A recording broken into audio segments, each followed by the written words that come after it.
Chapter 74, Bloodkin Gospel of Blood. The Lady of the Night. It seems that it's time for my death, and I'm starting to have hallucinations. It's as if I can hear the voice of the Lady of the Night. Sebastian mocked himself inwardly, with a light sigh.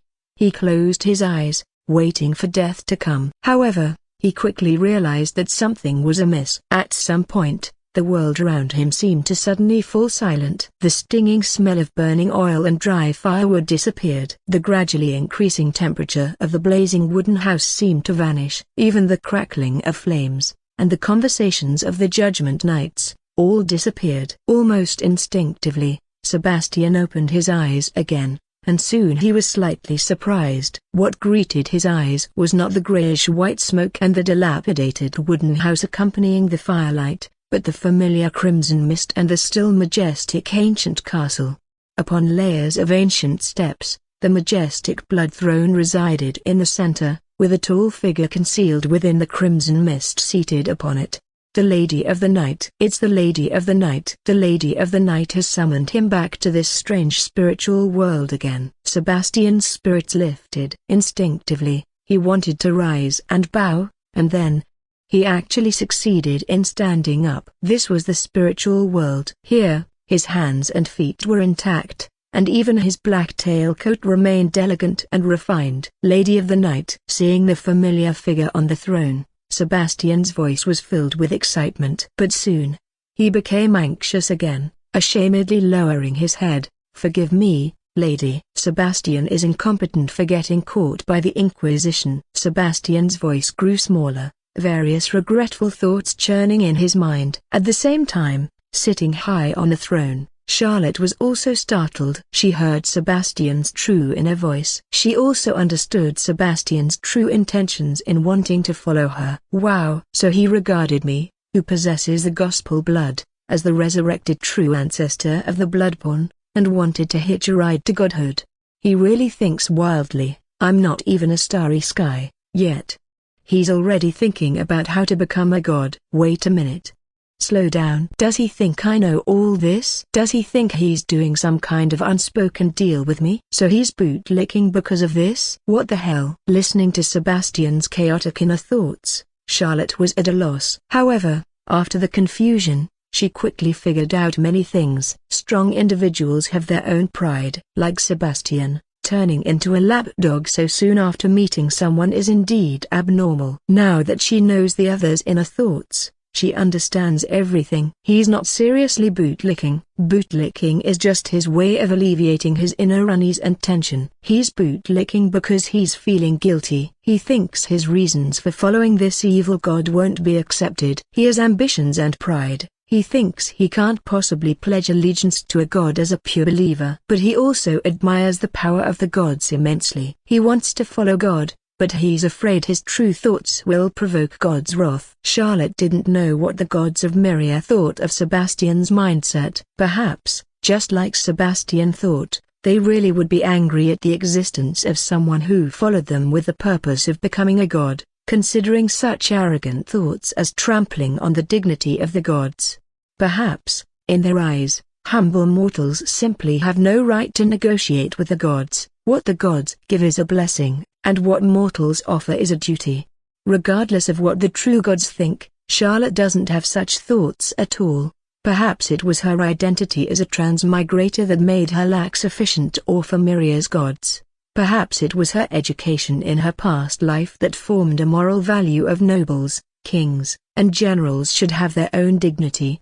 Perhaps it was the existence of the gospel of blood that gave her a lot of unfounded confidence. Anyway, she didn't think Sebastian's thoughts were unacceptable, nor did she think they were blasphemous. He just wants to become a god, right? When one person achieves greatness, even their pets ascend to heaven. If one day she could also occupy a divine seat, as long as her followers are loyal enough, what does it matter if she shares some positions?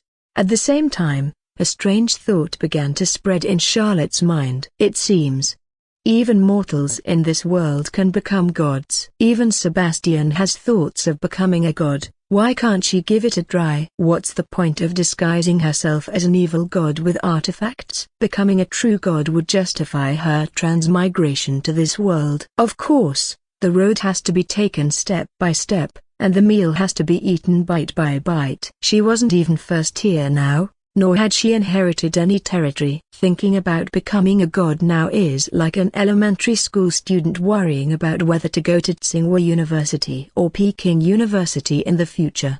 Knowing Sebastian's true intentions makes it easier. Her second blood summoning was to save the other party and completely subdue him. And now, it's time to be open and honest. With this in mind, Charlotte lightly tapped the armrest, and her clear and dignified voice echoed from the blood throne, tinged with a hint of disappointment.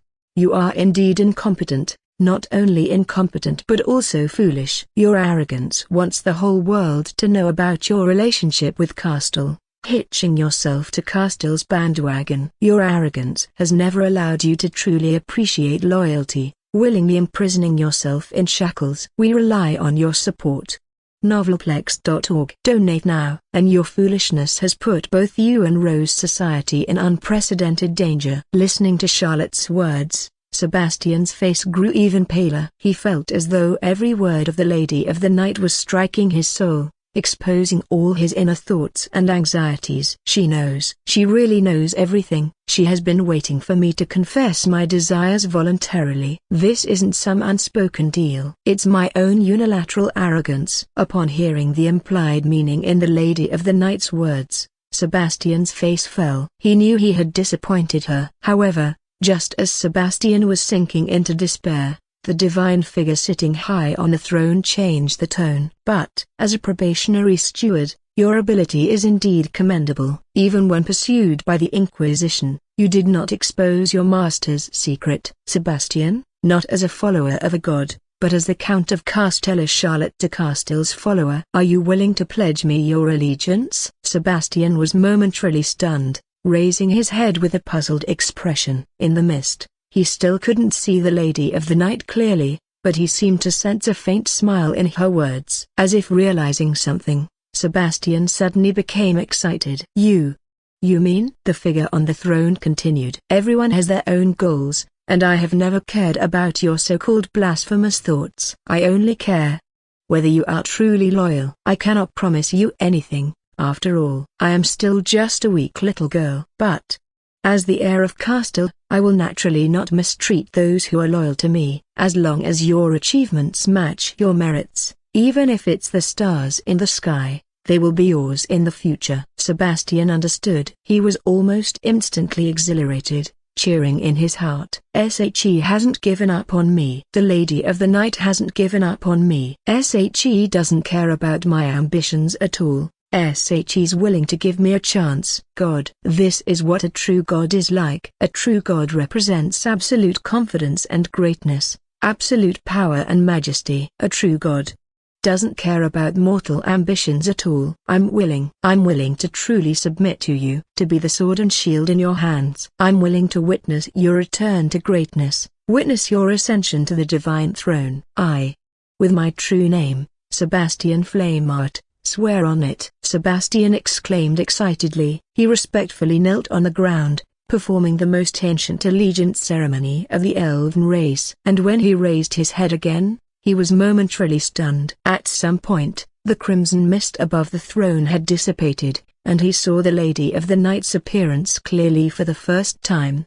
He didn't know what languages to use to describe the majesty and beauty of the Lady of the Night. It was just that her magnificent silver hair, deep and mysterious golden eyes, elegant posture, and splendid yet solemn black divine gown made it difficult for him to find suitable words to praise her otherworldly mystery and perfection.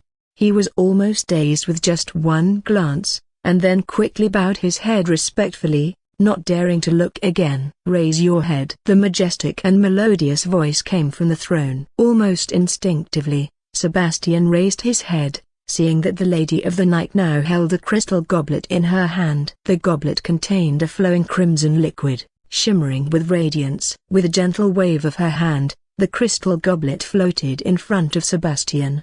In that case, drink this cup of blood contract. I don't want to see my followers perish just after they've been chosen. Think it over carefully. Once you drink it, you will become my blood kin, never to betray, completely marked with my seal. Of course, You will also gain some extraordinary powers." The Lady of the Night smiled. Sebastian didn't hesitate. He decisively picked up the crystal goblet and drank the crimson liquid in one gulp. In the next moment, dazzling crimson radiance bloomed on his body. Sebastian felt a strange power entering his consciousness, difficult to describe in words. He faintly sensed that he had established a mysterious connection with the figure on the throne, the Lady of the Night. That strange power quickly crossed the boundaries between dreams and reality, flowing through Sebastian's physical body in reality. Sebastian was astonished to find that, at this moment, he could feel his physical body in reality, and that his broken body was beginning to heal rapidly. However, Sebastian's focus quickly shifted away from his own body. He couldn't help but look again at the Lady of the Night sitting on the throne. After drinking the blood covenant and formally pledging allegiance to the Lady of the Night, he felt that her temperament had suddenly changed. The ancient dark castle suddenly began to tremble, and the crimson mist began to boil. In Sebastian's awe-filled gaze, an ancient and vast aura began to rise from Charlotte. Sitting high on the throne, Charlotte was also stunned. Her Majesty magic had just reached perfection. The brilliance of the spirit path spread like flames, illuminating the first step of her ascension. She was about to advance, and it seems it won't be ordinary advancement. Chapter 75, Advancement. Gospel of Blood. Charlotte only felt the gospel of blood in her consciousness suddenly burst into crimson radiance, with golden inscriptions on it lighting up one by one, as if coming alive. She felt she could hardly suppress a force rapidly rising from the depths of her spiritual world. With the ascension tree in her consciousness as the starting point and the artifact gospel of blood as the medium, a vast and majestic force surged, and swiftly began to reshape Charlotte's spiritual world. In Sebastian's astonished gaze, the crimson mist boiled incessantly. The ancient dark night castle collapsed suddenly, then swiftly reformed, only to collapse and reform again.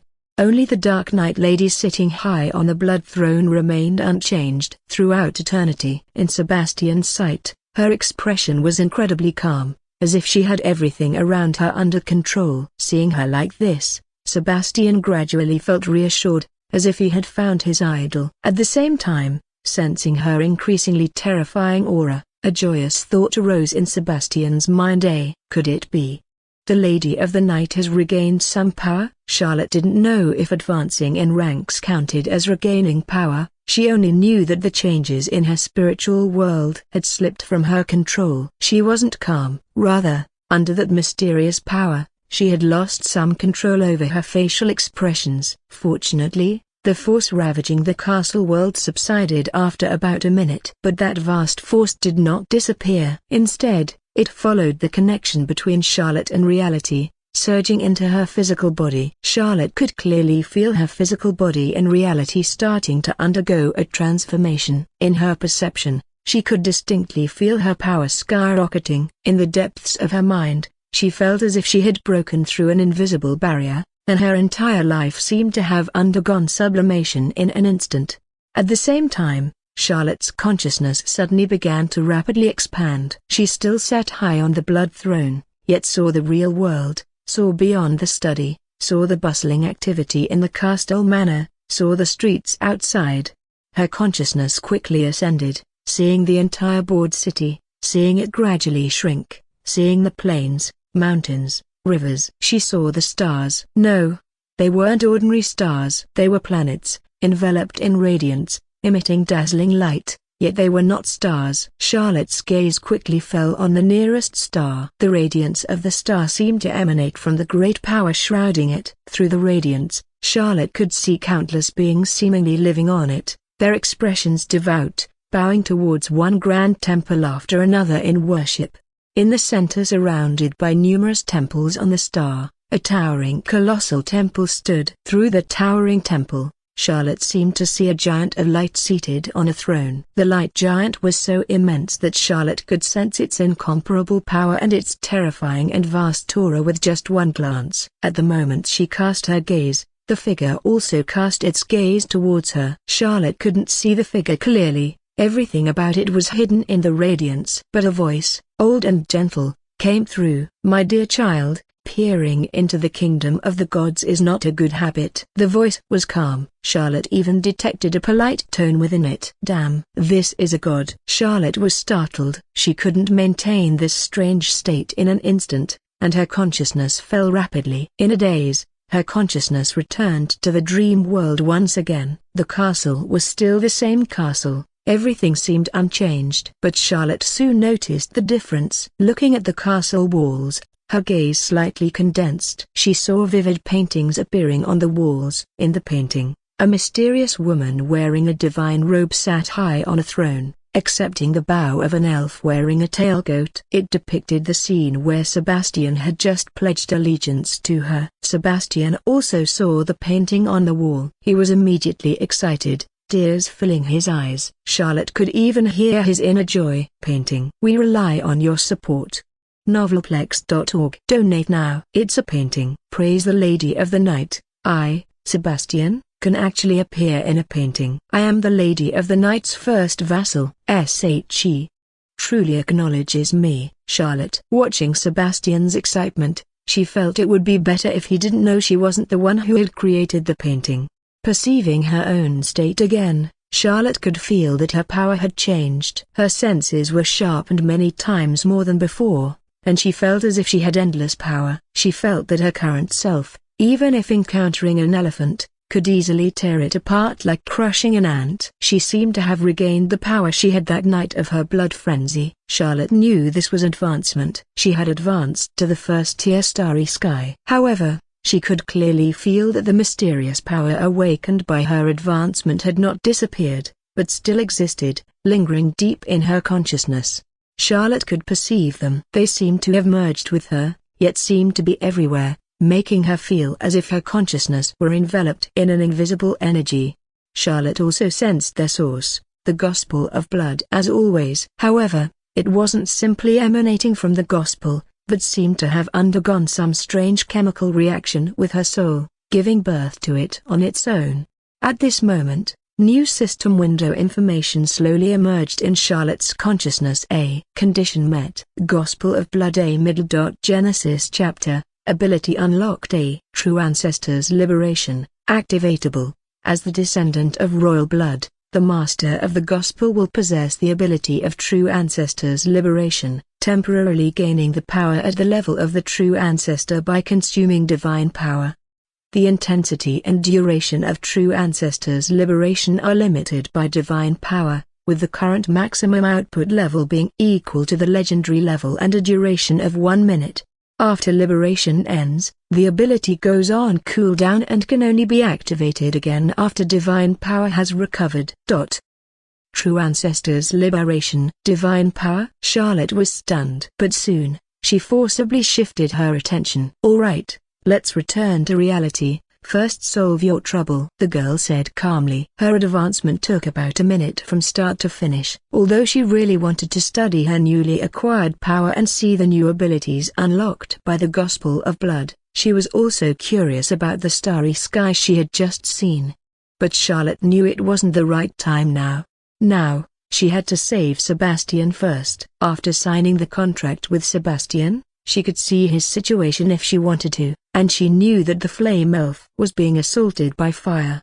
The fire was about to burn his butt. If she waited a little longer, he would probably turn into the roasted elf. Obey your divine commandment, Sebastian exclaimed excitedly and respectfully, bowing once more. With that said, his figure disappeared from the Dark Knight Castle. As Sebastian returned to reality, Charlotte also planned to summon him and rescue him through the summoning of the servant contract. However, sensing the mysterious power that could be summoned by her at any time deep in her consciousness, she suddenly paused. After pondering for a moment, she decided to conduct a small experiment first. Instead of immediately summoning Sebastian to her side in reality, she connected to his vision through the contract. In the next moment, Charlotte had Sebastian's perspective. Chapter 76, Beneath Elegance Lies Awkwardness. Gospel of Blood. This was truly a wonderful experience. It's like having 3 monitors turned on while playing a game, with 3 gaming accounts running simultaneously. Charlotte could perceive the perspectives of the Dark Knight Castle, the physical body,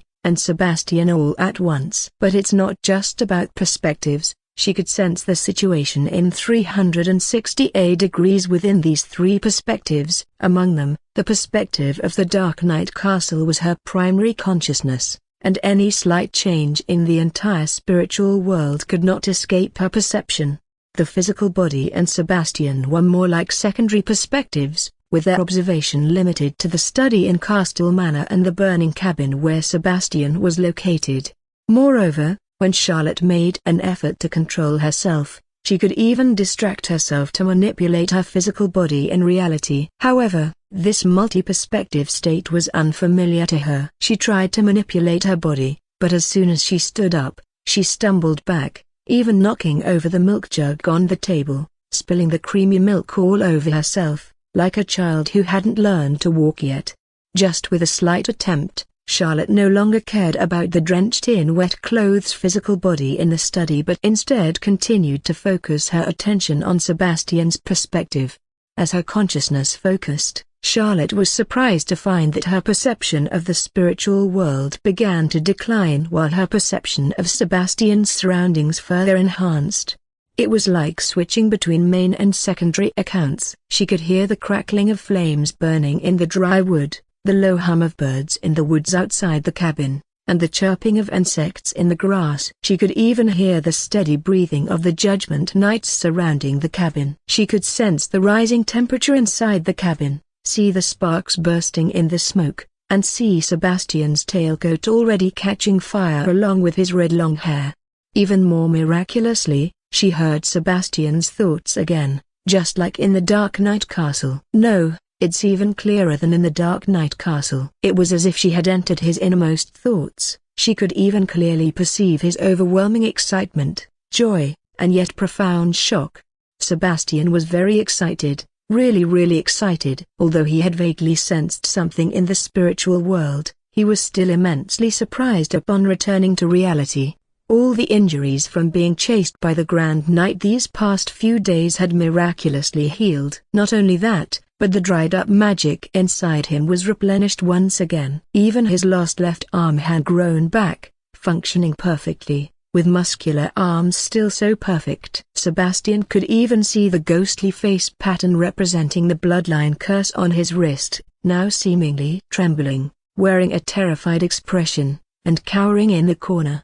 It was afraid of the new power within him. It did not dare to devour his bloodline power anymore. Discovering this, Sebastian was even more surprised. Indeed, the Lady of the Night is the true ancestor of the Bloodborne. All Bloodborns would respect and fear her. Pure White Witch. You wait for me. Someday, I will make you pay. Thinking about the pain he had suffered under the curse over the years, Sebastian gritted his teeth. At that moment, Sebastian suddenly felt some new information in his mind. It was actually a way to pray to the Lady of the Night and obtain the power of the Messenger of Blood. Prayer. Pray for the power of the gods, gain the blessing of divine power. Could it be I have become a divine messenger? Sebastian's eyes widened and gleamed. For those who follow the gods and become gods themselves in history, becoming a divine messenger is often the first step on their mythical journey. Realizing the change in his identity, Sebastian became even more excited, his breathing even becoming rapid. While Charlotte,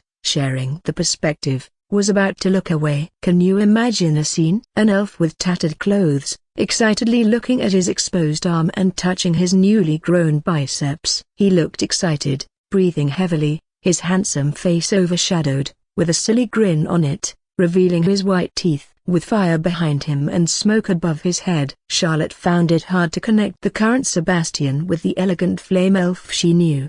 The impression is about to collapse. Calm down, brother, look at your clothes, look at your hair. It's on fire. She really wanted to remind him directly in his consciousness. But she felt it was weird to do so, like telling him she was spying on him. But she really couldn't stand it anymore. The scene was really too much to bear. Fortunately, while Charlotte was muttering, Sebastian seemed to respond as if sensing something, and focused his attention on himself. He quickly found that his clothes and hair were on fire. Damn it! The elegant elf finally cursed for the first time since Charlotte entered into his consciousness. Snapping his fingers lightly, The flames on Sebastian's body quickly left his clothes and hair, turning into flying fireballs into his fingertips. They were called flame elves because they had a natural affinity for fire elements and were skilled in fire elemental magic. Earlier, Sebastian had lost his ability to control fire due to his depleted magic, but now his power had returned. Easily extinguishing the fire on his body, Sebastian put away the flames on his fingertips, then quickly focused on the blazing fire around him. With his gaze, the surrounding flames, like obedient children, parted to create a path leading outside. We rely on your support. Novelplex.org. Donate now. Like this? Watching his hair transform into a punk style, his clothes into something unconventional, and his handsome face into that of a charcoal furnace, Charlotte was somewhat surprised. She thought the usually elegant Sebastian would change his clothes. However, just as he took a step forward, Sebastian seemed to realize the problem and quickly stopped. He lowered his head, looking at his tattered clothes, lost in thought. Charlotte's curiosity immediately arose. In many movies and TV shows from her past life, especially in anime, when a dying protagonist gets defeated and then suddenly gains power, their tattered clothes often magically restore themselves, making it convenient for them to look impressive. She had always been curious, ignoring the premise of bugs, and thinking from a scientific perspective, how those clothes were restored. For example, take off the clothes and put them back on? Charlotte continued to look at Sebastian and saw that he quickly took off his clothes. Sebastian's movements were quite skilled and quick, obviously not the first time he had done it. He took off his outer clothes in 3 or 5 movements, revealing the elf's purple elf pants beneath the tattered clothes. Throwing the torn clothes into the flames casually, Sebastian, in his underwear, summoned a white towel with space magic and wiped his face. Then he took out a mirror and scissors to tidy up his hair, followed by a brand new tailcoat. The speed was fast, the efficiency was high, and before Charlotte could react, he had finished wiping his face, fixing his hairstyle, and changing his clothes. He even summoned a glass of red wine and elegantly took a sip. But Charlotte could no longer look at his elegance directly. She couldn't forget Sebastian's awkwardness in his underwear. Everything was ready, and Sebastian snapped his fingers again. The flames around him rushed towards his palm. In the woods, the Gan Knight of the Inquisition watched calmly as the flames under the burning wooden house grew stronger and stronger. He could feel that Sebastian's aura was getting weaker and weaker. Finally, when the flames completely engulfed everything, he could no longer sense the other party's aura. Sebastian's aura vanished. His soul fluctuations also disappeared. The Grand Knight sighed slightly, somewhat regretful. He knew that the other party was dead, leaving only a body gradually disappearing in the flames. Even if it's a flame elf, without magic, it's just a dead body under the flames. After waiting for a while and confirming that he could no longer sense the other party's soul fluctuations, the Grand Knight lightly shook his head. Prepare to capture his wandering soul and interrogate him about the Blood Demon cult. He commanded the Judgment Priest next to him. The Judgment Priest was stunned. Capture the wandering soul? Isn't he a member of the Blood Demon cult? When a believer dies, their soul returns to the kingdom of the gods. So do the members of the Blood Demon cult. The Grand Knight shook his head. No, he isn't. If he was, he would have used the Bloodborne power long ago. Sebastian Flameheart is an elf who betrayed Lunar Island, losing even the belief in the moon goddess. He's a pitiful unbeliever. After saying that, the Grand Knight turned and left. However, after walking a few steps, he hesitated for a moment and then turned around abruptly. Hold on.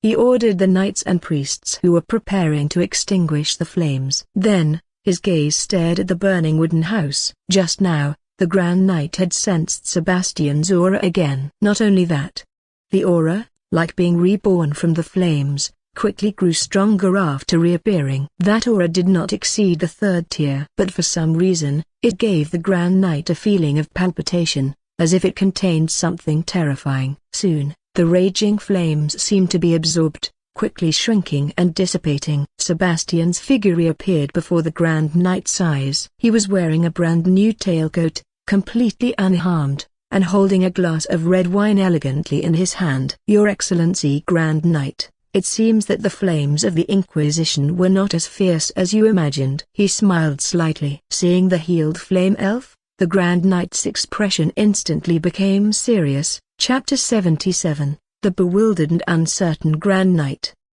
Gospel of Blood. He's still alive.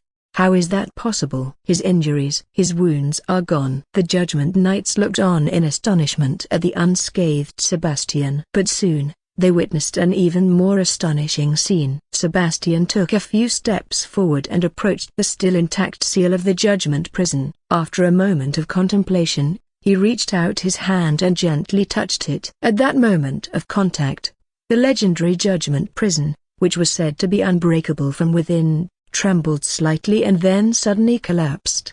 As the seal collapsed, the more than 10 judgment priests who maintained the magic were immediately hit by the backlash, their faces turning pale. Blood slowly flowed from their nostrils and mouths as they went unconscious and fell to the ground. The Grand Knight's expression grew even more solemn. At the moment Sebastian touched the Judgment Prison, he keenly felt the power of the magic was being absorbed by him. This discovery greatly shocked him because he had never heard of anyone being able to absorb unleashed divine power, not even sacred believers. Charlotte, who was secretly observing, understood what was happening. As her bloodkin, he had the power boost of Messenger of Blood, which seemed to be randomly obtained. Sebastian, who signed a contract with her, gained the power of Divine Ritual Counter. Of course, Sebastian's Divine Ritual Counter was a weakened version, perhaps because he was hunted by the Holy Court when he signed the contract, and because he hated the Holy Court, his Divine Ritual Counter was specifically targeted at the Holy Court's power. Furthermore, his counter was not modification but merely termination. However, although it was a weakened version, because Sebastian's strength was far greater than Charlotte's, the effect of his counter was also better. What surprised Charlotte even more was that when Sebastian terminated the Judgment Prison, she felt, through her connection with him, that she had gained some of the Judgment Prison's divine power. It was similar to when she bathed in the holy light to leech the Holy Court's divine power. However, this indirect leeching effect was much weaker. But even though it was much weaker, the joint effort of more than 10 priests to cast the Judgment Prison caused her blood summoning charge, which had already been reset to 0, to rise by a considerable amount. However, unlike when she leeched before, absorbing the power of the light this time gave Charlotte a sensation similar to when she was sucking blood. Charlotte was somewhat astonished. She didn't know if this sensation was something she acquired after advancing, or if it was due to unlocking the ability of true ancestor liberation, or if it was something that only happened after her consciousness descended onto Sebastian. But undoubtedly, with this promotion, her body and soul seemed to undergo some kind of transformation. It was not just a simple promotion but a deeper transformation. Sebastian was equally excited. The most troublesome thing about the Judgment Knights was their powerful divine magic. As clerics, their source power had long been integrated with the power of faith, giving them stronger and the more enduring combat abilities than regular knights.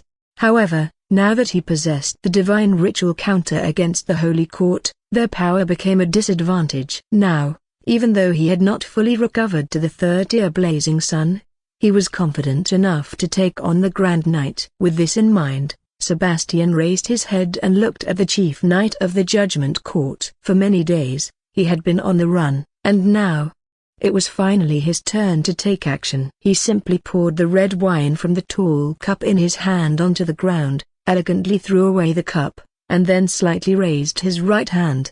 Where the wine spilled, flames suddenly ignited, and a sword resembling a spirit made of flames was slowly drawn out by Sebastian. Step back. Seeing Sebastian's determined expression, the Chief Knight's expression became slightly solemn as he commanded the other clerics. Although the other party's aura was far weaker than his spiritual perception told him that the other party was now very dangerous. He also drew his silver sword and rushed towards the opponent. The two sides immediately engaged in battle. This was Charlotte's first time witnessing a battle between strong individuals after transmigration, and she could freely switch between first-person and third-person perspectives. One side was at the 3rd-tier Blazing Sun, described as a walking disaster. We rely on your support. Novelplex.org. Donate now. The other side, although only at the second-tier Silver Moon, had once been a third tier and was able to the enemy's power. The Grand Knight and Sebastian were like two meteors colliding with each other. One was a golden light, and the other was a red flame. The power of the golden light was stronger. Every sword aura of the Grand Knight would leave terrifying marks on the ground, hundreds of meters long and several meters or even more than 10 meters deep.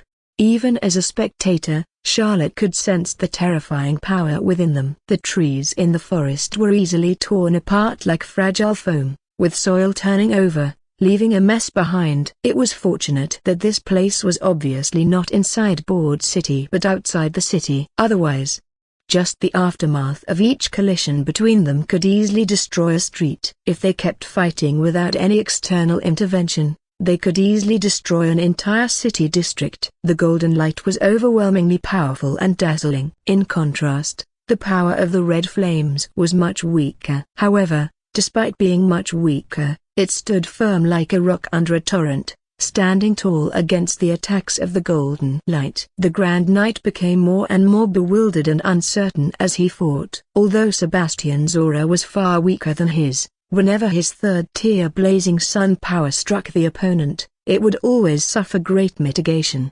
Moreover, when he used divine magic, it was as if rain falling into the sea, unable to stir up any ripples. The power of divine magic was ineffective against him. He could restrain divine magic. The Chief Knight soon discovered the clue, and this discovery made him even more uncertain. God be above. When did this flame elf gain such bizarre power? Moreover, what on earth could restrain the great divine power? The power of divine magic had no effect, and the Grand Knight couldn't analyze the nature of Sebastian's power. He felt that the other party was like an unfathomable abyss, swallowing up all the investigative divine magic he released during the battle.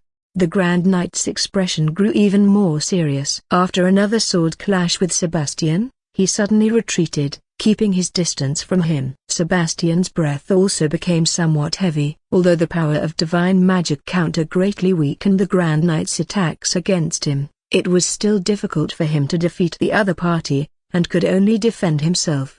However, after a struggle, Sebastian also understood his current strength. He no longer had the will to fight and was ready to withdraw from the battle. The Lady of the Night is still recovering her strength. It's not wise to provoke the Holy Court openly at this time. With the power to counteract divine magic, I haven't exposed the Lady of the Night's secret, and he can't figure out the true identity of my power.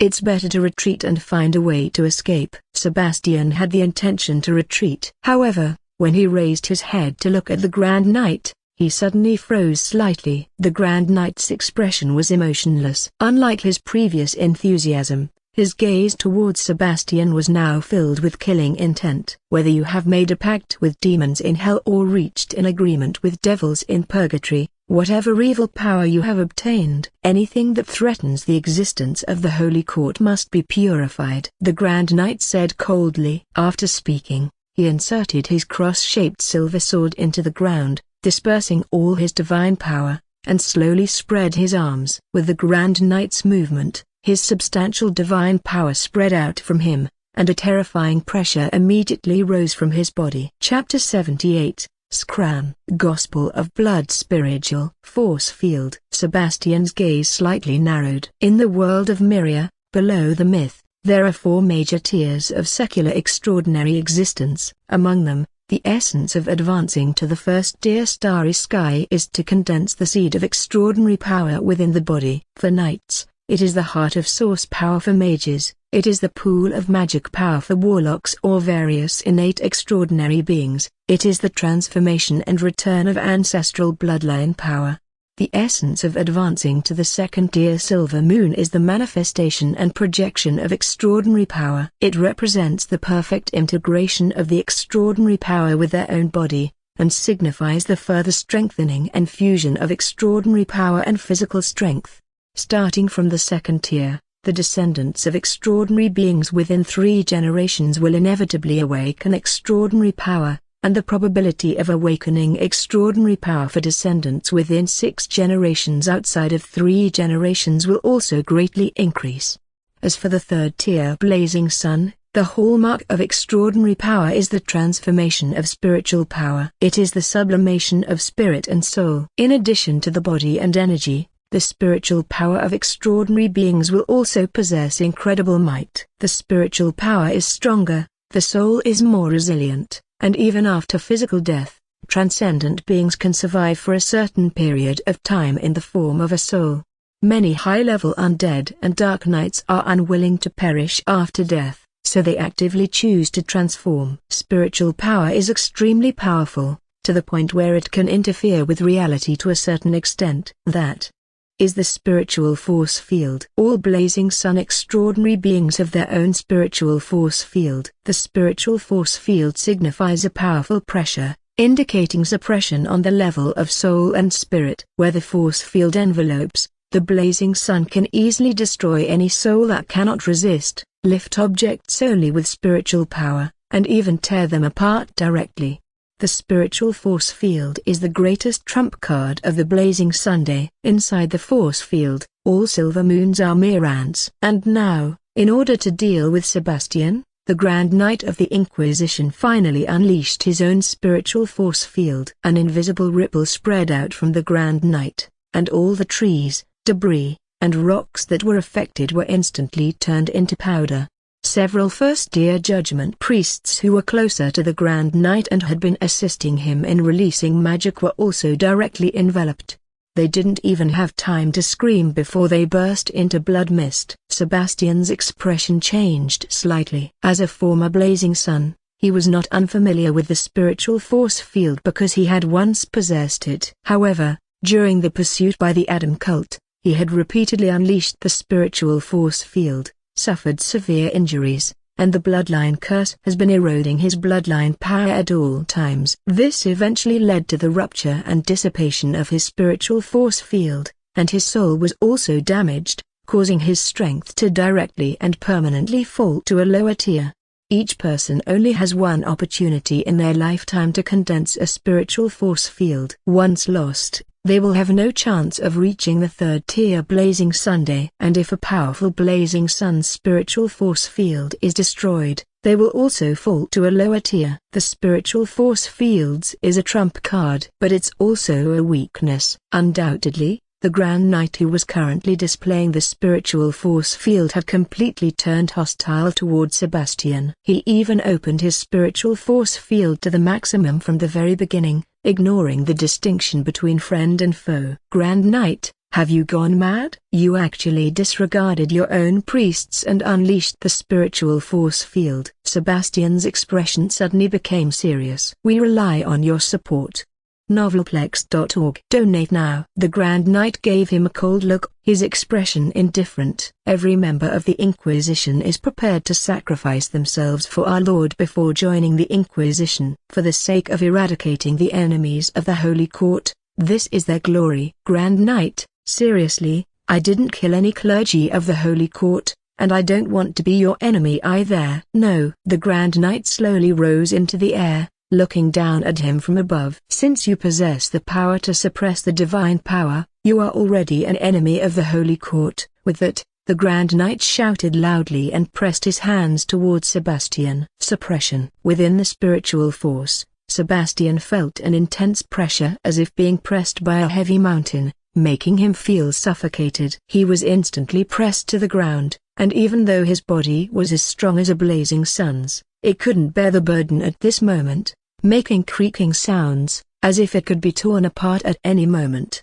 Damn it! He has gone too far. Sebastian clenched his teeth, trembling all over, but unable to break free. There is no divine power in the spiritual force field. His divine power counter does not affect the current Grand Knight. Seeing Sebastian instantly suppressed, the Grand Knight's expression was indifferent and cold. The spiritual force field is the trump card of the blazing sun, but it is also a power that blazing suns are normally unwilling to use, especially for blazing suns who want to advance to legendary. Every time they use the spiritual force field, it will delay their time to advance to legendary, and may even reduce their probability of successfully advancing to legendary. Approaching the immobile Sebastian, the Grand Knight lifted him up, his voice stern and cold. "It's over." With that, he manipulated the spiritual force field, and attacked Sebastian's body and soul. However, just as his spiritual force field attacked Sebastian's consciousness, the Grand Knight suddenly felt a strong suction coming from Sebastian's body. His expression changed slightly, and subconsciously he wanted to release his control, but was horrified to find that he had lost control of his spiritual force field. In an instant, that eerie suction flowed back along the spiritual force field he had emitted, quickly penetrating into his spiritual world. The Grand Knight felt as if his consciousness was being pulled in an instant. In the darkness, he seemed to see a majestic and solemn ancient castle. The castle looked ancient and heavy, decorated with intricate and mysterious rose patterns, resembling popular Korea furniture designs but with an added sense of mystery. He saw endless scarlet mist pervading the castle, and within the mist, there were faintly visible layers of steps. He followed those steps upwards and saw an ancient and mysterious blood throne at the end of the steps, and the towering figure that seemed to be shrouded in mist, but whose majestic figure could vaguely be discerned. A pair of crimson gold eyes instantly glanced over, carrying a hint of surprise. "Charlotte." Grand Knight. Subconsciously halting her summoning of Sebastian, Charlotte gently uttered a word to the bewildered Grand Knight. "Screamer." With a loud rumble, the consciousness of the Grand Knight, who had been inadvertently drawn into the Dark Knight Castle by Charlotte, collapsed in an instant! Chapter 79, You colluded with an evil god. Gospel of Blood. Screamer. Charlotte's voice wasn't loud. In fact, like when Sebastian had tried to probe her memories before, it was just a subconscious outburst from someone who liked to pry but hated being pried upon. Caught off guard, it was somewhat awkward, like a little cat hissing at a stranger who barged into the room. If you dared to kick the table, the cat might just run away with a swoosh. But in the ears of Sebastian and the Grand Knight, it sounded entirely different. Sebastian felt as if, at the moment when his consciousness was about to be shredded by the spiritual force field, along with the always cold and majestic reprimand from the Lady of the Night, a vast and majestic aura suddenly surged from the depths of his consciousness. That voice and aura carried an irresistible will, like a rushing torrent, shattering the spiritual force field that enveloped him as if it were fragile wood. He instantly remembered the first time he had offended the Lady of the Night so recklessly. In reality, at the Duke's mansion, even with his spiritual guard, he had suffered soul damage directly under the Lady of the Night's reprimand. Every time he thought of it afterward, Sebastian felt a shiver of fear. And now, that familiar feeling had returned. However, unlike before, this time he wasn't the center of the storm but rather the one protected by that terrifying power. Life is so unpredictable. This time, the center of the storm was the Grand Knight. Sebastian could clearly sense that the Lady of the Night's reprimand was even more terrifying than before. Just hearing the echoing voice made his soul tremble. This made him feel a hint of relief. Obviously, the Lady of the Night had held back when she reprimanded him before. Now, what the Grand Knight felt was the true reprimand from the ancient gods. And the chance to follow such a powerful god, and finally gain their approval, made Sebastian feel extremely excited. After all, who wouldn't want their master to be even stronger? The stronger the Lady of the Night becomes, the more likely he is to follow her in the future and successfully embark on a path he never imagined. But the Grand Knight's feelings were completely different. At this moment, this leader of Bord's Inquisition had only horror left in his heart. In his perception, that reprimand, as if originating from ancient times, was like a thunderclap beside his ear, carrying unparalleled momentum and awe-inspiring might. His consciousness suddenly exploded, and the illusion of the castle and throne shattered directly. In his mind, there seemed to be only a pair of reddish-golden eyes left. Those reddish-golden eyes looked at him calmly. In the echoing thunder-like voice, he only felt wave after wave of terrifying mental tsunami crashing towards his soul. In the reprimand, the holy symbol protecting his soul didn't last for even a second, flashing once before completely breaking down. His divine power, which had shrouded him in protection since entering the battle, was torn apart like paper. And all these attacks were just the aftermath of that one scram. Under the assault on his soul, the Grand Knight's mental world was in chaos. His fully open spiritual force field was shattered as if a fragile wooden sail had struck an iceberg. And his soul, which had carried a faint holy light, was torn apart like a tongue sack, leaking everywhere and about to collapse. He couldn't help but let out a scream of agony, directly blasted out by the substantial spiritual impact as he hurtled backward, blood spewing out as he flew more than 10 meters. Collapsed on the ground, the Grand Knight felt as if his brain was about to explode, bleeding from all orifices, his breath as feeble as a thread. This extraordinary being of the third-tier blazing sun was actually severely injured, and his aura plummeted in an instant. The spiritual force field is the symbol of the third-tier blazing Sunday. When the spiritual force field is destroyed, the extraordinary being naturally falls in rank. Seeing the Grand Knight lying on the ground, unable to get up, Sebastian was stunned. We rely on your support. Novelplex.org. Donate now. The Judgment Knights and Judgment Priests in the distance were also stunned. Even the instigator, Charlotte, was equally stunned. How could she have directly made a blazing sun spit blood with just a shout in her consciousness? But soon, she noticed that the time limit for her true ancestors' liberation had been reduced by 1 second. Charlotte instantly understood. Her shout just now inadvertently activated the power of true ancestors' liberation. Wow! Is this new ability so powerful? Charlotte clicked her tongue secretly and immediately listed the research of true ancestors' liberation as her top priority after saving Sebastian. At the other end, Sebastian gradually regained his senses from the shock. He breathed a sigh of relief, straightened his back, elegantly sipped from the glass of wine in his hand, and then, like the archvillain in fiction, smiled slightly in imitation of Charlotte's tone from before.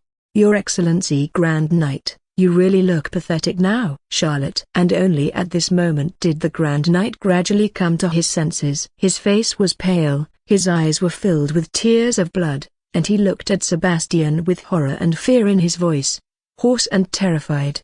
"Evil god." "It's an evil god." You actually harbor an evil god in your consciousness." Cough, cough, cough. "You evil elf, you actually colluded with an evil god." Hearing the Grand Knight's exclamation, Charlotte, who was observing in secret, narrowed her eyes. Although she, whose power all came from the Gospel of Blood, didn't consider herself an evil god, if her identity were discovered by the Holy Court, that would be troublesome. Even though the Grand Knight hadn't recognized her identity, with her current relationship with Rose Society and Castle, it was still a potential hazard.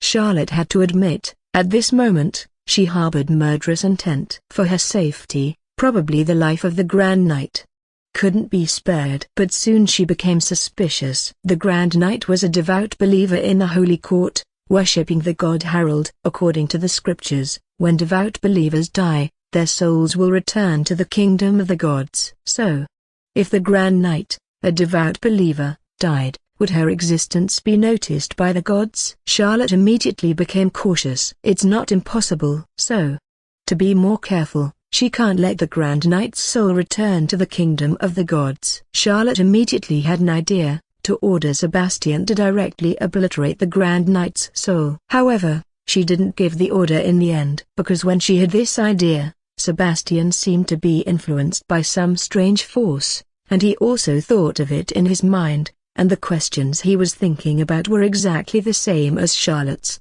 He squinted his eyes, carefully looking at the Grand Knight, then suddenly chuckled, his expression becoming extremely dangerous. "Your Excellency Grand Knight, I didn't intend to be your enemy. Unfortunately, you seem to know too much. Now, I really have to kill the clergy of the Holy Court." After saying that, Sebastian muttered a spell, and with a slight grip of his hands in the void, another new flame sword was drawn out from the void by him. However, unlike the previous flame sword, this sword's flames were black, exuding a detestable aura that even made Charlotte frown. Seeing that black flame sword, the Grand Knight was slightly stunned, then fell into anger, with a hint of fear hidden in his anger. "The Dark Knight's blasphemous sword? You You actually want to shatter my soul!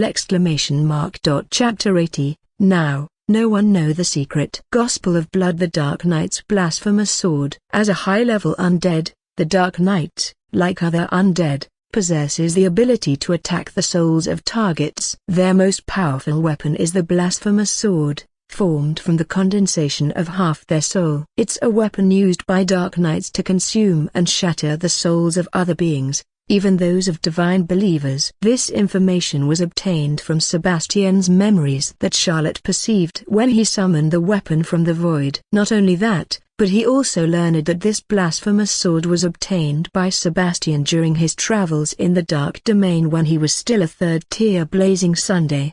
This experience from Blood Contract was indeed quite suitable for a gossip enthusiast. When Charlotte possesses Sebastian's perspective, it seems like all of his secrets are laid bare for her, except for those buried deep within his heart that he didn't want to recall. Sebastian was almost like a transparent person. You actually recognized it. You're truly knowledgeable. Sebastian expressed his surprise. With a solemn expression, he ceased conversing with the Grand Knight and approached him instead, raising the flame sword in his hand. Fallen evil. The holy light will bring judgment upon you. The holy light will one day bring judgment upon you. The Grand Knight's face was contorted with anger. However, with his soul severely damaged, he was now powerless to fight back. Sebastian wasted no time and struck him down with a swift blow. Accompanied by a piercing scream, the Grand Knight's soul was shattered, and the fragmented soul power was absorbed by Sebastian's blasphemous sword.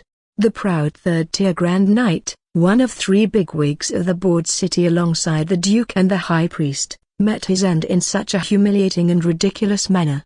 Only a lifeless body remained, still exuding a sacred aura. After killing the Grand Knight, Sebastian used the blasphemous flame to incinerate his body, then turned his gaze to the other Judgment Knights and Priests. The other Judgment Knights and Priests hesitated for a moment before turning to flee. But Sebastian was faster. With the blasphemous sword in hand, he chased them down like a demon returned from hell, swiftly annihilating their souls one by one, just as he did with the Grand Knight.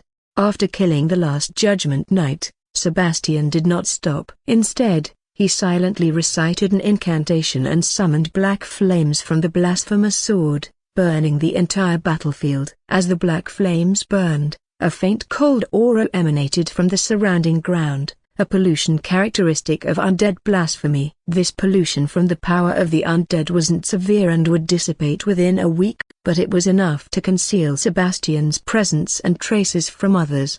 All extraordinary powers have a certain pollution ability, also known as traces. Some extraordinary individuals with special powers can even trace the identity of the extraordinary through these traces. What Sebastian did was destroy the evidence, preventing others from linking the battle here to him. After burning the entire scene, Sebastian finally stopped and looked at the blasphemous sword in his hand, muttering to himself. Now, nobody knows the secret of the Lady of the Night. Charlotte, who was secretly observing, didn't expect Sebastian to be so cautious. It seemed that he had some tricks up his sleeve to survive the Adam cult's pursuit for so long. Just after Sebastian cleaned up the scene, 2 powerful auras swiftly approached from a distance. Sebastian's gaze sharpened, and Charlotte also sensed it. Those 2 auras were no weaker than the Grand Knights, clearly belonging to 2 third-tier extraordinary from Board City. We rely on your support. Novelplex.org. Donate now. But Charlotte was ready to withdraw. Killing a Judgment Knight who discovered the evil god was enough. In fact, even killing the Grand Knight was because he was too audacious, rushing forward with his spiritual force field and directly injuring himself from the collision with Charlotte's consciousness.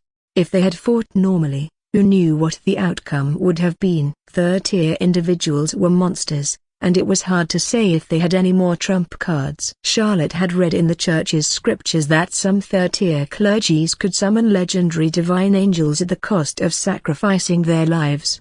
Charlotte hadn't mastered the power of true ancestors' liberation yet, and she didn't know how to recover after using it, so she didn't want to confront the Duke and the High Priest. Especially the Duke. Despite him coveting Castle, from his standpoint, He had indeed fulfilled his duty to Charlotte, even if their perspectives differed. Charlotte didn't want to further weaken her hand, nor did she want to increase the risk of exposure. She decided to withdraw. Without hesitation, Charlotte promptly communicated with Sebastian's consciousness. Sebastian, upon hearing the familiar voice in his mind, was immediately filled with excitement. But soon, he noticed a layer of red light surrounding him, and a mysterious and intricate rune appeared under his feet. Teleportation. Is it the Lady of the Night? Sebastian's heart fluttered slightly. The next moment, his figure disappeared into the radiance. Just as Sebastian vanished, two streaks of light hurriedly approached from the distance. One was silver, the other golden. It was Duke of Bord André and High Priest Leonard. The old Duke was still dressed in his casual attire, his white hair somewhat disheveled, indicating he had rushed over in haste. The High Priest was also similar, wearing the ceremonial robe used for worship. It was evident that they had both sensed disturbance from the battle and rushed to the scene. However, their expressions were too serious. Their solemn demeanor didn't seem to be merely provoked by the disturbance caused by the Third Tier's battle. The High Priest's gaze fell upon the chaotic scene, quickly shifting to a damaged holy symbol lying amidst the soil. He raised his hand slightly, and with powerful spiritual force, brought the symbol to him. After scrutinizing it for a moment, his expression grew even more solemn. It's Erd. He has been slain. The Duke's expression shifted slightly. Erd was the name of the Grand Knight of the Inquisition. Chapter 81, Pressure from the Evil God. Gospel of Blood. Lord Leonard, the Grand Knight has been slain? The old Duke's expression became somewhat solemn. It seems so. I can no longer sense his faith, and even this symbol is damaged. It's likely that not even his soul remains. The High Priest gazed at the damaged symbol in his hand and sighed. Who could have done this? Is it related to the recent phenomena in Bord? The Duke's expression grew more serious, his brow furrowing slightly. The High Priest fell silent for a few seconds, then shook his head slightly. I do not know. But the protective symbol worn by Erd is specially crafted by the Holy Court and can withstand legendary powers. It's unlikely that an ordinary person could destroy his soul. Unless. The High Priest didn't continue. But considering the recent events in the sky above Bord, the Duke quickly fell into silence. His expression fluctuated, indicating he was deep in thought. He's gone. And quite swiftly, too. Let's see if we can find any traces. I seem to smell the stench of undead. The High Priest said. With that, he silently prayed, and holy light radiated from him. Extending his hand gently, he let the light fall upon the ground. As the particles of light touched the ground, dark wisps of energy rose from the soil. Undead power? The old Duke was somewhat surprised. As an experienced Blazing Sun Knight, he was familiar with such powers. Although the Holy Court emphasized the necessity of faith, there were still a considerable number of extraordinary and ordinary people who appeared to have faith in the gods but were actually non-believers. The Holy Court couldn't possibly verify each individual's faith, so there were quite a few non-believers. After their deaths, if their bodies weren't properly dealt with, their souls would linger in the world until they dissipated. Some, under certain conditions, would become undead. Because of this, almost every noble territory had experienced the rise of undead incidents, and it was common for demon hunters and noble lords to deal with those arisen undead. However, as the old Duke felt the familiar aura of undead, he frowned slightly, feeling that something was amiss. The one who fought the Grand Knight was a high-level undead? That's impossible, right? Yeah. It's impossible. The holy light of our holy court is most effective against the undead. Unless the opponent was a legendary Lich King, no one could defeat Erd in such a short time. The High Priest also shook his head. The old Duke squinted his eyes. It seems the other party wanted to conceal their traces. Indeed. The High Priest nodded. At the same time, he continued to use divine magic to investigate the traces of the battle. There are no traces left. Undead power is best at contamination, so the other party is likely a habitual offender. After a moment, he shook his head slightly. What was the Grand Knight doing on this mission? He was probably hunting down the leader of Rose Society, Sebastian Flameheart. Rose Society. I heard that Rose Society regained the church's recognition last night. The old Duke looked deeply at the High Priest, his words carrying profound meaning. The high priest remained silent for a moment before responding. This matter has nothing to do with me. I never expected Rose Society to be related to Castle, nor did I expect Rose Society to withstand the judgment of the Holy Light. The old Duke remained non-committal, pondered for a moment, then said, "It probably wasn't Sebastian. I've had dealings with him, and he's quite an interesting elf. He's a staunch non-believer who firmly believes that it was the moon goddess who destroyed the old continent, forcing the elves to wander to the new continent. He not only blasphemed the moon goddess worshipped on Lunar Island, but it's said that he also insulted the Bloodborne archdukes. He's a complete madman, but surprisingly not a bad person. However, I remember his power had already dropped a tier long ago. It must be something else. We rely on your support. Novelplex.org. Donate now." The high priest didn't deny it. He picked up the damaged symbol again and infused it with a bit of divine power. However, just as the divine power entered the symbol, a chilling aura suddenly rose from it. It came quickly and disappeared just as fast, dissipating in an instant. But in that moment, the high priest trembled slightly. Somehow, he seemed to hear a reprimanding voice of ancient gods. Scram! Under that voice, the high priest's face paled slightly, as if his soul had been directly wounded. He immediately threw the damaged emblem away, swaying unsteadily on his feet. Seeing the high priest's condition, the old duke's eyes twitched. He instinctively looked at the symbol discarded on the ground, ready to pick it up with his sword, but it was immediately stopped by the high priest.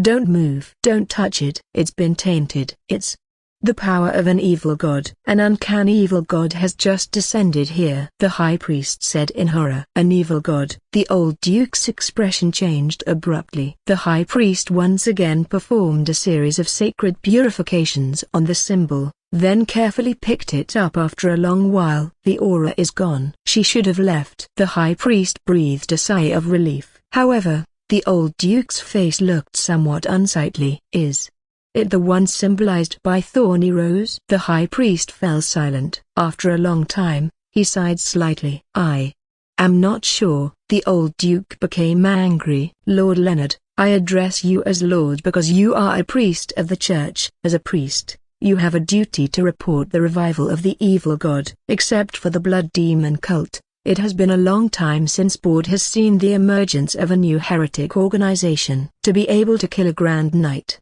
it's very likely that it's the mysterious evil god was the one with the thorny rose symbol. Clearly, after so many days, her power has recovered significantly. Lord Leonard, this matter can no longer be concealed from the higher-ups. I know you want to compete for the position of Archbishop, but this is Board. I am the Duke of Board. I still need to be accountable to the people of Board. If this matter becomes known, even if you become Archbishop, you will be investigated and punished. All your efforts will be meaningless." Hearing the words of the old Duke, the high priest's expression fluctuated. After a long time, he sighed deeply. "My lord, please don't be hasty. I will handle this matter." "Humphrey, please do so quickly." The old Duke snorted coldly and left. Watching the old Duke leave, the high priest's expression also became unsightly. He glanced at the broken symbol, his expression uncertain. After hesitating for a long time, he seemed to have made a certain determination,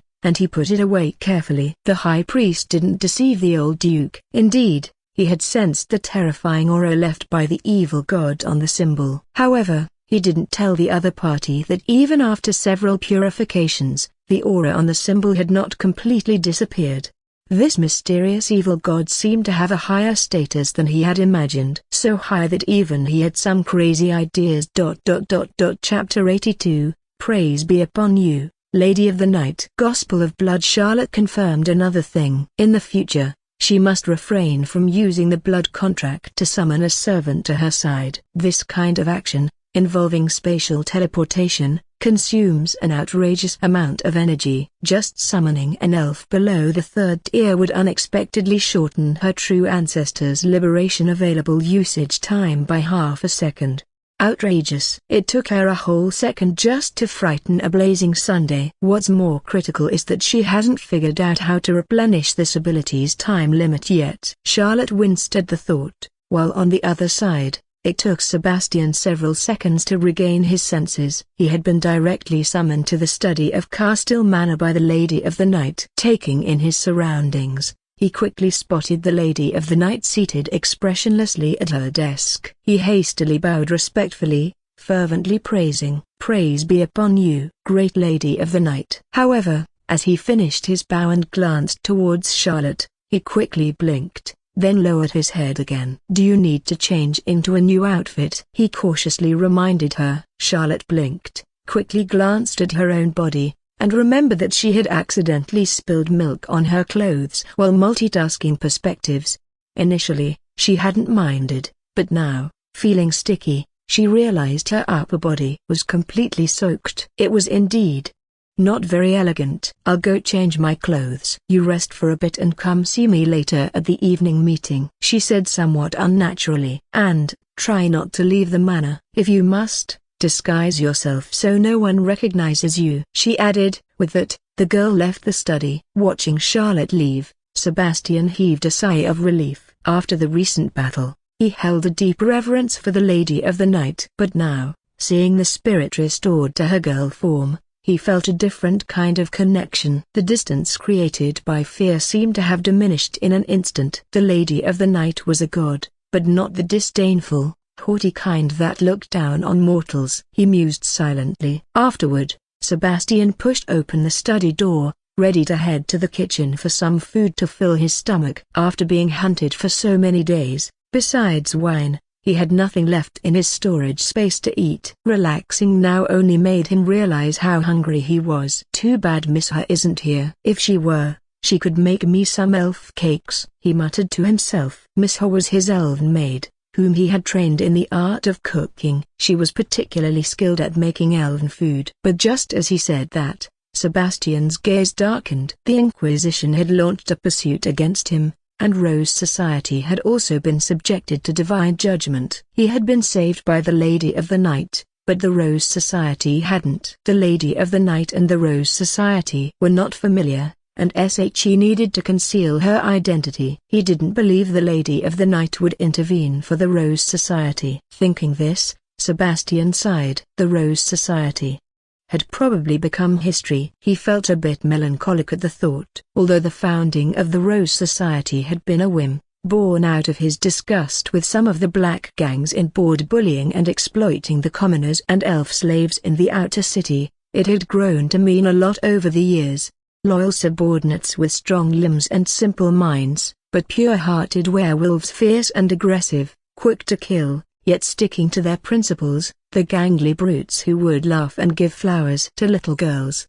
Thinking about it, Sebastian's mood became somewhat subtle. He sighed, shook his head, and decided to throw away these thoughts. He was an elf with a long lifespan. He had experienced many such partings. However, just as Sebastian descended the stairs, he came face to face with the limping girl. "Sherry, we rely on your support.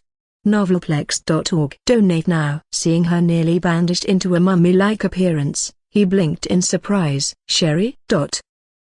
Having changed into a new outfit, Charlotte regained her elegance and summoned Sebastian once again. The flame elf seemed to be in quite a good mood, even more excited than when she had summoned him back earlier. Charlotte found this strange and was about to ask when she saw Sebastian suddenly kneel before her, reverently and fervently declaring, "Praise be upon you, great Lady of the Night. Sebastian and Rose Society will forever be your most faithful assistants." Charlotte realized quickly that he must have learned that she had saved the Rose Society. She smiled lightly, gracefully lifted a tall glass, took a sip of milk, and said calmly, "As I've said, I naturally won't mistreat those loyal to me." Sebastian's attitude became even more respectful. If when he signed the contract, he only intended to offer loyalty to the Lady of the Night, like a vassal following a noble, then after witnessing the Lady of the Night's formidable power and her protection for him and the Rose Society, his thoughts had subtly changed. Perhaps he could try to change his mindset and have faith in the Lady of the Night. After all, she came from ancient times and wasn't like those detestable gods. Thinking so, Sebastian's voice grew even more fervent. "You are a noble, magnificent, true god." Feeling the fervor in his words, Charlotte felt somewhat awkward. She knew her power came solely from the divine artifact, the Gospel of Blood. "You don't have to treat me as a god. Right now, I am just Charlotte," she said. However, upon finishing her sentence, she found Sebastian even more excited and respectful. "Okay, the great, beautiful, noble, and elegant Mistress Charlotte." Charlotte. What was inside this guy's head? Charlotte muttered to herself. "Tell me, how did your investigation go?" She changed the subject. Sebastian also became serious. "I found out the one who attempted to assassinate you was indeed the Blood Demon cult. Count Gaston's son,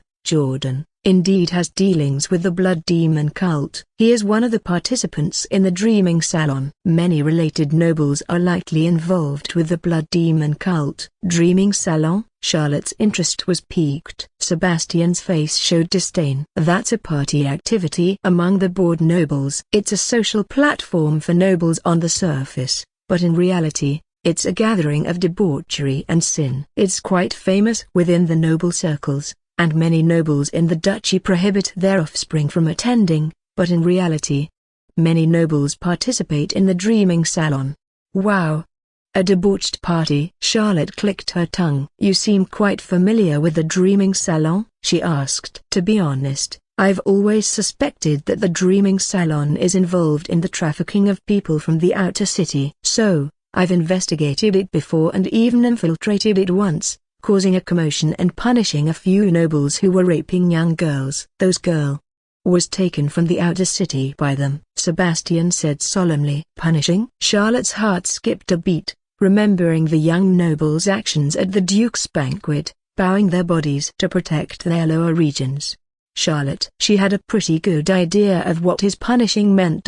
Chapter 83, Dreaming Salon Gospel of Blood. "So, you suspect the Dreaming Salon is also related to the Blood Demon cult?" "Not suspect, but certain." With the clues provided by you and Nice, I followed the thread and, using Jordan as a breakthrough point, discovered quite a few traces. In the process, I even managed to destroy a hideout of the Blood Demon cult. Sebastian boasted. "Destroyed a hideout of the Blood Demon cult?" Charlotte's heart stirred. "So, any gains?" Sebastian sighed. "They're still the Blood Servants, and they vanished too quickly. I didn't have time to continue tracking. It was at that time I was falsely accused of killing clergy, and among the Blood Servants, there were vampires disguised as priests. But, it's not like there was no gain." With that said, a crimson page flashed in Sebastian's hand, then he respectfully presented it to Charlotte. "A page of the Gospel." Charlotte's eyes lit up. "Well done." She accepted it with satisfaction. As the page was acquired, it instantly turned into a red light and flowed into Charlotte's body. Seeing this scene, Sebastian's expression became even more respectful. Taking a deep breath, he continued. "The Blood Demon cult is collecting the cursed pages, and there must be a conspiracy. The Dreaming Salon is probably one of their channels. The Dreaming Salon is infamous, but it has never been dealt with. It has great momentum behind it, and its influence reached half of the nobles in the country. There must be a core figure secretly controlling it, and besides colluding with the Blood Demon cult, there must also be a protective umbrella.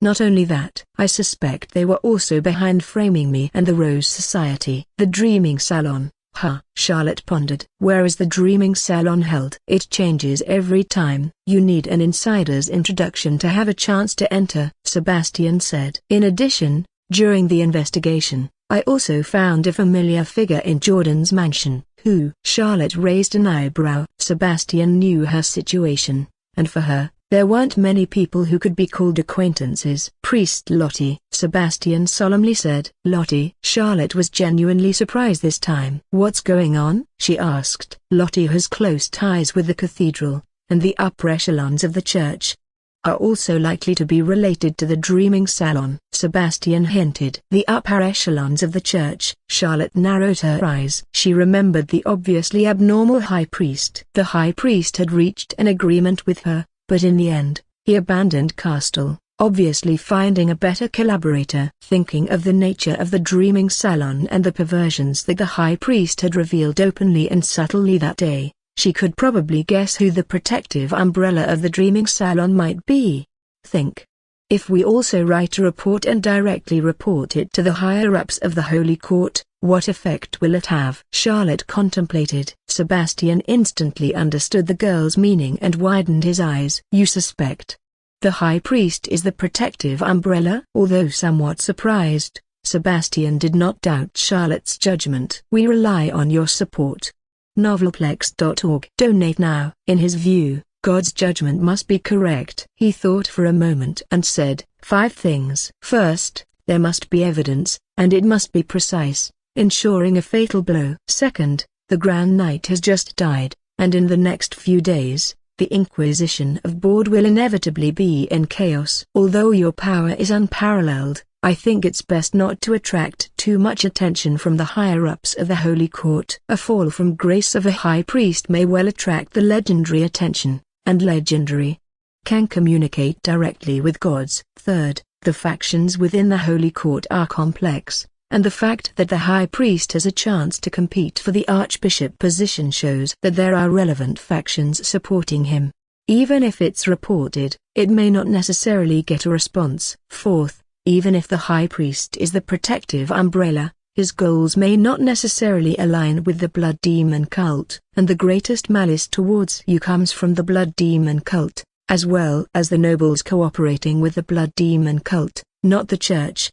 At least not for now. Fifth, all conspiracies are futile in the face of absolute strength. With your power, I don't think the people behind the scenes can really threaten you. Mistress Charlotte, we can collect information in absolute secrecy, identify possible targets, and then quietly pay them a visit. Sebastian's expression was excited, showing anticipation. Having witnessed the power of the Lady of the Night, he now had more confidence than the Lady of the Night herself. Charlotte, however, fell into contemplation. Sebastian was right.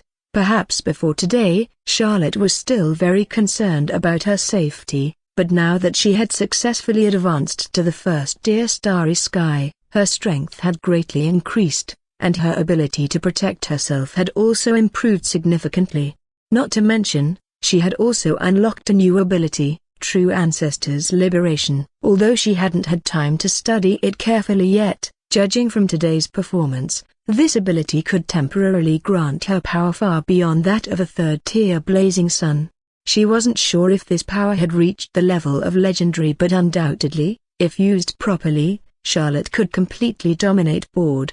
Of course, the drawbacks were also obvious. This ability couldn't be exposed to the public, and there were time limits and an unknown cooldown period. But overall, she was indeed out of immediate danger now, and she did have the power to fight back. Being assassinated and targeted, she also had a lot of pent-up anger. Perhaps it was time for her to take action. So, what should we do next? Do you understand? Charlotte took a sip of milk lightly. Sebastian chuckled. Of course, continue investigating the Dreaming Salon, unearth the secrets of the Blood Demon cult. No need for the trouble, just tie up Jordan and bring him to me, Charlotte said calmly. After speaking, she thought for a moment, then changed her mind. No need to bring him to me. Just tie him up and call my name. Sebastian's heart skipped a beat. Understood. Remember not to expose yourself. Disguise well. You can also let your subordinates do it, but don't leave any traces, arouse suspicion, or startle the snake. Charlotte reminded again. The Grand Knight had just died, and he died during the process of chasing Sebastian. Sebastian's current situation was very delicate. Although she had provided cover, it didn't clear suspicion, and Charlotte even had a bit of a headache about solving this problem next. Sebastian also thought of these. He respectfully bowed again. Understood. In addition, if you find members of the Blood Demon cult again, don't alarm them, just call my name as well, Charlotte added. Sebastian's heart stirred slightly, bowing respectfully. Understood. I accept your oracle. After receiving the orders, Sebastian took his leave, and Charlotte finally had some free time to properly study the new powers she had obtained. Chapter 84, Power Beyond Mortal Limit. Gospel of Blood. Charlotte acted upon her thoughts. Setting aside the various enhancements brought by the Gospel of Blood, she first wanted to test her own physical qualities to understand the true power of the starry sky. Different races and individuals had varying strengths upon entering the first tier. Judging solely by feeling was not accurate. Charlotte wanted to conduct practical tests, which would help her understand her strength at its weakest and formulate how to protect herself. Afterward, she would delve into understanding the new power of the Gospel of Blood. After pondering for a moment, the girl pressed the silver bell on the desk, summoning her personal maid. "Prepare a set of night training attire for me, and then have Kasimodo open the door to the training room." In the world of Miria, noble families with extraordinary powers always had training rooms specifically for the training of extraordinary individuals. Knight families liked to call it the training room, while mage families preferred to call it the meditation room. The Castle family had produced both mages and knights over the generations, so they had always referred to it as the training room according to noble tradition. During the days she spent after returning to the manor, Charlotte conducted her daily etiquette training of the newcomers in the training room. Therefore, the maid was not surprised after hearing Charlotte's instructions and respectfully excused herself. About 15 minutes later, Charlotte changed into suitable night training attire. Although it's called night training attire, it was actually a tight-fitting top with elongated riding pants. The main color was white, and the fabric was silk from the Far East, making it silky, comfortable, and light to wear. Of course, it was also quite expensive. The training attire alone cost over 1,000 gold dana. Wearing the training attire, Charlotte tied her golden hair into a high ponytail, looking a bit less cute and more heroic. When she arrived at the door of the training room, Kasimodo was already waiting there. "Master." Kasimodo bowed respectfully to Charlotte, looking very excited. "Help me adjust the testing equipment. I want to test my current physical fitness," Charlotte commanded her old servant. Most of the training rooms of the major noble families were equipped with devices specially designed to detect extraordinary strength. These devices were usually alchemy products in nature,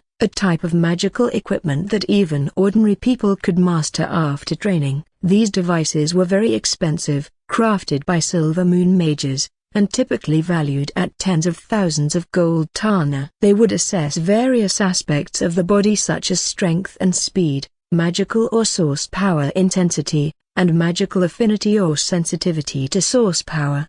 The tests were not particularly accurate, mainly used for self-evaluation by those at the first tier and below, aiding them in their self-improvement training.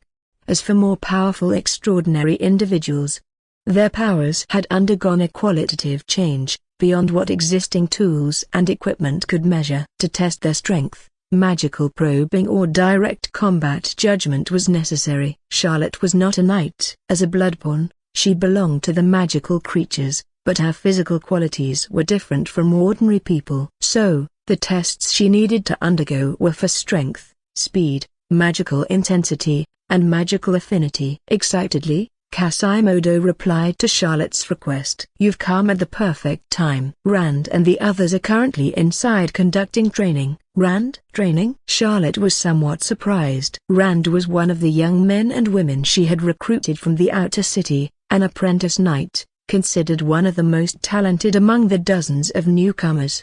Usually, the young men and women would undergo extraordinary training in the morning in the training room, and in the afternoon, they would receive etiquette lessons led by Charlotte, with Kasimodo assisting, sometimes even sparring with Charlotte. Of course, almost every time, they would be thoroughly beaten by the seemingly more delicate Charlotte. However, with such a big event last night and many people even getting injured, she had already given the young men and women an extra day off. Moreover, because of the chaos last night, some people still hadn't been found, and the Rose Society was still sending people to search. What was happening today? You'll see once you go in. It's a surprise. Kasimodo chuckled without explaining directly. A surprise? Charlotte's heart fluttered slightly. She didn't continue to inquire but decisively pushed open the door. As the door opened, the training room came into view. The training room of Castle was quite large, almost equivalent to a small sports arena, able to accommodate hundreds of people for daily training without issue. The training room was bustling with noise. Over 30 young men and women were undergoing their daily extraordinary training. honing their magical and source power abilities or simply their physical fitness. Those who hadn't been injured last night or whose injuries were relatively minor had all come. Seeing Charlotte, the nearest young men and women's eyes brightened. They stopped their movements and greeted the young lady respectfully. Lady Charlotte. Their demeanor was even more respectful than the previous week, and their grateful gazes towards Charlotte were beyond measure. Yesterday, the young lady had personally led the Demon Hunter Knights to save them and their families, which was quite rare for nobles, especially considering the danger Charlotte herself faced in the chaos of the outer city last night. Amid the crisis, Charlotte's status in the hearts of the young men and women had undoubtedly become even more revered. If before they were merely attracted by the wealth of the Castell family, the promising future, and the beauty and loveliness of their mistress Charlotte, now, the vast majority of them truly regarded themselves as members of the Castell family. Weren't we supposed to have a day off today? Some of your parents were injured in last night's accident. Charlotte surveyed the room and said. Hearing her words, the young men and women looked at each other with complex expressions, feeling somewhat unwilling. A young man fell silent for a moment before speaking. Lady Charlotte. We're just too weak. We want to improve our strength as soon as possible. We rely on your support. Novelplex.org. Donate now. We grew up in the outer city because our parents were once extraordinary individuals, and with the help of the Rose Society, many of us awakened extraordinary powers when we were very young. In the outer city, we've always been proud of our strength. But it wasn't until last night that we realized. In front of advanced extraordinary individuals, in front of the judgment troops, we are still too weak. As knights, we can't even protect our families, and we even need your protection. If it weren't for you last night, perhaps we would have died. The young man bowed his head in shame. Hearing the young man's words, other young men and women echoed. Yes. We're too weak. We must become stronger as soon as possible. Charlotte felt a slight realization. These young men and women were stirred by the battle with the Inquisition last night. She sighed and said, It's good that everyone wants to become stronger. However, advancing to a higher tier isn't something that can be achieved overnight. Everyone needs to take it step by step. With that, she smiled slightly, her beautiful and innocent smile like a blooming flower, making it difficult for the young men and women to look away. Don't worry, from now on, I will hire some instructors specifically to help you improve your extraordinary powers. Thank you, Lady Charlotte. Long live Lady Charlotte. Long live Castell. The young men and women cheered. All right, you don't need to mind me. Continue your training, Charlotte said to the young men and women. The crowd soon dispersed, returning to their training. However, Quasimodo, who was beside Charlotte, seemed hesitant. Master, we hired demon hunters last night and spent too much guldana. If we hire professional instructors, we might not have enough money. It's all right, we have the Rose Society. We can select some people from the Rose Society to be instructors. That is indeed a way, but forgive me for speaking frankly. The Rose Society was, after all, well, once an underground organization, and each extraordinary individual there is quite formidable. Training under them might be difficult. You mean they might not be able to handle it? Yes, that's what I mean. Wouldn't that be even better? Everyone wants to improve their strength quickly, right? Devilish instructors with devilish training will help them improve their strength faster, Charlotte said with a smile. After saying that, she looked at Quasimodo again. And what about the surprise you mentioned? If it's just the newcomers being enthusiastic, that wouldn't count as a surprise. Master, look over there. Quasimodo didn't directly answer but pointed to the annex used for test and physical fitness in the training room. Charlotte glanced over and saw a crowd of young men and women gathered there, occasionally exclaiming in surprise. Charlotte had just noticed these people. It seemed they were watching something. She hadn't even noticed their presence when she entered,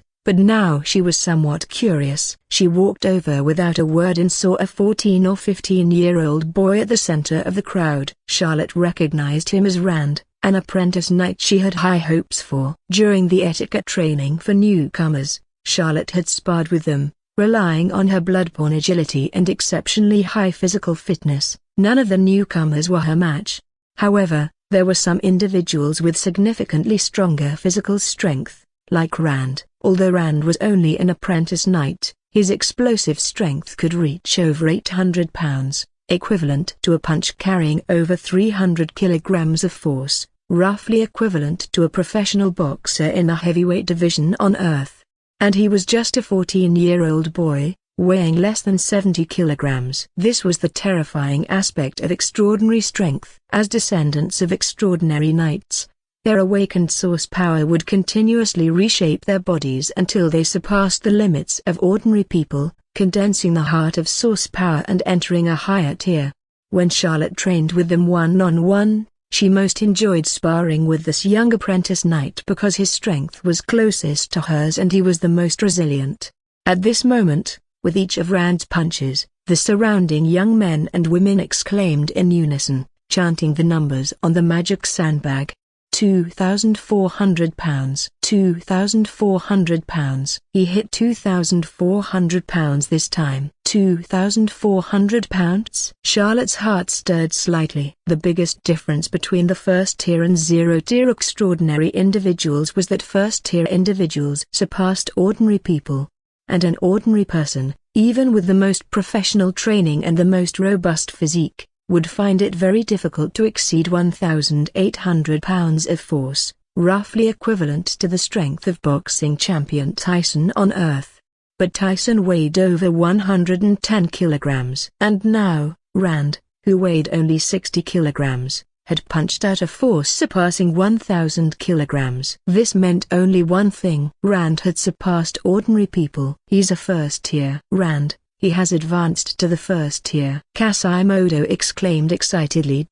Chapter 85, Let's have a spar. Gospel of Blood first tier. Charlotte's heart stirred slightly, followed by a wave of excitement. As a lord, she couldn't rely solely on her own strength to control her territory. Extraordinary followers were necessary, and a boy who condensed the heart of source power at the age of 14 to become an extraordinary knight, although could not be called a genius, was indeed extremely gifted. At this moment, the young men and women who had been watching finally noticed Charlotte. They quickly fell silent and abandoned Rand to gather around the girl, bowing respectfully. Lady Charlotte. Charlotte smiled faintly. You've all worked hard. Rand also quickly walked over. This carefree young man was also very excited, his bare arms, forehead, and body covered in sweat from hitting the sandbag. Charlotte could even sense his strong aura through her keen intuition. Although much weaker than Chatham, the captain of the Demon Hunter squad, he was much stronger than the other newcomers. Standing together, they gave Charlotte the feeling of stars and the moon. Lady Charlotte. Rand knelt down on one knee, his right hand placed over his chest, respectfully performing the knight's gesture of facing his liege. Please rise. When did you advance? Charlotte smiled, her smile naive and romantic, filled with the joy of a young girl. Rand scratched his head innocently. It was last night. After returning home last night,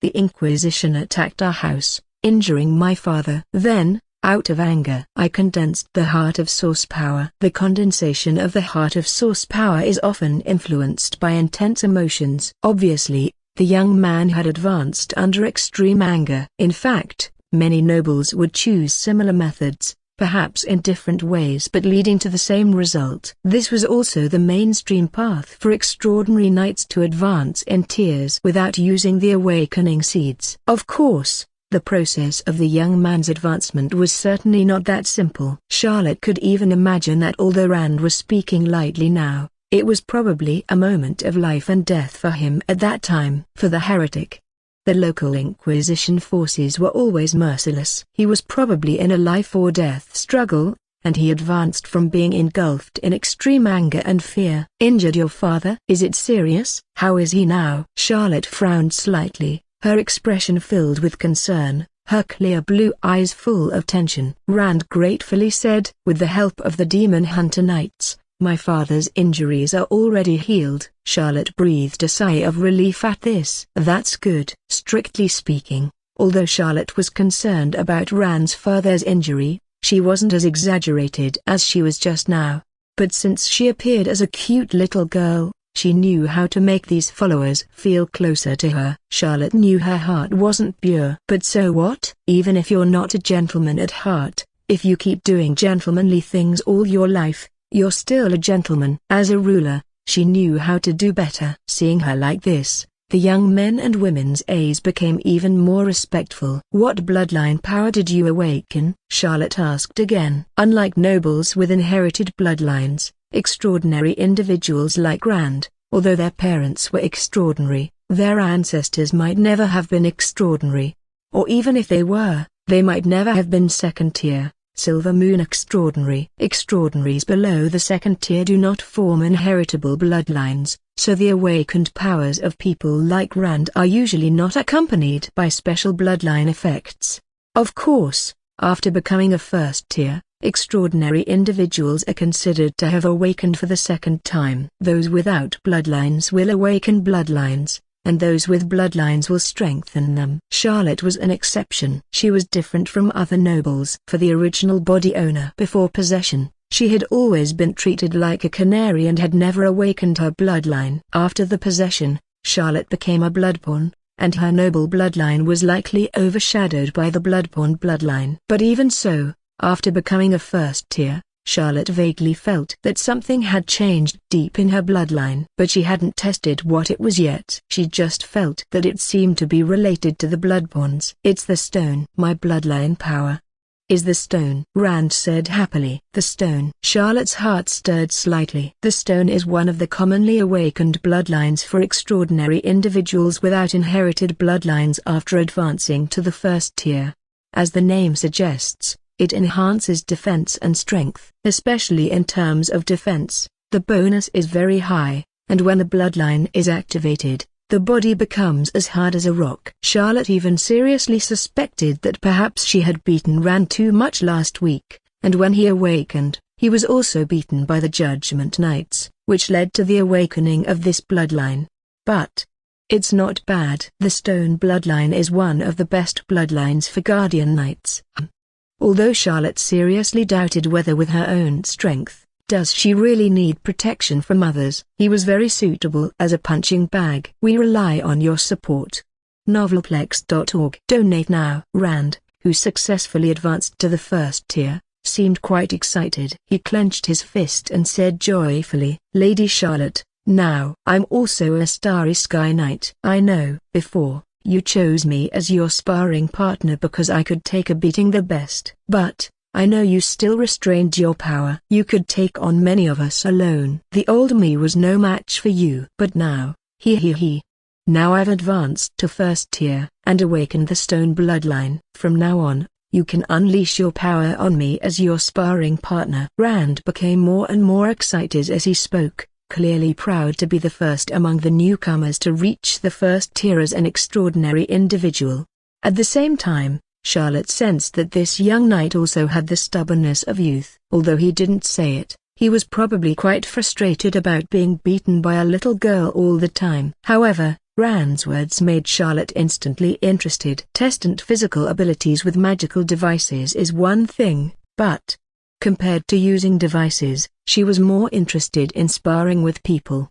Now she had encountered someone who had also awakened Starry Sky power, and it was also the one who she had previously beaten. She suddenly felt a bit itchy to fight. Of course, she was a bloodpawn, and strength wasn't her strong suit. Agility and magic were. She was even only halfway decent at magic. She only knew the Majesty magic for now. With Rand advanced to first tier and awakened his bloodline power, his strength must have undergone a tremendous change. But Charlotte didn't care about winning or losing. After all, she was just a little girl. What did it matter if she lost? Sure, let's give it a try, Charlotte said, her eyes bright with eagerness. Hearing the girl's words, the young men and women around them were stunned. Master, be cautious. Rand just awakened his source core. Although I'm not an extraordinary individual, I know that those who have just advanced to the next tier find it hard to control their power. Kasimodo's face changed slightly as he hurriedly interjected. Mr. Kasimodo, you don't need to worry. I'm used to my current strength, and I won't go all out. I'll just use one hand and a third of my strength.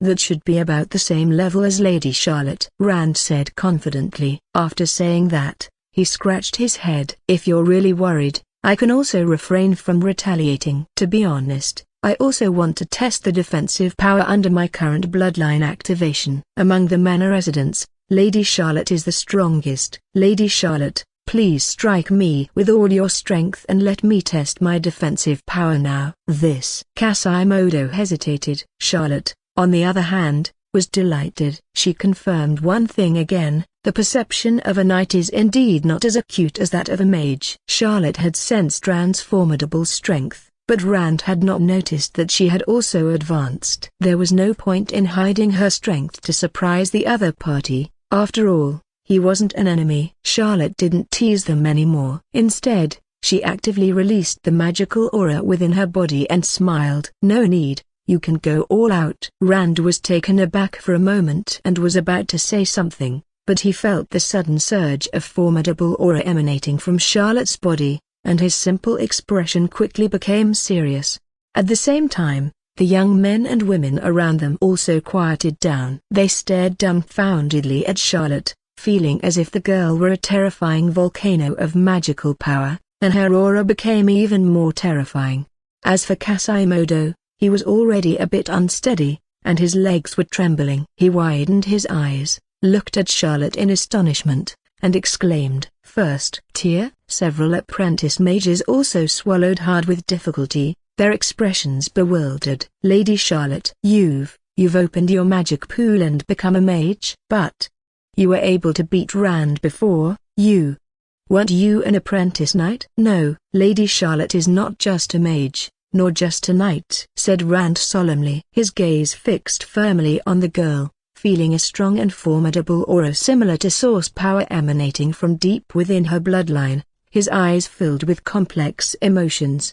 "Lady Charlotte, you are a dual cultivator." Taking a deep breath, he slightly clenched his fist, his eyes also filled with determination. "Lady Charlotte, you truly deserve to be the head of the Castle family." "It seems I really don't need to hold back." Charlotte smiled slightly. She was certainly not a dual cultivator, but as a bloodborn, as a magical creature, it wouldn't be wrong to say she was a dual cultivator. Humans are not magical creatures. Without an affinity for magic and magic circuits, they can only become knights. And those who have opened their magic pool and become mages, focusing solely on magic, find it difficult to pick up source power training again to condense their source core.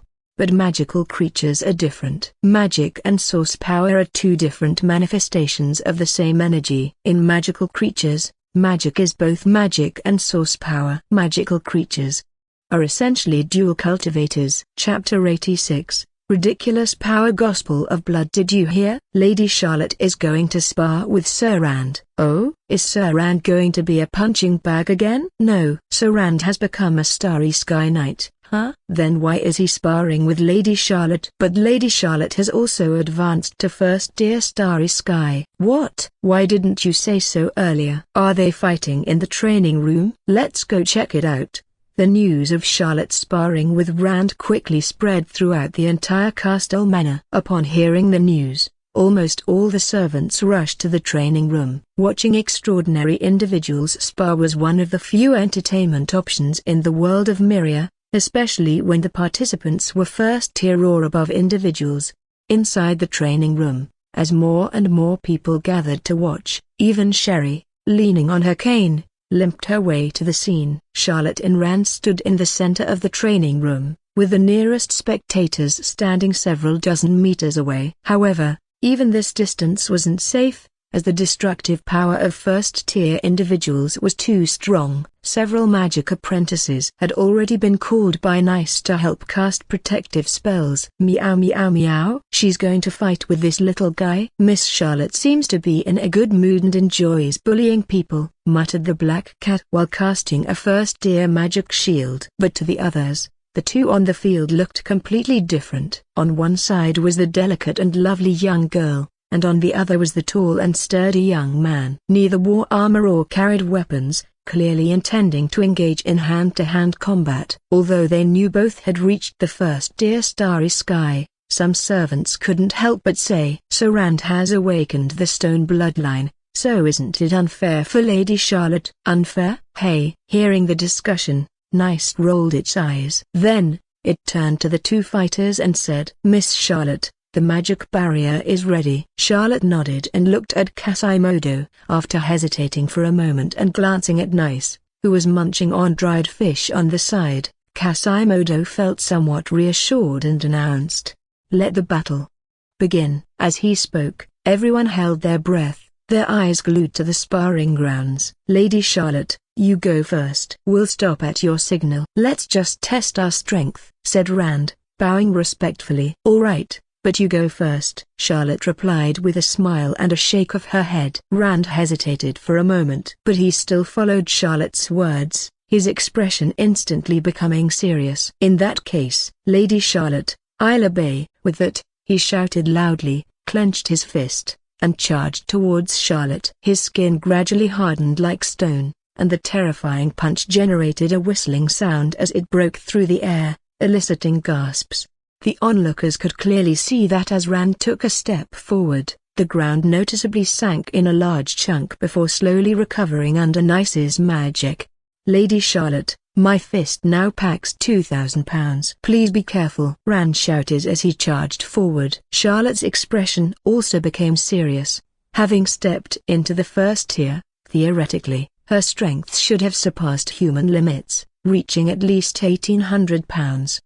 But facing off against a Starry Sky Knight who had awakened the stone bloodline, she still had to be cautious. She took a deep breath and immobilized the power of her bloodline within her. Charlotte was a bloodborn. As the price of becoming bloodborn, she lacked a heart of source power or a magic pool. However, after advancing to the first tier, she distinctly felt her heart become a source of power. The strength of the bloodborns stemmed from their bloodlines, and the core of the bloodline was the heart. With her intention, Charlotte could feel her heart beating strongly, as the magical power within her blood continuously gathered towards her arms.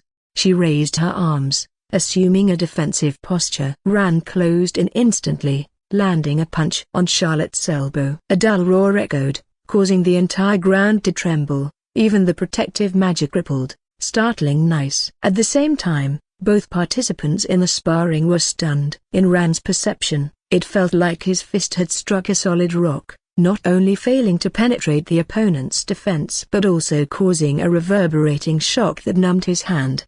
Charlotte furrowed her brow instantly, sensing that the opponent's fist seemed somewhat weak. Did you really use all your strength? She couldn't help but ask. Rand was also bewildered. Huh? Did I not exert enough force just now? Again. Rand took a deep breath and clenched his fist once more. Ha! He shouted and charged towards Charlotte again. This time, Rand's internal source power erupted completely, using all of his strength. With each step he took, the ground beneath him cracked, and even Nice's magic took several seconds to repair it. His punch was even more ferocious, and he flew towards Charlotte like a cannonball. Feeling the seemingly no stronger than before force, this time, Charlotte only extended one hand. As the two collided once more, Charlotte remained unmoved, while Rand felt the counter-force on his fist even stronger, making his entire arm numb. This time, he finally confirmed a terrifying fact: even when he exerted all his strength, he couldn't make the girl budge an inch. She even only extended one hand. We rely on your support. Novelplex.org. Donate now. Ridiculous. How strong is she really? Rand's mind was filled with shock as he looked at Charlotte, and he even began to doubt his own strength. The surrounding spectators, unable to truly feel the terrifying power of the confrontation due to the protective magic, only saw the boy's attacks being easily blocked by Charlotte. Rand, are you even trying? Yeah, even Lady Charlotte. You're making it too obvious that you're going easy on him. Several apprentice knights expressed their dissatisfaction. Rand's face turned red with frustration. God, he really wasn't holding back. Lady Charlotte is just too strong. Rand's expression became somewhat bewildered. Why? Why did he feel like the gap between himself and Lady Charlotte became even wider after he advanced to first tier? Is it over, then? Let me try my strength, Charlotte said. Upon hearing the girl's words, Rand's expression immediately became serious. He quickly assumed a defensive stance, looking like he was facing a formidable enemy. Seeing him like this, the onlookers laughed. "Rand, don't overdo the act." Yeah, no. He's not acting. He's really going all out to defend," Nice said while nibbling on dried fish. "Really going all out to defend?" The crowd was stunned. They didn't doubt Nice's words. Even though it was just a cat, it could cast magic and divine rituals. They couldn't help but look at the girl on the field, feeling that her delicate figure had suddenly become mysterious. Meanwhile, Charlotte continued to concentrate on her magical power. She could clearly sense the flow of magic in her blood, strengthening her power. Taking a deep breath, she clenched her fist. At first, she intended to exert full force as well, but thinking back to the opponent's strength just now, she hesitated. She unloaded half of her strength, and after careful consideration, she unloaded some more, only using 1/3 of her full strength. Next, she gave a light shout and rushed towards Rand. The ground beneath her feet instantly shattered. Even the protective magic trembled slightly, scaring Nice into exclaiming "Holy cow!" Her petite fist swiftly approached and struck Rand's arms, causing the boy's expression to change drastically. With a loud bang, the newly advanced Starry Sky Knight was sent flying by a punch, flying over 10 meters before crashing into the wall. After slowly sliding down from the wall, Rand lay down for a while before struggling to sit up. In the blink of an eye, the entire training room fell silent. Charlotte also looked at her fist in bewilderment. Wow, is my strength really just at the entry level of the first tier? However, the stone bloodline truly lives up to its name. Even after being thrown over 10 meters and lying there for more than 10 seconds, Rand still managed to struggle and sit up. Coughing and trembling in both arms, clearly he hadn't recovered. He looked at the girl with fear in his eyes. Cough cough. I'm done, no more. I won't fight anymore. Your strength, it's too strong. Kasimodo, who was watching as the referee, snapped out of his daze after a while. Lady Charlotte wins. With that said, Nice removed the protective magic, and the crowd erupted into a clamor, swarming over. Lady Charlotte, you really just advanced to the first tier? Rand, did you really not hold back? Total domination. This was a total domination. Lady Charlotte is so strong. Rand, you're so embarrassing. The boys and girls chattered, while Charlotte looked at her fist thoughtfully. However, she quickly put away her inner surprise and said to Kasimodo, "Kasimodo, prepare the thing for me. I want to test my strength alone." Seeing Charlotte's expression, Kasimodo immediately understood and quickly said, "Everyone, go train first. The master wants to conduct a personal test. Don't disturb." Although the boys and girls were very curious about Charlotte's true strength, they knew they had to obey orders. Reluctantly leaving the training room, Charlotte walked in alone, closed the door, and came to the magic sandbag. Taking a deep breath, she mobilized all her strength, and punched upwards. With a dull bang, the sandbag trembled violently, almost deforming, and the connected magic stone suddenly emitted a dazzling red light, displaying a series of numbers. Charlotte looked over, her gaze focused slightly. That number, 8,800 pounds, 4 times that of Rand's. Converted into kilograms, she had almost 4 tons of force with a single punch. Ridiculous. Is this the strength expected of a Baron-level Bloodborne? Isn't strength supposed to be a weakness for the Bloodborns? Something's wrong. There must be something wrong! Chapter 87, Royal Bloodline Gospel of Blood. Charlotte pondered for a moment and telepathically communicated with Nice. Soon enough, the black cat pushed open the door to the training room and walked in. Perhaps it was because the food at the Castle household was too good. This fellow had been getting fatter recently, showing a tendency towards becoming round. Meow. Esteemed Miss Charlotte, did you summon me? Charlotte glanced at it and said calmly, "How much strength would be considered average for a Bloodborne that recently advanced to the first tier?" Meow. That depends on what race they were before becoming Bloodborne. Different races have different standards. For humans, it should be similar to that of extraordinary knights. Nice replied instinctively. After speaking, it glanced at the number on the magic sandbag. its eyes widening. TSK. 8,800 pounds. Your strength has recovered quite quickly. You're not surprised? Charlotte's mind stirred. Surprised about what? Even if you smashed the sandbag with one punch or shouted a blazing sun strongman unconscious, Nice wouldn't be surprised. The cat replied, licking its paw. You're neither ordinary nor a typical bloodborne. Anything that happens with you is quite normal. Charlotte. That sounded somewhat reasonable. With the Gospel of Blood in her possession, she seemed to defy conventional logic, often endowed with extraordinary strength. However, Charlotte was certain that she wasn't currently tapping into the power of the Gospel of Blood. Her current strength belonged entirely to her. How much strength does a second-tier Silver Moon Extraordinary Knight have? Charlotte asked after some thought. If they've just been promoted, their physical strength alone should be at least £20,000, possibly close to £30,000. And if their source power erupts,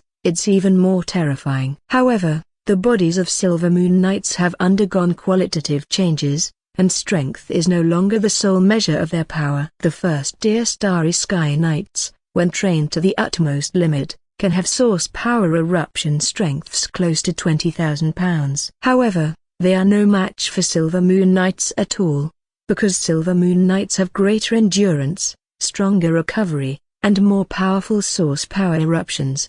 Nice explained. £20,000 to £30,000. That's already over 10 tons of pure physical strength, and if source power erupts, multiplying that several times probably wouldn't be a problem.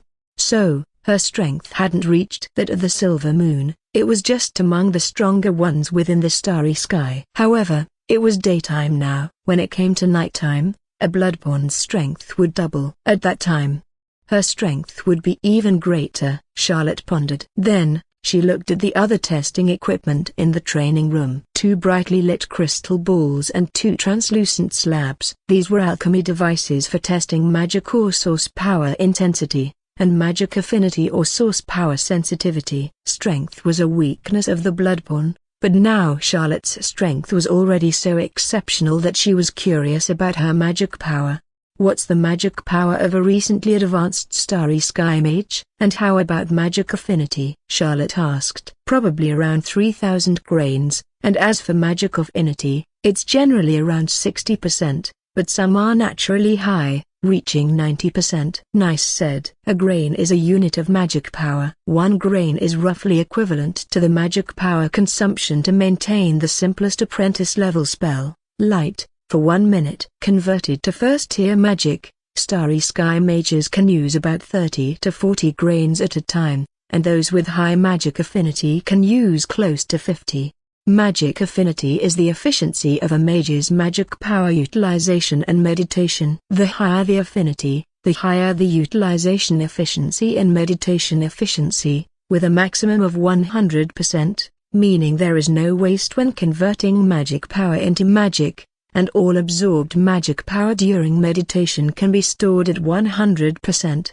What about Silver Moon? Charlotte asked again. Hey, although mages aren't physically strong, their mental strength is formidable. And when it comes to Silver Moon, a mage's mental strength undergoes a qualitative change, as does the magic power pool. The magic power of Silver Moon mages is generally over 30,000 grains, but when they use magic, they no longer need to rely solely on their internal magic power. They can resonate with the magic power in the air, greatly reducing magic power consumption. Starting from Silver Moon, as long as they don't get close, extraordinary knights are no match for mages. Of course, knights with exceptional talents, like Gara, are exceptions. They're monsters. In addition, the magic affinity of Silver Moon mages is over 90%. Nice replied. Charlotte nodded slightly. With Nice's explanations, she finally had a clear understanding of the strength of first-tier Starry Sky and second-tier Silver Moon extraordinary beings. After some thought, Charlotte placed her hand on the crystal ball and infused it with her magic power. As she did so, the crystal ball instantly lit up, emitting a crimson light. Gradually, a blurry number appeared on the base, 13,000 grains. 13,000 grains? Isn't that over 4 times the strength of a recently advanced Starry Sky Mage? Charlotte's heart skipped a beat. At this point, She finally confirmed that it wasn't just her strength that was too strong, but rather since advanced to the first tier starry sky, she had surpassed the norm in every aspect. Charlotte took a deep breath and began testing her magic affinity. As she touched it, the translucent slab immediately took on a deep black hue, and the affinity meter on the magic crystal below shot up to maximum. Magic affinity, 100%. We rely on your support. Novelplex.org. Donate now. And it was dark magic affinity, 100%. Charlotte wasn't surprised by this. The magic affinity of magical creatures was always extremely high, and the Bloodborne were, after all, creatures of darkness. After testing her strength and magic, Charlotte looked at the black cat again. Do you have any knives? The black cat's eyes widened in alarm, protecting its 2 cat eggs. What?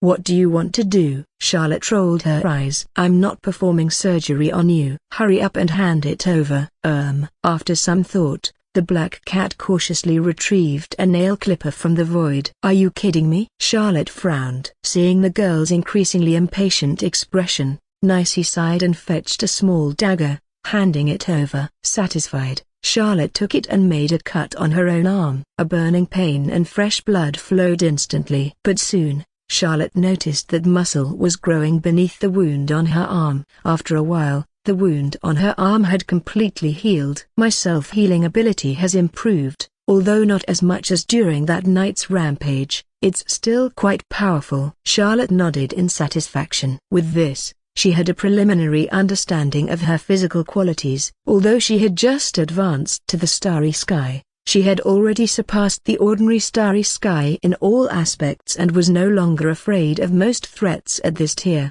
Of course, if facing a silver moon alone, unless she used the power of the Gospel of Blood, she would still need to run away quickly. With the tests complete, Charlotte was quite satisfied with her new physical qualities. Although she still looked like a pitiful little girl on the outside, her true strength was now monstrous. Throwing the dagger back to Nice, Charlotte left the training room. Lady Charlotte, how did it go? What were your test results? The boys and girls immediately gathered round, their eyes full of curiosity. Charlotte smiled faintly. A bit stronger than Rand. Rand, are you sure it's just a bit? The boy's gaze carried a hint of resentment. Charlotte didn't delve further into the topic. She encouraged everyone a bit and then left. With the physical tests completed, she now needed to study the new power of the Gospel of Blood. Because she might have to study the power of the true ancestors' liberation, Charlotte didn't choose the study but secluded herself from everyone,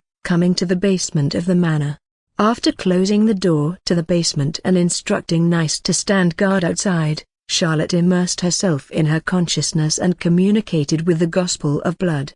The crimson light bloomed in her consciousness, and the heavy gospel reappeared in her vision. As she flipped through the pages, familiar information rushed into her mind. Master of the Gospel, Charlotte de Castile. Symbol, Thorny Rose. Race, Bloodborne. Clan and Bloodline, Kyrali, Royal Clan, Half-Elf. Extraordinary rank, Blood Baron, First Tier Starry Sky.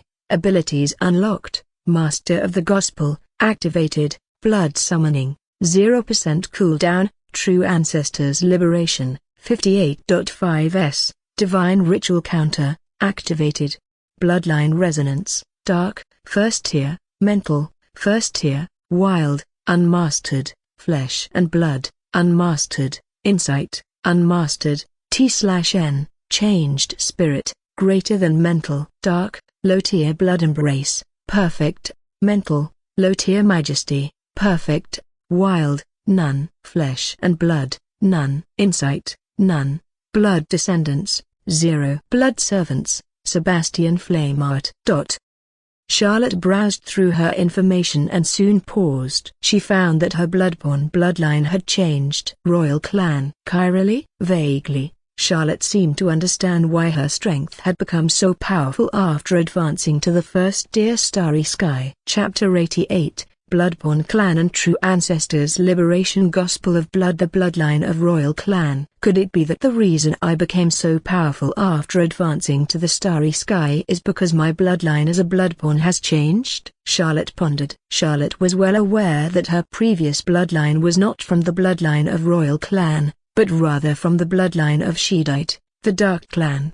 That was the bloodline she awakened after seizing the power of the crazy grandmother. After becoming a Bloodborne, Charlotte specifically studied the bloodlines of the Bloodborne. It is said that there are 6 major clans among the Bloodbornes. However, in the internal struggles over thousands of years, the vampires had long declined, and only 5 of the 6 major clans remained. From what Charlotte understood, the current 5 major vampire clans are Wild Clan,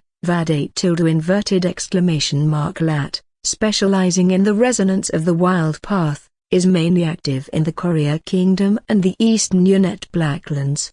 Mental Clan, Zelum, specializing in the resonance of the Mental Path, is mainly active in the Kingdom of Courier and the Western Unnet Empire. Flesh and Blood Clan, Harkos, specializing in the resonance of the Flesh and Blood Path, is mainly active in the Western Unnet Empire and the Northlands Grand Duchy.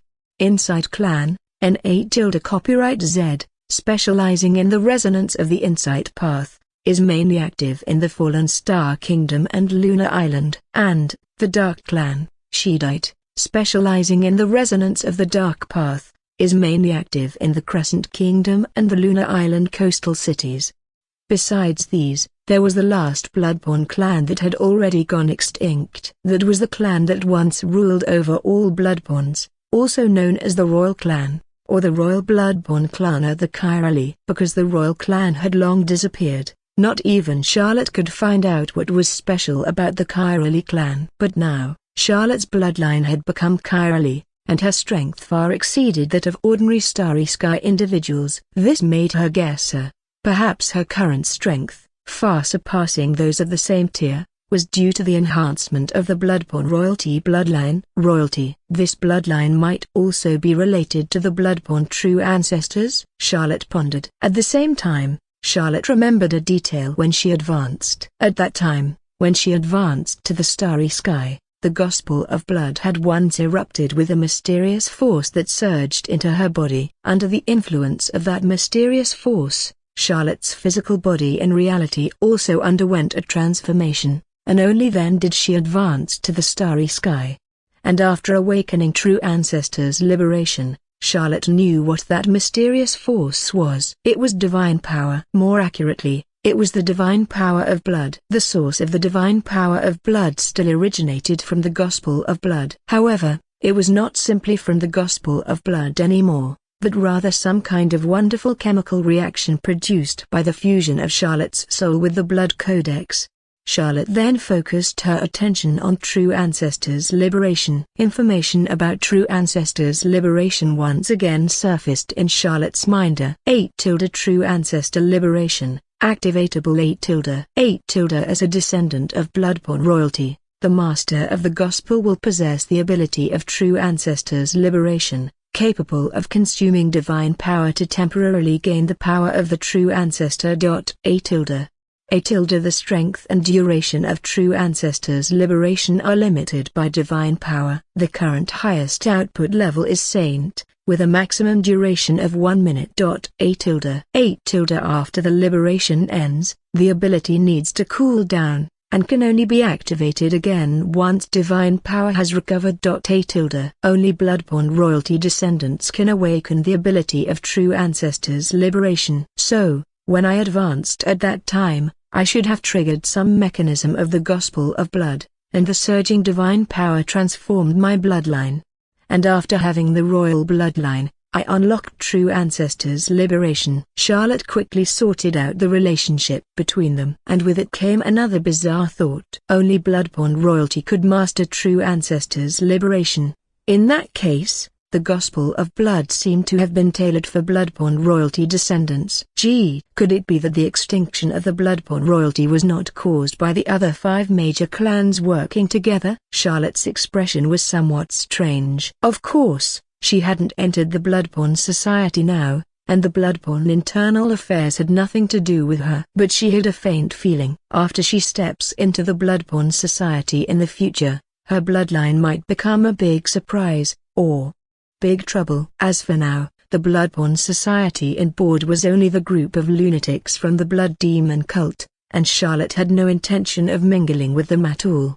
We rely on your support. Novelplex.org. Donate now. Not only that, but she also wanted to get rid of them. Putting aside her scattered thoughts, Charlotte continued to study True Ancestors' liberation. She carefully communicated her consciousness with the divine power hidden deep in her body around the gospel, and the feeling of the leap in perspective she had when she advanced came again. However, this time, Charlotte was prepared. She did not activate True Ancestors' liberation but repeatedly probed its edge, sensing the specific information about this ability. With Charlotte's perception, a crimson light radiated from her body, its brilliance flickering intermittently, exuding an ancient and profound aura. After a moment, Charlotte opened her eyes again. In the repeated probing, a vast amount of information poured into her mind, and she finally gained a further understanding of the power of True Ancestors' liberation. True Ancestors' liberation can allow me to temporarily possess the power of a saint. Saints are the form taken by the gods when they descend to earth. Currently, the power of a saint is almost equivalent to that of a demigod, but it cannot reach the level of a demigod because the world of Myria is currently in a period of low magic and cannot withstand demigod-level power. The current highest output level is saint. Under the highest output level, divine power will be rapidly consumed, and the time to maintain the True Ancestors' liberation state may be further shortened. If the power of the saint is completely erupted, it may not be able to last for 58.5 seconds, or even only last for a few seconds. The power of True Ancestors' liberation must be used cautiously. The Gospel of Blood is an artifact. Inside the cover, there used to be a lot of divine power of blood, but most of it is sealed and must be continuously unlocked through completing the Gospel or the owner advancing in tears. Other than that, if the divine power is depleted, it can only be replenished through other means. There are two ways to replenish it. One is to absorb the power of other gods, similar to absorbing the holy light of God from God Herald when countering divine ritual. This is an upgraded version of the Bloodborne's blood-sucking power. And the other is to use belief conversion. Belief conversion. Belief can also be converted into energy. Does it mean faith? Charlotte's heart skipped a beat. Wow. Does this mean I have to go preach? Charlotte instantly rejected the option of preaching. She was currently deep inside the Crescent Kingdom, within the territory of the largest religion, the Holy Court. Preaching here would be like inviting death upon herself. Not to mention, she was not a god. She couldn't respond to believers and couldn't bestow divine ritual. Even if she preached secretly, she would have to wait until she returned to her own territory to figure out how to do it. Castil's territory was far from the reach of the Holy Court's faith, and it was perfect for causing trouble. So, if I want to gain divine power now, other than advancing or completing the Gospel of Blood, I have to leech other religions. Charlotte quickly turned her attention to the Holy Court. Of course, she currently didn't lack divine power for the next 58.5 seconds. But it was better to be prepared. Understanding the power of True Ancestors' liberation, Charlotte became more excited. Undoubtedly, this would be her biggest trump card. Suppressing the joy in her heart, Charlotte focused her attention on the newly acquired cursed page. In the ocean of consciousness, the Gospel of Blood opened again and soon flipped to the back of the dark chapter, where the extra page appeared. Golden characters slowly appeared on the Gospel, and new information about the Gospel emerged in Charlotte's mind. 8 Gospel of Blood A middle dark chapter 8 In the darkness we wander. 8 Darkness embodies us, we are its essence. 8 Commanding the power of blood, our spirits find their origin. 8 Under the veil of night, shadows become our armor. 8 Unveiling the mysteries of life and death, death becomes our limbs. 8 Dark chapter A middle necromancy, unlocked. 8 Discovered magic, undead resurrection. 8 Undead resurrection, fundamental necromancy magic within the Dark Path bloodline, capable of awakening the resurrected undead. The duration and quantity are inversely proportional to the magical energy expended and the strength of the undead. 8 Would you like to inherit it? 8 Undead resurrection. Charlotte was slightly stunned. She recognized it. This cursed page. was actually the one that was taken away by the demon hunter knights from the crazy old lady! Chapter 89, Undead Resurrection. Gospel of Blood. Charlotte once inquired with the Black Cat Nice about the power of the cursed page held by her grandmother. According to Nice, the power possessed by that page was none other than the undead resurrection. At the time, relying on the power of the cursed page, all the servants in the entire manor had been transformed into zombies. Grandmother's cursed page was reclaimed by the demon hunters. However, Sebastian managed to retrieve it from the base of the blood demon cult. Interesting, quite interesting. Charlotte clicked her tongue. Sebastian was unaware of the origin of this cursed page, but Charlotte knew. This cursed page had been reclaimed by the demon hunters and sealed in the sealing room of the Holy Court in the Board Cathedral, only accessible to the upper clergy of Board and with the permission of the High Priest.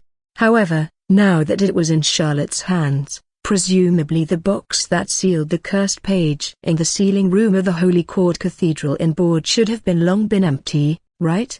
So, the High Priest is really the protector of the blood demon cult. Charlotte sighed lightly. Although she had already guessed this, getting indirect confirmation now still made her sigh involuntarily. No wonder for so many years the Board Duchy couldn't eradicate the blood demon cult. With a mole like the High Priest, eradicating them was nothing short of a miracle. At the same time, Charlotte thought of another question. Even this cursed page has come out. If there are other cursed pages still inside the cathedral, it is very likely that they have also fallen into the hands of the blood demon cult.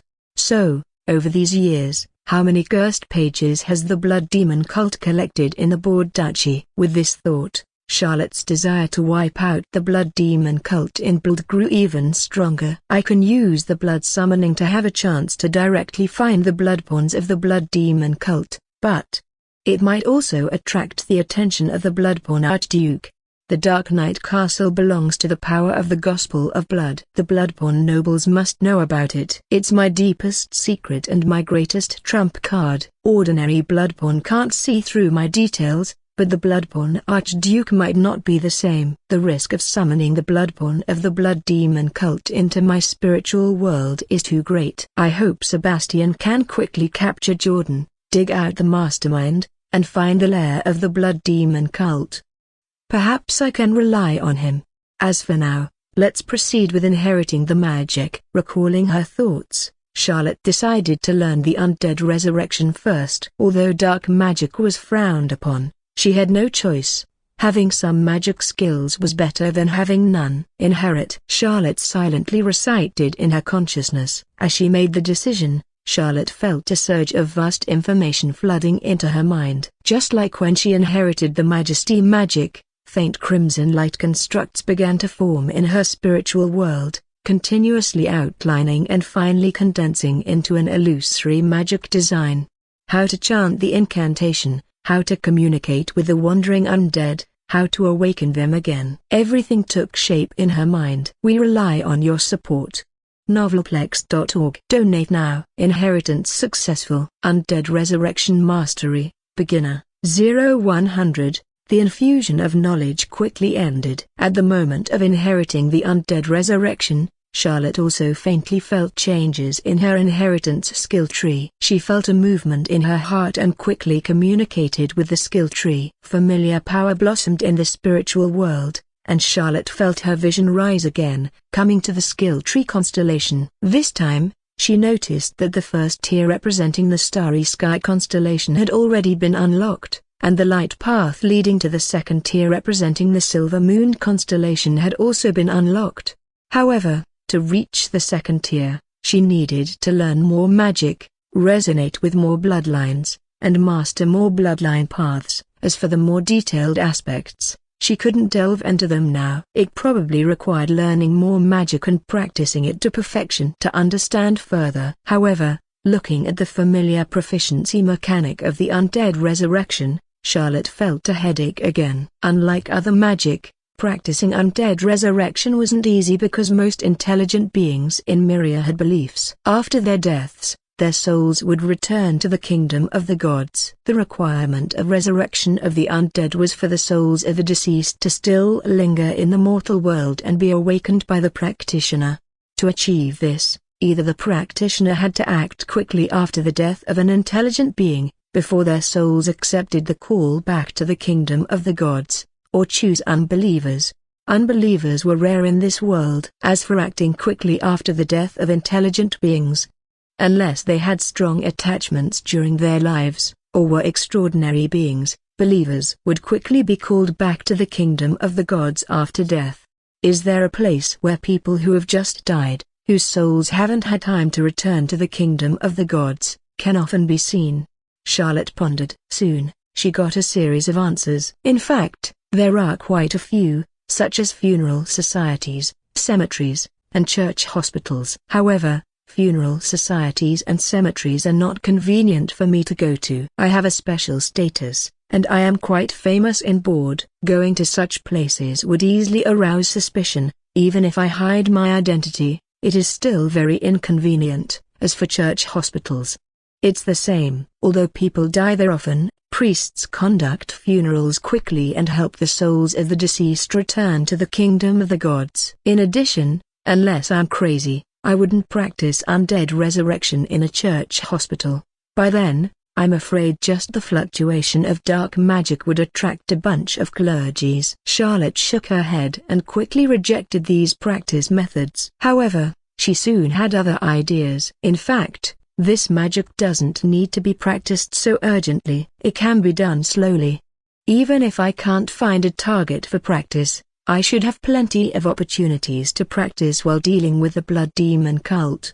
For example, killing the members of the Blood Demon cult, then summoning their souls to inquire about them, and by the way, completely crushing the summoned souls to prevent them from returning to the divine kingdom of the Bloodborne Archduke.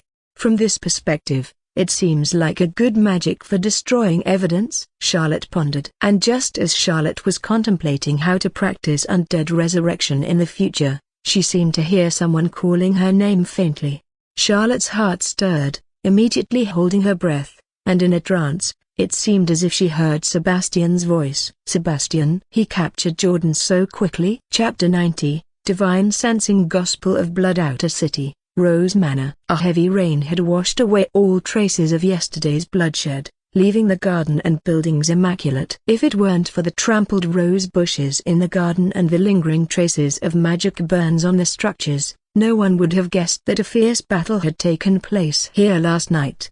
In an infirmary of the manor, the werewolf Fluff looked at the demi-human maid lying on the bed and said solemnly, "Miss Ha, don't worry. I've issued a reward in the black market and will find a second-tier healer to treat your throat. For now, just focus on resting well. I'll take care of things here at the manor." "What's wrong with Miss Ha?" A gentle and familiar voice came from behind. Luff's heart skipped a beat, instinctively turned around, then instantly lit up with joy. "President, you're back?" SHH. Sebastian, dressed in a black tailcoat, elegantly placed his index finger on his lips. "I'm still in a bit of trouble right now. Don't tell anyone yet." Luff immediately nods in understanding. "Got it." With that, Sebastian looked at his own demi-human maid again. "Injured?" "Miss Ha's temper is too fierce. Last night, she bit off her tongue to preserve the secret of the Rose Society," Luff said in a deep voice. Sebastian frowned and cursed coldly. "These bastards plotting the Rose Society behind the scenes.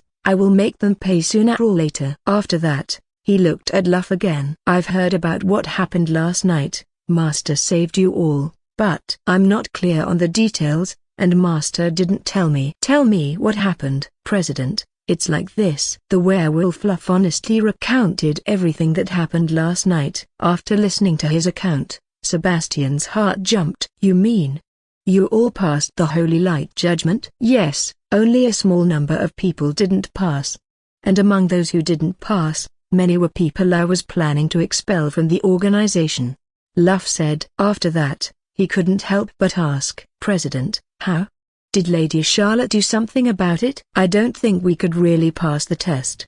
After all, we're not believers of the Holy Court." Sebastian didn't answer but looked meaningfully at Luff. "Luff, do you know why, On the first day I announced allegiance to Castle, I took you all, the maids of the Blood Wolf tribe, to the manor to meet Master? The werewolf Fluff rubbed the back of his head, puzzled, and shook his head. I don't know. Hey, you'll know one day, I think. Being saved by Master might be the reward for your perseverance over the years. Seeming to remember something, Sebastian smiled faintly. The werewolf Fluff tilted his head, not quite understanding what his president meant. But Sebastian didn't continue to explain. Although he didn't know how Lady Charlotte did it, considering the identity of the Lady of the Night, whatever she did wouldn't surprise him. Moreover, these werewolves' beliefs. Thinking of something, Sebastian suddenly asked, Love, over the years, are you sure your Blood Wolf tribe hasn't changed its faith and still worships the true ancestor of the Bloodborne?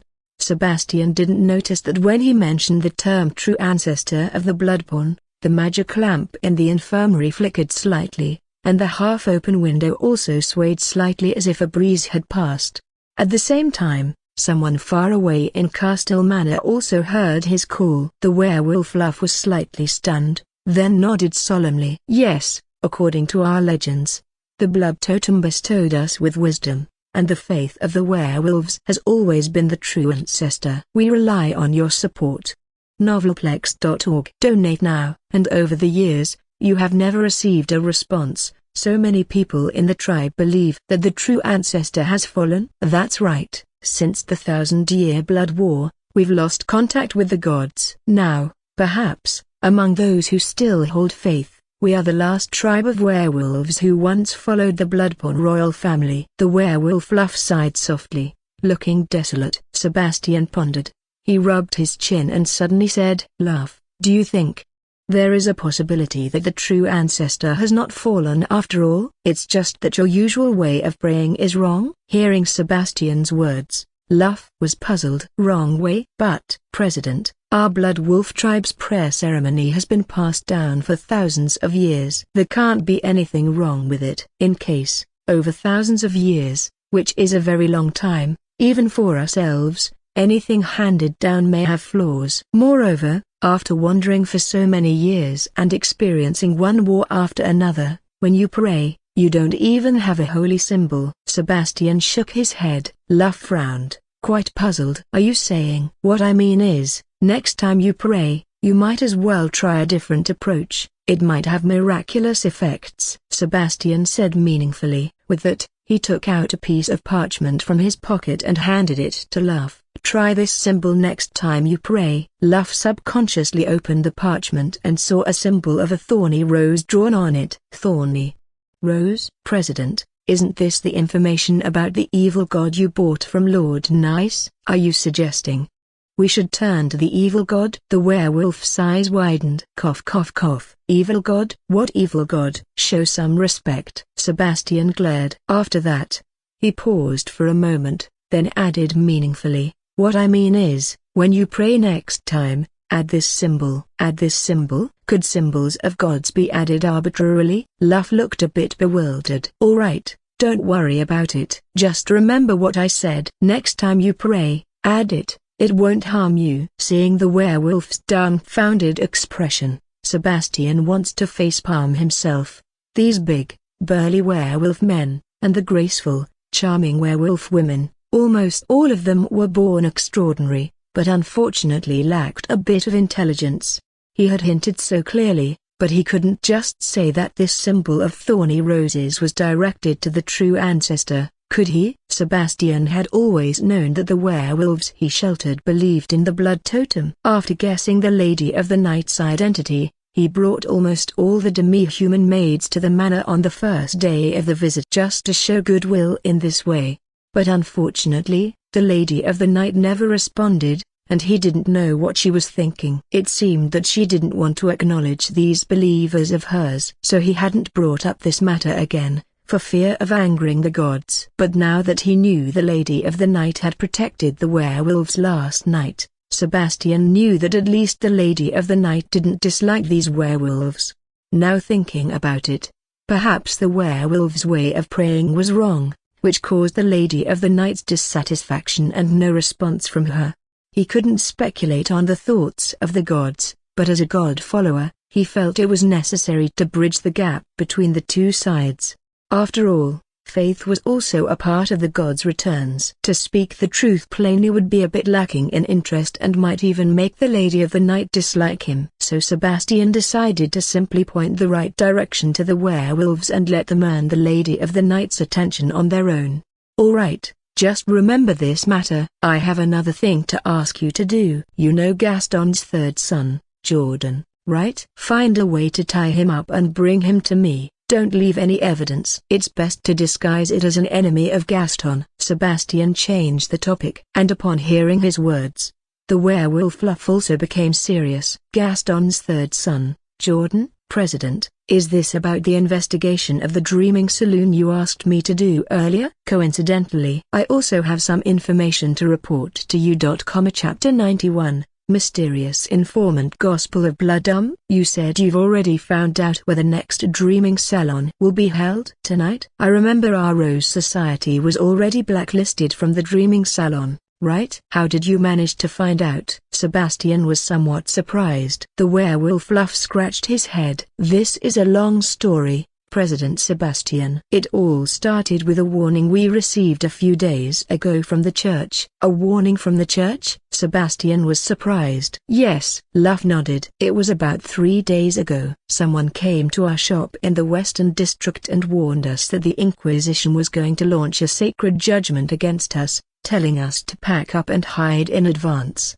They concealed their face and voice, so our people couldn't identify them, but judged from the scent on them. That informant was from the church. Sebastian frowned. Since you received the warning, why didn't you retreat in advance? Luff looked ashamed. We didn't know the identity of the person, so we weren't sure if it was genuine. As you know, we have good relations with some priests in the church, and they have a close relationship with our Rose Society. The church and the Inquisition don't get along well. If the Rose Society were to be judged, they would definitely notify us in advance. But when our people went to find them, they claimed to have no knowledge of the matter. Sebastian nodded. I know, someone in the church suppressed the news of this sacred judgment, and apart from the core circle, no one else knew about it. This sacred judgment was originally intended to wipe out our Rose Society in one fell swoop. It seems the person who warned you is from the core circle of the church. It's strange. We shouldn't have our own people in the core circle. Sebastian mused to himself. After speaking,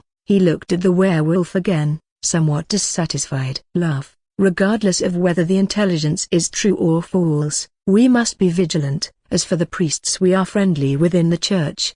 We can trust them, but we cannot fully trust them. Luff felt even more ashamed. He sighed and said, You're right. We didn't take it seriously enough this time. But you can't blame yourselves. After all, no one would have thought that we would actually be judged by the Inquisition. Those noble families have done much dirtier things than us, and yet they should be the ones facing judgment. I've seen the list of charges, and the person behind this is really ruthless. It seems they've been investigating our Rose Society for a long time. Sebastian sighed. Then he asked strangely, But what does this have to do with the Dreaming Salon? It starts with the informant, Luff continued. After the informant left, we sent someone to follow him secretly. Although we lost track of him in the abandoned city district, we accidentally stumbled upon several extraordinary kidnapping young girls. And then, you intervened. We rely on your support. Novelplex.org. Donate now. Yes, after subduing them, we rescued more than a dozen girls from the carriage, all underage teenagers, and we also found Dreaming Salon tokens on those extraordinary. Sebastian's expression turned cold. They work specifically for the Dreaming Salon? Yes, before each Dreaming Salon be held, they would abduct beautiful young girls from the outer city district. After further interrogation, we found out that a new Dreaming Salon was about to begin. Luff replied. Sebastian pondered for a moment. It seems that the informant deliberately led you there. They used us to rescue those girls. Luff nodded. That's right. Moreover, if I remember correctly, this isn't the first time. There have been many times before when someone gave us a tip-off before the Dreaming Salon started, using us to save many girls. I know about this. Many of our Rose Society members' single problems have been solved in this way.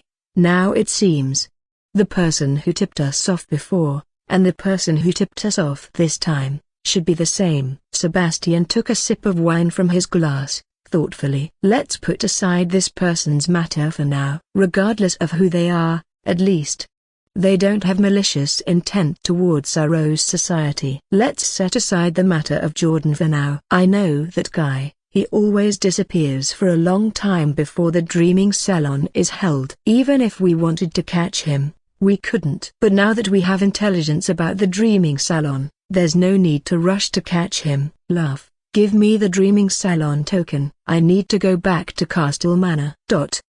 Sebastian left the Rose Manor after taking the token from the werewolf. At the same time, far away in Castle Manor, Charlotte also severed some kind of mysterious connection with the other party. So that's how it is. It's not that Sebastian found Jordan, but the mention of the blood ancestor indirectly calling the name of the bloodborn true ancestor would also trigger my senses, allowing me to see the other party's perspective and hear their voice. In that case, with the Gospel of Blood, does that mean I also occupy the position of the true ancestor in some sense? Charlotte pondered. The bloodborn true ancestor has long since disappeared, and no one knows where they went, whether alive or dead. Although Charlotte pretended to be a daring evil god in front of Sebastian before, now that she realizes she may have truly taken on the position of a missing god, she suddenly feels a bit guilty. She knows her own business. She's just a transmigrator with a cheat, with no connection to the ancient gods of the world of Myria. I didn't expect that the werewolf's faith would actually be the bloodborn true ancestor. No wonder I always felt close to them the first time I saw them. Perhaps due to the influence of the Gospel of Blood. Wait a minute, if they really pray to the thorny rose, would I really receive a response? Charlotte's heart skipped a beat. Although she really looks forward to having followers who provide faith power as a pseudo-evil god who wants to empower the Gospel of Blood, she also feels guilty. However, the thorny rose was drawn by me casually, representing myself. If it really points to me, does it mean that the bloodborn true ancestor has already fallen? The Gospel of Blood has chosen me. Does it mean that it intends to train me into a new bloodborn true ancestor? Never mind, I won't think about it. Let's see what these werewolves are going to do. I might not even be able to sense their prayers. Charlotte shook her head. The power of the gods is too mysterious, beyond her current understanding. However, the matters of the Dreaming Salon and the Blood Demon cult need to be dealt with as soon as possible. The high-ranking members of the church are involved with the Blood Demon cult, but there are also mysterious informants. I wonder who it could be. Charlotte pondered. Chapter 92, The Missing Girl's Gospel of Blood. Exiting the spiritual realm, Charlotte returned to reality. She stood up from the ground and left the basement.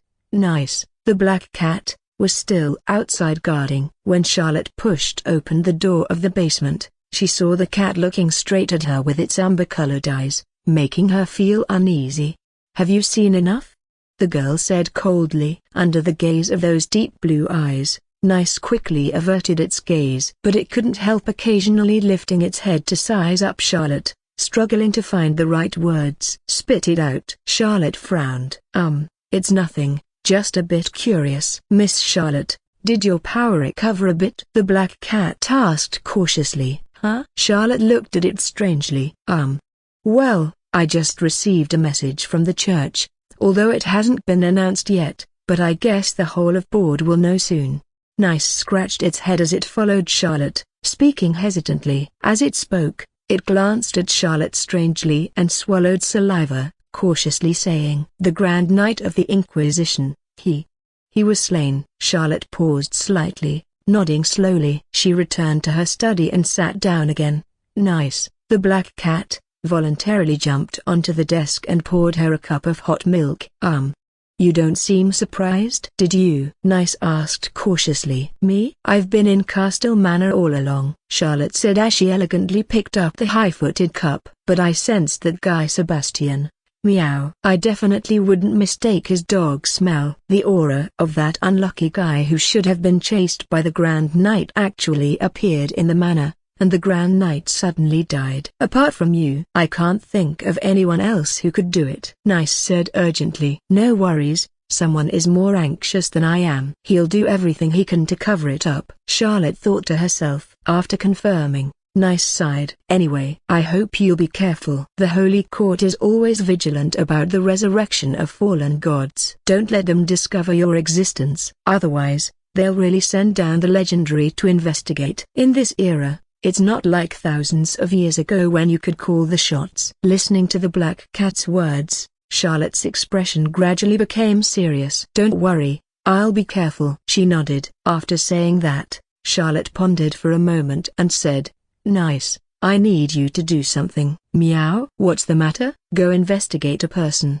Who? Priest Lottie. Priest Lottie? Isn't she Raoul's student? Why do you want to investigate her? Nice was puzzled. I suspect she's connected to the Blood Demon cult. Charlotte paused and said, The Blood Demon cult? The Black Cat's eyes widened suddenly. After thinking for a moment, it nodded solemnly. I understand, leave it to me. After receiving the order, Nice wiggled its butt and left. Charlotte fell into thought. The death of the Grand Knight would surely bring a series of chain reactions, and the upper echelons of the Holy Court would definitely send people to investigate.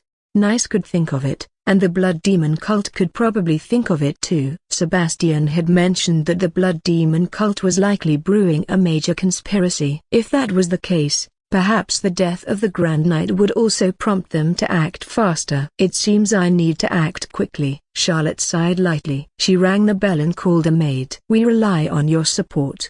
Novelplex.org. Donate now. Prepare a glass of wine, and, unless there's an order, don't disturb me. The wine was not for her to drink, but for Sebastian. If she judged correctly, he would be back soon. After giving the order, in a short while, the maid returned to the study with the prepared wine. However, the person who came was not just the maid, but also the solemn-faced old servant Quasimodo, and more than a dozen boys and girls. Leading them was Rand, who was now a starry sky knight, and Sherry, who was highly respected among the newcomers. In the middle of the three was a crying girl with a worried expression. Charlotte recognized her as one of the newcomers, a trainee maid named Elena. She also had a younger sister, only 12 years old, also one of the newcomers to the manor. Rand, why are you all here? Sherry, shouldn't you be properly recuperating? What are you doing running around? Charlotte frowned. Then, she looked at the tearful girl in front of her and asked, What happened? Sorry, mistress, something urgent happened. I need to report to you. It involves the newcomers and many people's families. They are related, and I couldn't stop them. Quasimodo bowed his head. Trouble? Charlotte's heart skipped a beat. After Quasimodo finished speaking, the boys and girls behind him suddenly all knelt down together. Lady Charlotte, please save our comrades and families. The Lady of the Night probably didn't expect me to have such gains so quickly. Having obtained the token of the Dreaming Salon, Sebastian was quite happy. He returned to Castle Manor at the fastest speed. However, as soon as he entered the manor, he felt that the atmosphere seemed a bit off, quite oppressive. In the manor, the young boys and girls who were rescued and were originally excited now looked quite anxious. Huh? Sebastian's heart skipped a beat. His figure disappeared and reappeared in front of the study on the second floor of the manor, gently knocking on the door. Come in. A sweet and melodious female voice came from inside the room. Sebastian opened the door and entered, then respectfully bowed. Mistress, I'm back. As he raised his head, he quickly noticed the prepared wine on the table and the already arranged chairs, looking somewhat surprised. Huh? Did the Lady of the Night already know he was coming back? Sit. Behind the desk, Charlotte gestured for him to sit down. Sebastian respectfully took his seat in front of the desk and was about to speak,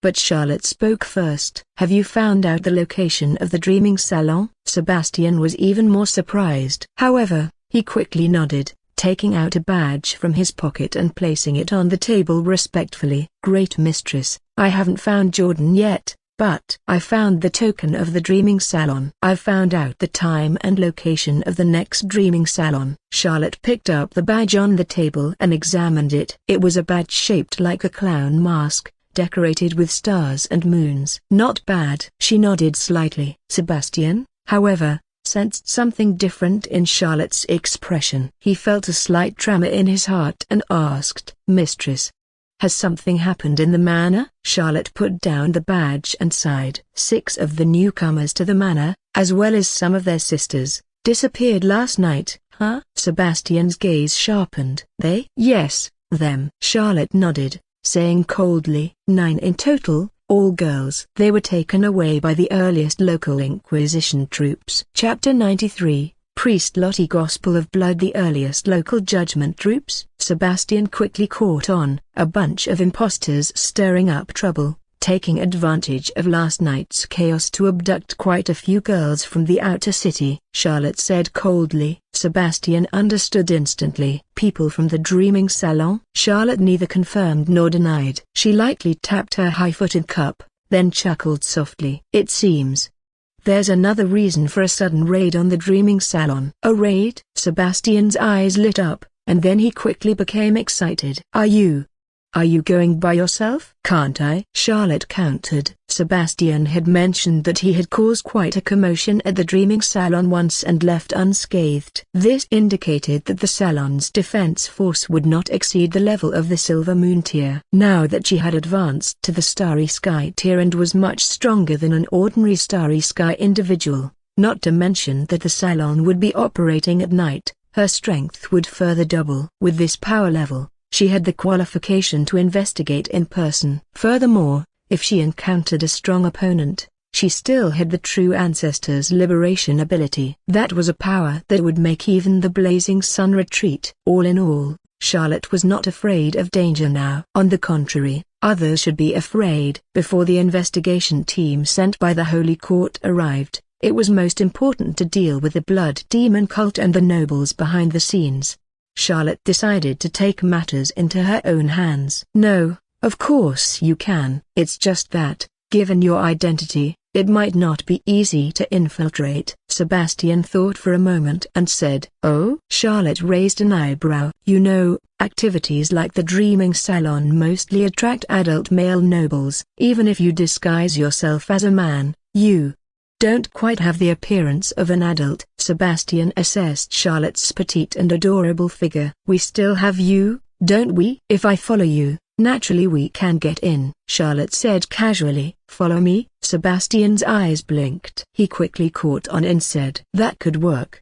But it might inconvenience you. If you're going to follow me in, you'll have to disguise yourself as a maid or, well, a slave. No problem. Charlotte took a sip of milk. This suits her intentions perfectly. With Sebastian leading the way, she can actually reduce her own presence and operate more effectively in secret. This time, you'll need to conceal your appearance well. I don't want you to be discovered as soon as we enter, Charlotte reminded, looking at his red hair and pointed ears. Don't worry, for something this important, I guarantee even if I transform into the pure White Witch, no one will recognize me. I'll also use magic to conceal Aurora, Sebastian said proudly. After saying that, he couldn't help but scrutinize Charlotte and added, however, you'll also need to do your makeup well. You must deliberately make yourself look uglier. As you are now, you're just too good looking. Even if you change your appearance, you'll still attract attention if you don't make yourself deliberately unattractive. Charlotte, I will. I'll leave the preparation of the setup to you. Tonight, we must uncover the secrets of the Blood Demon cult and the nobles behind the scenes, Charlotte said. Of course, everything as you wish, Sebastian said respectfully. However, right after he finished speaking, he quickly froze. Huh? Did he tell the Lady of the Night about the Dreaming Salon's event being held tonight? It was a dimly lit corridor, with no end in sight, illuminated only by flickering candlelight. On both sides of the corridor were dark rooms resembling prison cells, each holding one girl after another with various outfits. The girls all appeared to be young, none older than 16, and the youngest seemed to be only 8 or 9 years old. In one of the cells, several girls dressed in castle uniforms were unconscious. With a creaking sound, the door at the entrance of the corridor slowly opened, and a woman wearing a black robe, hood, and a mask covering her face entered. Madame. The guards on both sides of the corridor saluted promptly. The woman nodded slightly, walked toward the depths of the corridor, and was followed by 2 attendants in black robes. However, halfway through, she suddenly stopped. She turned her head and looked at the Castile household's maids imprisoned in the cell, her gaze flickering slightly. "Castile, we rely on your support. Novelplex.org. Donate now," she questioned. "These are the goods brought back last night." The person behind her, wearing a black robe, said respectfully. The woman frowned. "These are the Castile family's maids." "Were you blind when you captured them?" "Castile had tracking badges." "The sacred judgment failed, and the Rose Society still exists at this time. You dare to keep their people?" the woman said with a cold tone. "Madame, you don't need to worry. We destroyed their tracking badges long ago, and tonight at the salon, we'll take care of them. They won't be a problem." The black-robed person smiled slightly. After hearing this, the woman fell silent for a moment. After a few seconds, she snorted softly and continued walking toward the depths of the corridor. At the end of the corridor was a lavishly decorated study, filled with various magical books on the shelves, and a celestial globe in the center of the room.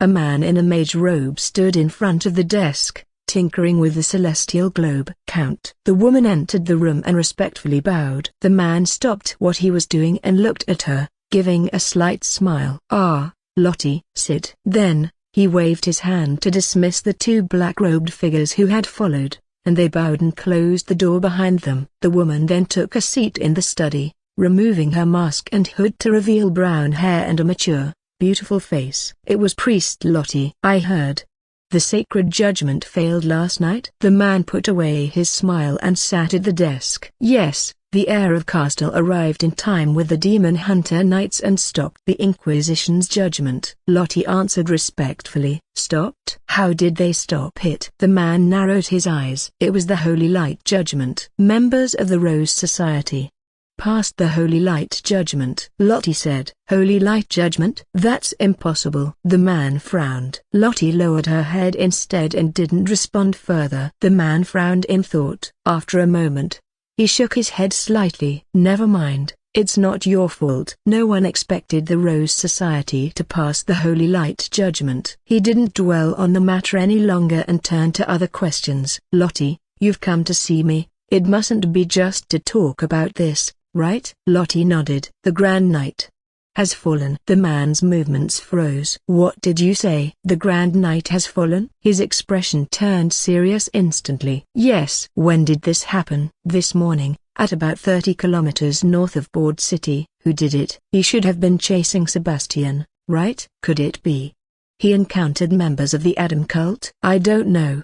The High Priest and the Duke have blocked more detailed information." "It's said that there were no traces left at the scene," Lottie said. The man's brow furrowed deeper. He stood up abruptly from his seat, pacing around the study with an unsettled expression. After a long while, he slammed the table hard, gritting his teeth. "That slippery old fox, such a big incident and he still kept it from me." After speaking, the man took a few deep breaths to calm himself and sat back down in his seat. He looked down at Lottie from above, nodding slightly. "You've done well, bringing timely news. The matter of the Rose Society as well. Although the sacred judgment failed, you didn't disappoint me." However, the man suddenly changed the subject, supporting his chin with his hands and gazing steadily at Lottie. "I should have given you 2 tasks. The first is to anonymously report the Rose Society to the Inquisition. The second is to attend the ceremony at Castile Manor while Sebastian, the head of the Rose Society, is being pursued, and find a way to contact Charlotte de Castile and attempt to bring her out. Why didn't you carry out the second task?" Chapter 94, Broy's Sisters Gospel of Blood. "Lottie, I need an explanation." The man leaned back slightly, his ash-gray pupils coldly fixed on the woman in front of him. Lottie remained silent for a moment before saying, "Charlotte has hidden protection from the church. Even without Sebastian, there's still a risk of being found out. And I just haven't found the opportunity." "Oh, I see. I thought maybe you'd grown fond of her after taking care of her for half a month." The man nodded, his smile returning. But as he continued smiling, his tone shifted again. "However, there's still one question. My informant told me that 3 days ago, Someone suspected to be from the church sent a report to the Rose Society. There aren't many people in the church who know about the sacred judgment. I know it's unlikely to be you, but I still want to ask, where were you that morning? With a deep gaze, the man looked at her again. Lottie calmly replied, that day, I was at the church hospital. All right, I believe you're not lying. After all, this can be easily verified. But do you have any thoughts on who might have sent the report? The man asked, playing with the star map in his hand. Lottie remained silent for a moment before shaking her head. I don't know. After hearing Lottie's answer, the man fell silent and just watched her quietly. Lottie lowered her head respectfully. Well, maybe it was a leak from the high priest's side. You can go now. Tonight's streaming salon will be hosted by Jordan, and you've been quite busy lately, so take a good rest. The man smiled and dismissed her. After she left, the man's smile faded, his gaze turning cold. Behind him, black mist filled the air, and a hunched figure slowly emerged, its voice hoarse and mocking. Hee hee, that little one lied in the end. Of course, I knew. After all, although she had served me from the very beginning, her motives are not pure. The man said lightly. But you still accepted her, even knowing her motives aren't pure. Of course, because we need her. We need her to complete the final ritual, and we need her as a control node. The man narrowed his eyes. Having said that, he looked at the hunched figure. Did you hear what she just said? Yes. The Grand Knight is dead, seems like. We need to speed up our actions. How certain are you? I don't want to repeat the mistakes of 10 years ago. Don't worry. This time it's solid. The vessel is almost restored. The only potential risk might be the resurrection of that fallen god from the other day. Nothing inboard poses a threat to the Grand Knight's power, except for the god. The thorny rose, huh? The man pondered. Suddenly, he had a thought. You mentioned the Rose Society passing the Holy Light Judgment. Could it be related to that mysterious god? After all, the Grand Knight was chasing the Rose Society's leader at the time. Could it be that God intervened? A god? You're overthinking it. If a god could deceive the Holy Light Judgment, then our blood demon cult wouldn't need to hide like this. Don't underestimate the power of the divine. He is the leader among gods, the uncrowned king of all gods. The hunched figure shook its head. I see. The man nodded slightly. All right. Stop speculating. No matter which god it is, we'll steer clear of it. Let the Holy Court deal with that headache. We only need to complete the ritual. Once successful, you and I will both become divine messengers. By then, I'll be the executor of our Lord's will on earth, and you will be the ruler of Board. Hey, I'm not interested in being a divine messenger. I still have to deal with the Holy Court. I don't want to be burnt as a heretic. I just need your covert cooperation. The man chuckled. Speaking of which, he had another thought. You mentioned earlier that the vessel's restoration is almost complete. How do you know? Hee hee, guess. The hunched figure chuckled. Exiting the study, Lottie put on her hood and mask again. Instead of leaving the dungeon directly, she headed in another direction down the long corridor. At the end of the corridor, there was a tightly closed stone door guarded by two figures in black robes. They emitted strong auras, unmistakably two extraordinary individuals of the first dear starry sky. In front of the door stood the little girl wearing a white dress, barefoot, playing on the ground. We rely on your support. Novelplex.org. Donate now. She appeared to be around 12 or 13 years old, with features strikingly similar to Lottie's, brown hair and brown eyes. When the girl saw Lottie, her eyes lit up, and she cheered Lottie. With that, she ran towards Lottie, but her tiny body passed right through Lottie. Open the door, I need to check on the vessel. Facing the two black-robed guards, Lottie said. She seemed entirely unaware of the girl. Madame, the High Priest has ordered that no one except him is allowed to enter recently. The two black-robed individuals remained unmoved. Lottie frowned. Open the door, she repeated. The two black-robed figures still didn't budge. Lottie clenched her fist. She took a deep breath, gave them a deep look, then turned and left. Hey, Lottie, can't you see me? Seeing Lottie about to leave, the girl hurriedly caught up. It seemed that she sensed something, as Lottie turned her head, but all she saw was the dim candlelight in the underground corridor. Looking at the flickering candlelight, She felt puzzled. After a moment's hesitation, she withdrew her gaze, hesitated for a moment, then left the dungeon. "Lottie!" the girl called out again, about to catch up. However, a hoarse voice sounded behind her. "Hee, Miss Marie, stop calling her out. Besides me, no one can see you." Hearing this voice, the girl slightly jumped aside and trembled, like a startled little animal. She turned around, looking at the hunched figure that had appeared behind her, a hint of disgust flashing in her bright eyes. "It's you?" "Exactly, it's me." The hunched figure chuckled. With that, he sized up the girl and squinted his eyes. "Looks like you've been recovering well lately. Besides rescuing the girls abducted by the Dreaming Salon, you've also started sending dreams to members of the Rose Society." "What are you talking about? I don't understand." The girl frowned. "Hee, stop pretending. I know it's you who leaked the information and pretended to be a member of the Church in Dreams, making the Rose Society members think it was real.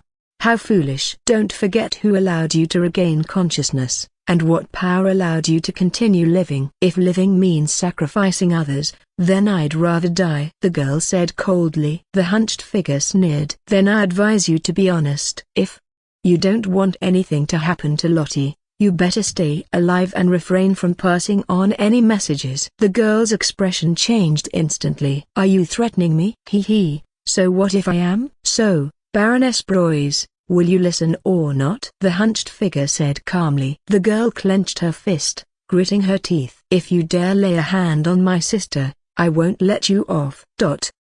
Leaving the secret chamber, Lottie returned to the surface. The brilliant sunlight shining through the windows of the mansion was a bit dazzling. Glancing back at the door of the secret chamber, Lottie clenched her fist and murmured, "I know you must still be alive, somewhere in board. Otherwise, the blood demon cult wouldn't continue the ritual. I will definitely save you, no matter the cost." "Sister." After saying this, she let out a sigh and walked out of the mansion. However, as she approached the gate about to leave the estate, Lottie was stopped by the guards at the entrance. "Lady Lottie, the Count has ordered that you are not allowed to leave the estate for a while." Chapter 95, Charlotte the Maid. Gospel of Blood. Although in her past life, she always joked with her friends about wearing maid costumes if certain conditions were met, Charlotte knew very well that it was just idle talk. Back then, she would never have imagined herself actually wearing a maid outfit one day. In fact, she couldn't even imagine herself transmigrating to this world. After all, who could have thought that after staying up all night, working hard, she would suddenly wake up as a cute girl about to be hung on a cross 3 days later. "Lady Charlotte, your makeup is done." The respectful voice of the maid came like music to her ears. Charlotte also breathed a sigh of relief, stretching her stiff neck a bit. Although the world of Miria possessed magic, and even illusion magic capable of disguising appearances, she ultimately decided to use the oldest, most cumbersome, yet most reliable method, makeup. The familiar standing mirror was pushed in front of her, and Charlotte saw her current appearance clearly. Her beautiful golden hair had been dyed black, her fair skin toned down a bit, and her facial features refined, making her look less childish. It could be said that she was now completely different from before. The only flaw might be her pair of bright blue eyes, too pure and beautiful, which clashed with her subdued appearance and dark hair. However, Charlotte's bloodborne power surged, tinting her azure eyes crimson. Her turned crimson eyes lost some of their friendliness and gained a bit of mystery, finally matching her dark hair. Her appearance no longer attracted unwanted attention. However, it was still of admirable quality. If her previous appearance could be rated a perfect 10, then now she might be an 8, on par with Sherry. It seemed she was still too outstanding. "Can't you make me look uglier?" Charlotte asked. The maid was embarrassed, but Sebastian, who was standing aside, said, "Master, continuing to apply makeup would make it look out of place." Out of place? Charlotte's heart stirred. She quickly realized that maids who could accompany nobles must have their strengths. If they didn't have any other abilities, they must at least not look ugly. The current image of her was just right. Though attractive, was not overly eye-catching, compared to being plain and ordinary. Charlotte looked at Sebastian again. The flame elf had finally taken his disguise seriously today. With black hair, black eyes, hidden ears, and a robe instead of his usual tailcoat. However, why are you wearing a mask? She glanced at the half-mask on Sebastian's face. Master, the Dreaming Salon itself is a masquerade salon. Sebastian smiled. Charlotte. Then why did she spend so much time putting on makeup? This is good, get me one too, she said. This, I'm afraid, won't work. Your identity is that of an accompanying maid, and according to the rules of the Dreaming Salon, maids are not allowed to wear masks, only the attending nobles may. Sebastian said respectfully. Charlotte. Why did she feel like she'd let herself into a trap? Master, why not take a look at the maid outfit I've chosen for you? Sebastian suggested, trying to change the subject. Charlotte no longer dwelled on this issue and instead looked into the mirror. Unlike the traditional Castle family maid outfits adorned with lotus leaf decorations and a white collar, the maid outfit she was wearing had obviously been modified, sacrificing some functionality for aesthetics. While the apron remained predominantly white with lotus leaf edges, the jumpsuit portion had been changed from a long dress to a short one, paired with white stockings underneath. The entire ensemble was decorated with plenty of lotus leaf edges, lace edges, and large bows, giving off a youthful and lively vibe. The skirt. Isn't it a bit too short? She remarked. In the Dreaming Salon, it's already quite conservative. Traditional functional maid outfits don't fit the salon's style and needs and might give away our intentions. As you put it, why do I feel like the maid's identity isn't very dignified? Charlotte asked. Well, do you think the nobles who attend the Dreaming Salon are dignified? Sebastian countered. Charlotte. We rely on your support. Novelplex.org. Donate now. She feels like she has dug herself into a hole more and more. Of course, now that she was prepared to take the plunge, she couldn't back down. Tonight, she had to uncover the secrets of the Blood Demon cult, no matter what. That's enough. Tidy up, we leave early, Charlotte said, glancing at the sky. Just then, the window of the dressing room was pushed open with a creak, and Nice's attractive voice rang out. Meow? Leaving? Leaving where, Miss Charlotte? Where are you going? Sebastian glanced at the black cat and chuckled. Master's affairs, pets should not interfere. Nice. Pa. A pet? You stupid dog, is the pet here? Your whole family are pets. The black cat instantly lost its composure, its fur standing straight. Gracefully lifting a goblet of red wine, Sebastian took a sip, smiling. Hee. That's not bad either. Being the pet of my master is Sebastian's greatest honor. Nice. Sebastian, you shameless guy. Nice muttered. Pot calling the kettle black. In my opinion,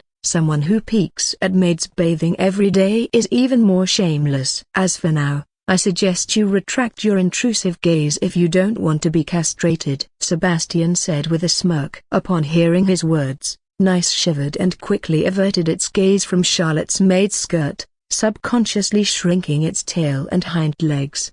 Of course, it continued to be unrelenting with its words. HMPH. At least I'm not like someone causing trouble for Miss Charlotte, getting chased and making Miss Charlotte clean up after you. Sebastian. The flame elf couldn't hold back either. Oh, are you saying that you haven't caused enough trouble? Who's always so short-sighted and always being punished by master? Sebastian retorted.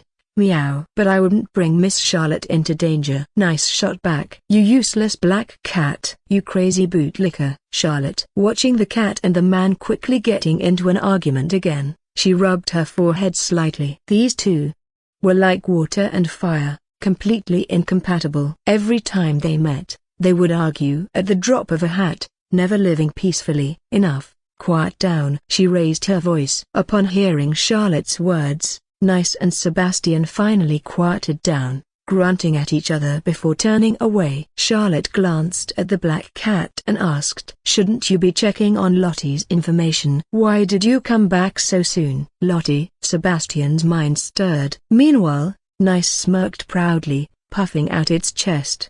Meow. Great Miss Charlotte. Who is Nice? Nice is an important figure in the church. Wanting to find out about a priest's information is simply too easy. Oh, so you already have the results? Charlotte's gaze flickered. Of course. Nice nodded. Then, it became serious. I found out. I finally understand why you wanted me to investigate her. Her identity is forged. Although her name is indeed Lottie, she didn't join the church as reported in public records. Her true information has been hidden by the church, more precisely, by the high priest. Fortunately, my authority in the church has always been high. Even the high priest doesn't know about this, which allowed me to quietly uncover her true information. She has a surname, and her surname should be very familiar to you. Well, if you still have your past memories, you should be very familiar with it. Very familiar? Charlotte raised an eyebrow. Yes. Nice nodded slightly, solemnly saying, her name is Lottie de Broys, the daughter of the late Count Broys, the chief court mage of Bord, who should have died as a blood ritual sacrifice in the flame demon disaster 10 years ago! Chapter 96, Welcome to the Dreaming Salon. Gospel of Blood. Count Broys's daughter? Charlotte's mind stirred slightly, recalling two blurry figures from deep within her memory. Quasimodo mentioned that Broy's twin daughters were childhood friends with the original owner of this body. She instantly understood why she felt an inexplicable sense of closeness when she first met Lottie. It was because she was friends with the original owner. Wait, twin daughters? She should still have a sister, right? Charlotte asked. I know this. Sebastian nodded, lost in thought. The sacrifice of the flame demon disaster. Marie de Broys, the eldest daughter of Count Broys, and the first heir of the Broys family, died in the sacrifice ritual. Second daughter Lottie's name isn't that well known. Of course, that's because she's the second daughter. Although they are twins, the order of birth has determined their future inheritance status. But I remember that both of Count Broys's daughters were sacrifices. If Lottie is one of them, how did she survive? And why is she associated with the blood demon cult? In a sense, the blood demon cult that should be her enemy. This isn't a secret, unless she has amnesia.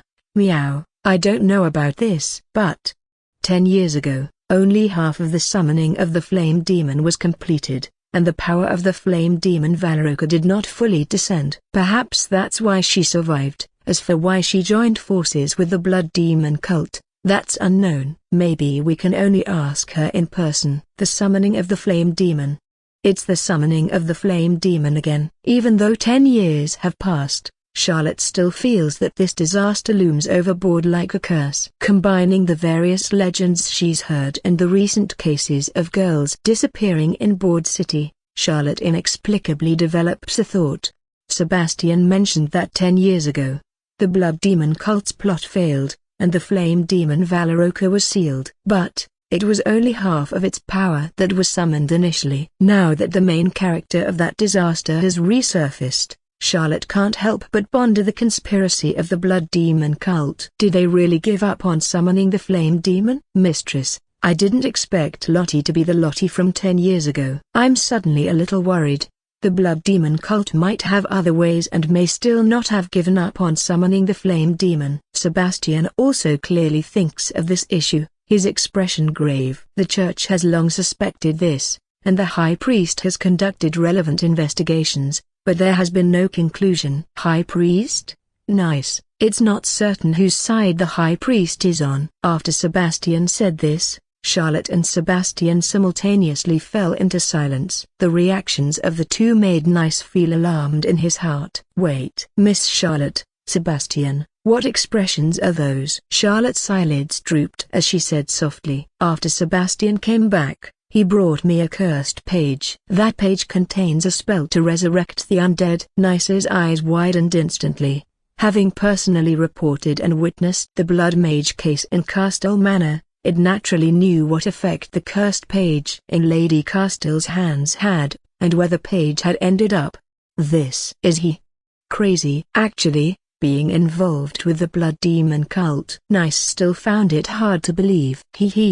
Nice, it seems that as a big figure in the church, you don't really understand the church's affairs. Sebastian shook his head.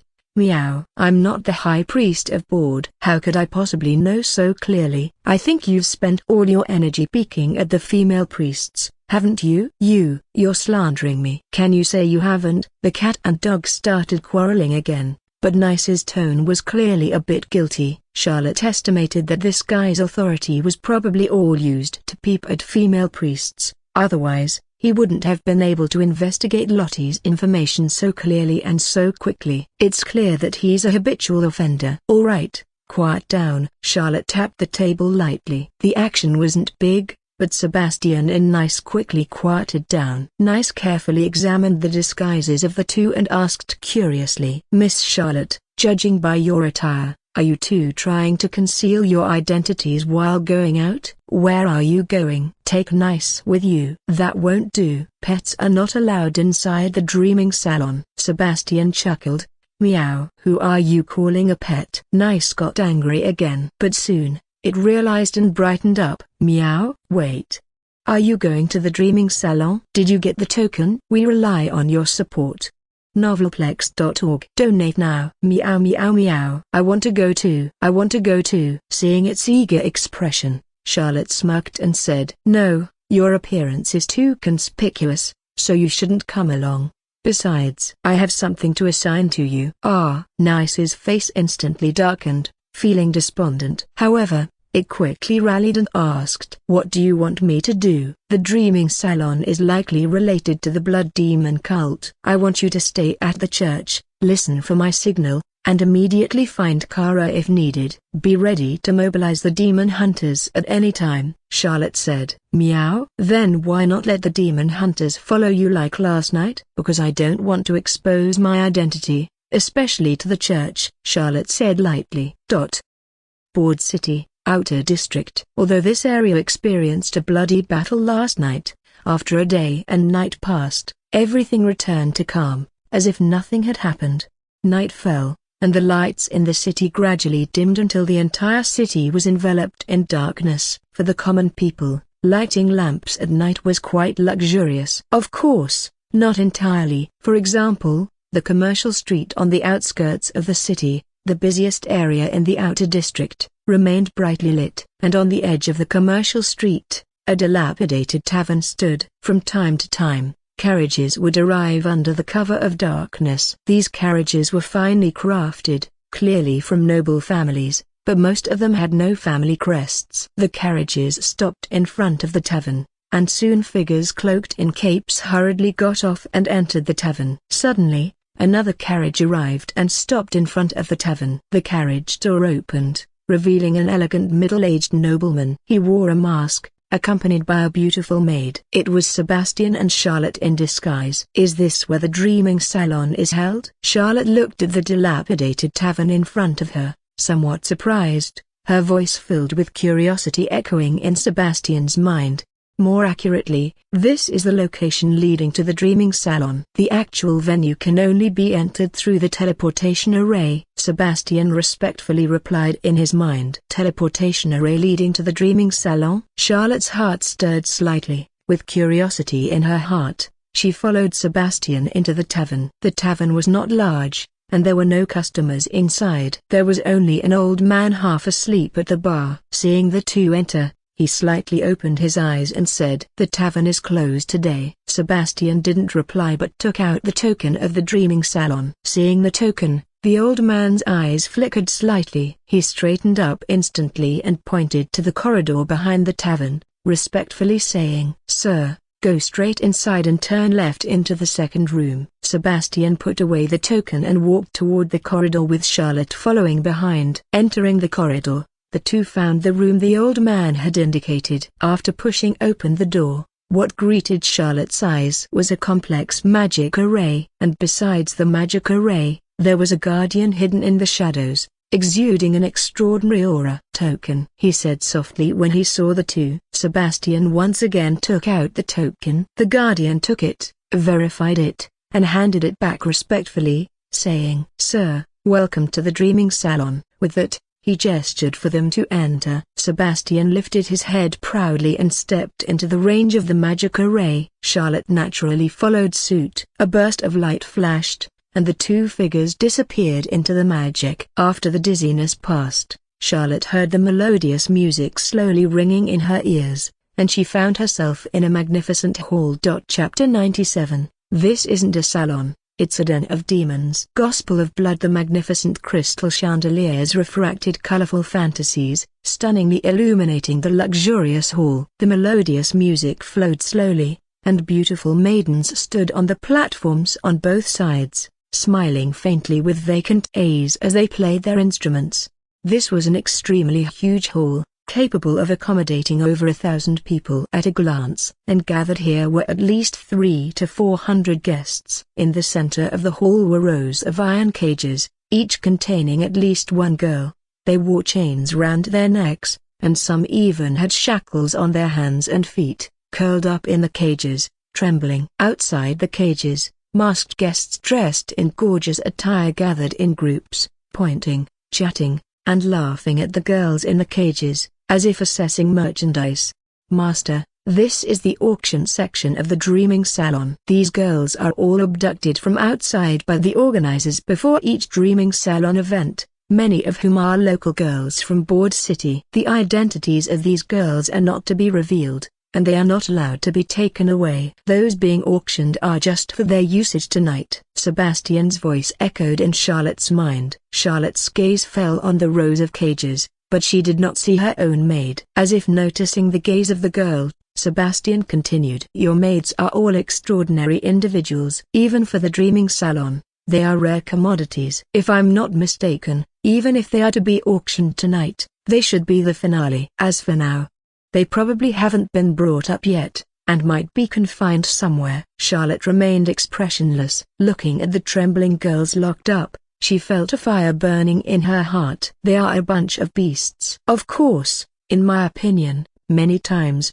human nobles are no different from beasts. I'm not referring to you, Sebastian said. Charlotte fell silent. Her gaze fell further away. At the end of her sight was another hall, where many independent private rooms could vaguely be seen. Occasionally, masked guests, or scantily clad attendants, or girls dragged by chains, walked towards the hall. For some reason, when her gaze fell on that hall, the Gospel of Blood in Charlotte's spiritual world suddenly fluctuated slightly, as if sensing something.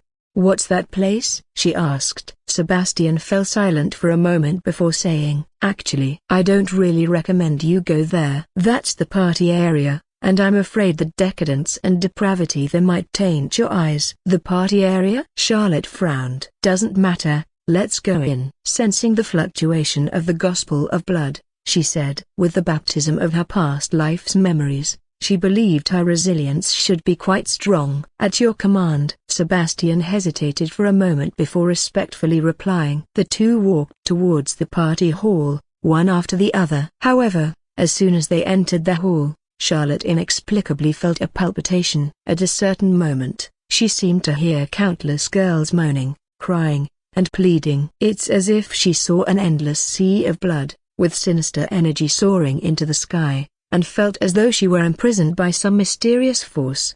She seemed to see from the blood sea, one delicate and frail arm struggling to reach out, constantly reaching upward. She seemed to hear countless voices of pain and despair lingering in her ears. Save me, save me. These scenes flashed by in a daze. Charlotte's vision quickly returned to normal. However, looking at the brightly lit hall, she felt extremely oppressed and suffocated. Was that just an illusion? Charlotte frowned slightly. But soon, she felt the fluctuation coming from the Gospel of Blood in her spiritual world intensify. Charlotte's heart stirred, and she quickly diverted her attention, finding a page of the Gospel of Blood emitting a crimson light. It was the dark chapter. We rely on your support.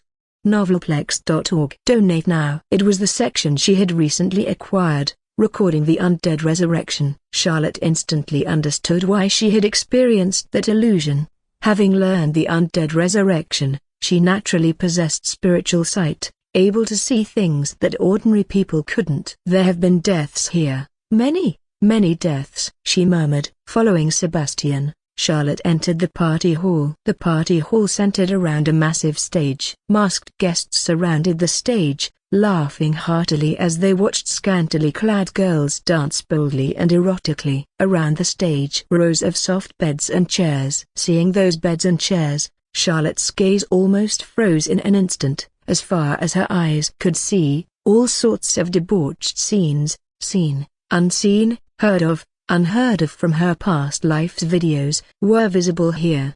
The scale, the debauchery, the brutality of the methods shocked even her, who had rich experience in watching videos from her past life. Screams, leers, pleas, curses, poured endlessly. In the air, mixed with a strong perfume, was the foul smell of debauchery, making Charlotte's stomach churn upon entering the party hall, almost causing her to vomit.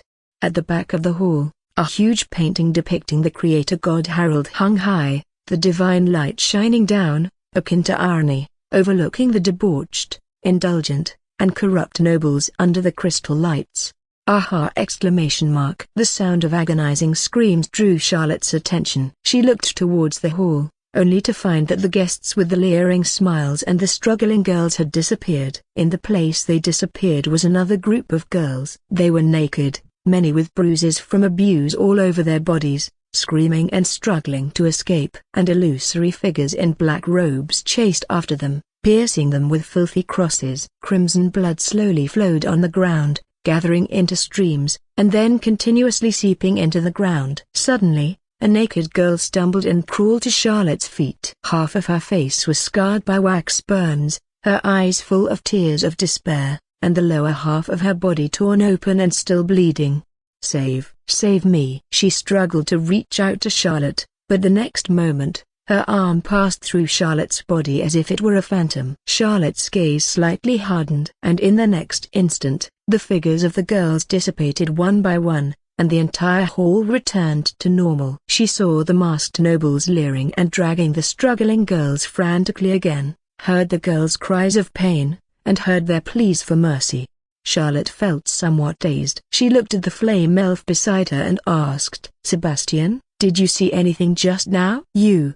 What do you mean?" "Are you referring to those debauched and disgusting nobles?" Sebastian asked heavily, his voice tinged with an unconcealable disgust. Charlotte fell silent. She knew that probably only she had seen the scene just now. That scene of slaughter seemed like an illusion. But she knew that it was definitely not just an illusion. It seemed to be a scene that had appeared in this hall before, and it probably had appeared more than once. Looking down at the bright red carpet in the hall, it was dazzling and eerie, making Charlotte's back feel cold. Thinking of the fate of those girls abducted by the dreaming salon, a terrible conjecture gradually emerged in Charlotte's mind. The girl clenched her fists slightly and gently closed her eyes. "Sebastian, what kind of salon is this?" "This is clearly a den of demons." However, as soon as she finished speaking, she heard a clear, sad voice coming from ahead. "Can you see them?" Charlotte opened her eyes and looked towards the source of the voice. In the hall stood the little girl wearing a white dress. She looked at Charlotte, her pretty face filled with sadness. Chapter 98, Into the Darkness. Gospel of Blood. That was a little girl with pretty brown hair. She was wearing a clean white dress, innocent and lovely, completely at odds with the debauchery and decadence of the dreaming salon. For some reason, when Charlotte saw her, she felt an inexplicable sense of familiarity. "Who are you?" Charlotte asked in a deep voice. "Master, who are you talking to?" Sebastian's curious voice came from beside Charlotte. "Huh?" Charlotte glanced at the flame elf beside her, furrowing her brow slightly. "You didn't see her?" she asked. "Her? Who?" Sebastian sounded puzzled. "A little girl in a white dress," Charlotte said. But just after she finished speaking, there was no one where the little girl had appeared. Was it another illusion? Charlotte's brow furrowed deeper. At that moment, there was a commotion outside the hall, and many of the masked nobles who were enjoying themselves began to dress and head towards the outer hall. "Master, the auction segment of the Dreaming Salon is about to begin. The organizers will have someone on hand to explain. This is our best chance to launch an attack and expose the mastermind behind it all," Sebastian reminded in a low voice. The Dreaming Salon was just relatively secretive, and its highest defensive strength would not exceed the second-tier Silver Moon. Even though there were many defensive forces here, having witnessed Charlotte's previous power, Sebastian was extremely confident in the girl. However, Charlotte hesitated when she glanced in the direction where the little girl had disappeared. Having seen the illusions just now, Charlotte was certain that there was indeed involvement from the Blood Demon cult behind the Dreaming Salon. There was no doubt that the hooded figures who slaughtered the girls were dressed just like her grandmother, who had tried to sacrifice her cheap soul at the Castle Manor. Even the corrupt cross they held was exactly the same as the one in the hands of the old Countess Castle. They were undoubtedly members of the Blood Demon cult. Clearly, the Dreaming Salon was not as simple as it seemed on the surface. The gathering of debauchery, abduction of people. These wicked acts were not just the backstage manipulation of corrupt nobles but seemed more like a sinister ritual being held through the Dreaming Salon. The atrocities committed by the masked nobles against the girls were just the beginning. In the illusions she saw, the girls who had been ravished were chased and killed by the Blood Demon cultists in despair and fear, and then bled. That was probably the real purpose of the ritual. Sacrifices. Every girl in the Dreaming Salon was a sacrifice for a mysterious evil ritual. They were first awakened to immense fear and despair in the ravages, and then, in pain and fear, they were slaughtered as sacrifices. And thinking about how many years the Dreaming Salon had harmed so many girls, Charlotte felt a chill down her spine. Corruption breeds darkness, despair breeds resentment. When she entered the Dreaming Salon just now, what she saw was the overwhelming aura of death, and the power represented by the gathering of such a large aura was the most terrifying.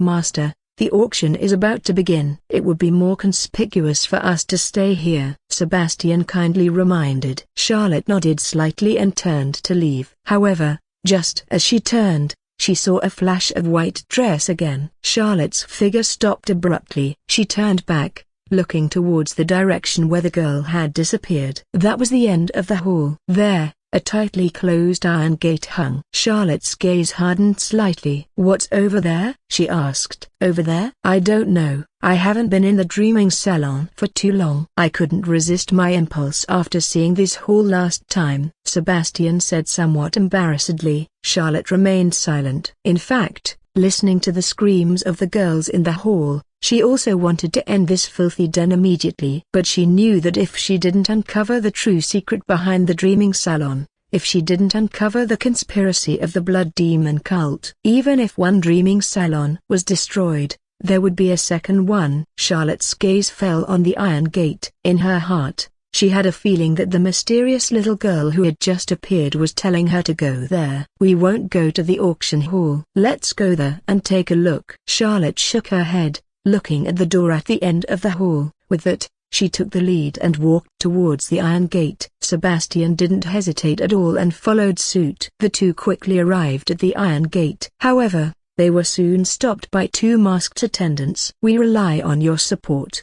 Novelplex.org. Donate now. Esteemed guests, this area is not open to the public." They exuded a powerful aura, both being starry sky extraordinary individuals. Charlotte glanced at Sebastian, who understood immediately. Sebastian smiled slightly, looking somewhat apologetic. "Is that so?" "My apologies. I was a bit pressed, and I thought this was the entrance to the washroom." "You're mistaken, sir. The washroom is in front of the hall," the attendant said respectfully. "Oh, I see. Thank you." Sebastian smiled slightly and then gracefully turned away. The two attendants immediately relaxed. But the next moment, Sebastian suddenly turned back, his hands forming claws as he grabbed their necks directly. His speed was extremely fast, and the strength as a peak silver moon was far beyond the reach of the two starry sky extraordinaries. Under the sneak attack, the two attendants didn't even react, and even Charlotte couldn't see his movements clearly. With a crack sound,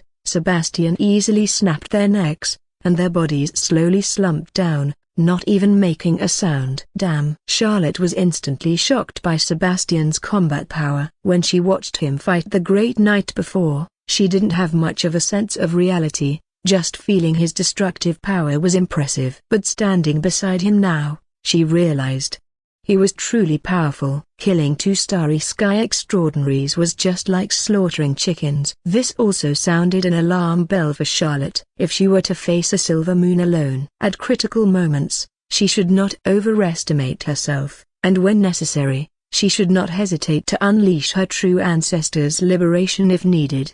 The difference in tier was terrifying. Sebastian's movements were quick. After killing the two extraordinaries, he kicked open the iron gate directly, dragged the two unlucky guys in, and then summoned black flames quickly, burning their bodies to ashes.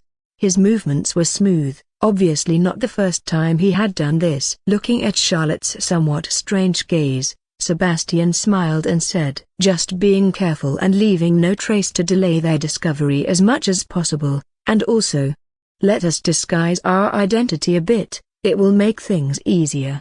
Charlotte. She felt that she had been reckless enough tonight. But obviously, Sebastian was even more reckless. But it didn't matter. Tonight, she was here to make a scene at the Dreaming Salon. Just why is there only one set of clothes left? Looking at Sebastian in his attendant disguise, Charlotte asked, "This, master, you're not very tall, so you can't wear it," Sebastian said carefully. Charlotte. She felt that if she was short was the reason, just say it, why beat around the bush? She wouldn't get angry, promise. Besides, you're fine like this. As long as you follow me, no one will suspect your identity. Of course. It would be even better if you could disguise yourself, Sebastian added respectfully. Disguise? Charlotte's heart stirred. Let's forget it, it's too offensive to you. Sebastian hesitated for a moment, shaking his head. Charlotte. She hated guys who only spoke halfway. With the iron gate closed behind her, their conversation ended. Charlotte put her mind back and turned to look around. This was a long staircase leading downwards. The surroundings were dim, with only dim candles on the walls on both sides. And when Charlotte looked towards the bottom of the stairs, she saw the white dress flash again. Her heart moved, saying, "Let's keep going." The two walked down the stairs and soon reached the bottom. Before them was a long corridor, with dark rooms on either side like prison cells, and some figures in black robes could be seen patrolling constantly. Blood demon cultists. Charlotte's gaze sharpened instantly. But soon, she was attracted by the cells on both sides of the corridor. In the dim candlelight, Charlotte saw many girls imprisoned in the cells. Her gaze quickly focused because she saw a familiar figure in one of the cells. Several girls dressed in castle-made uniforms. They were her people. And when she took advantage of the dim light to see the shackles worn on the girls' necks, she suddenly realized what kind of disguise Sebastian meant by ... Chapter 99, True Ancestors' Authority. Gospel of Blood. Master, they are ours, Sebastian said in Charlotte's mind. Charlotte nodded slightly. Of course, she had noticed her own maids. However, her attention was quickly drawn to the patrolling black robes rather than her own maids. Perhaps it was because there were already two Starry Sky extraordinary individuals guarding outside, so the strength of the blood demon cultists patrolling here was not high. The two of them were in the middle of the corridor. In Charlotte's perception, apart from the strong aura coming from both ends of the corridor, the others were all zero tier. What made Charlotte feel strange was that when she carefully sensed it, all these suspected blood demon cultist extraordinary individuals made her feel a strange sense of familiarity.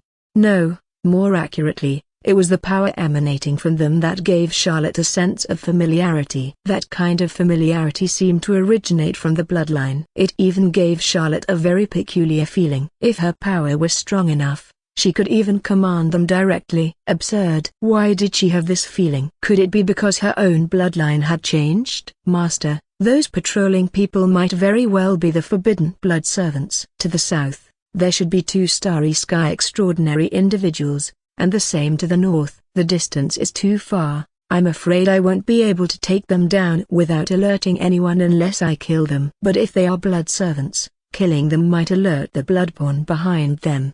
Before we find out the secrets, it's best not to disturb the bloodborne behind them. After all, the blood demon cult has been hunted by the church for so long, and so they are best at running away. Sebastian spoke again. Blood servants. Charlotte pondered. Blood servants were slaves of the bloodborne, unconditionally obeying the commands of the bloodborne. If the peculiar feeling she had was indeed a power of her awakened bloodborne royalty, could it be?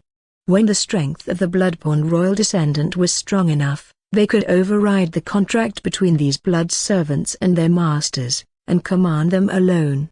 She was only first tier, not stronger than the strongest among these suspected forbidden blood servants. However, she had the most powerful backup. That was the True Ancestors' Liberation. She didn't need to fully activate the True Ancestors' Liberation. Just a short channeling would be enough. Thinking of this, Charlotte decided to give it a try. "Let me try," she said to Sebastian. After saying that, Charlotte closed her eyes, sank into consciousness, and communicated with the Gospel of Blood. In the spiritual world, the crimson pages opened, and Charlotte quickly channeled the dormant divine power of blood in her consciousness. The next moment, her aura changed. Sebastian felt an ancient and profound aura rising from the petite body in front of him, giving him a feeling of palpitations. He noticed that the girl's black hair turned silver in an instant. The change in aura quickly attracted the patrolling blood demon cultists. They instantly drew their weapons,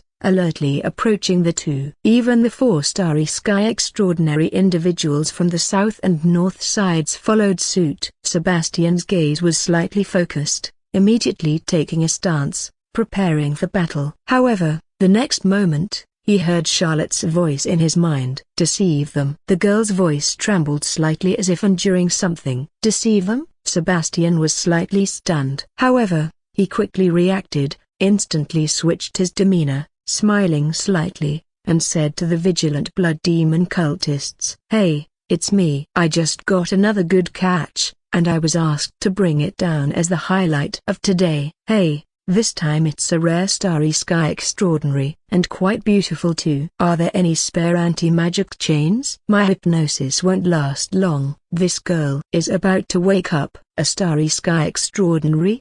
The blood demon cultists were puzzled. "We rely on your support.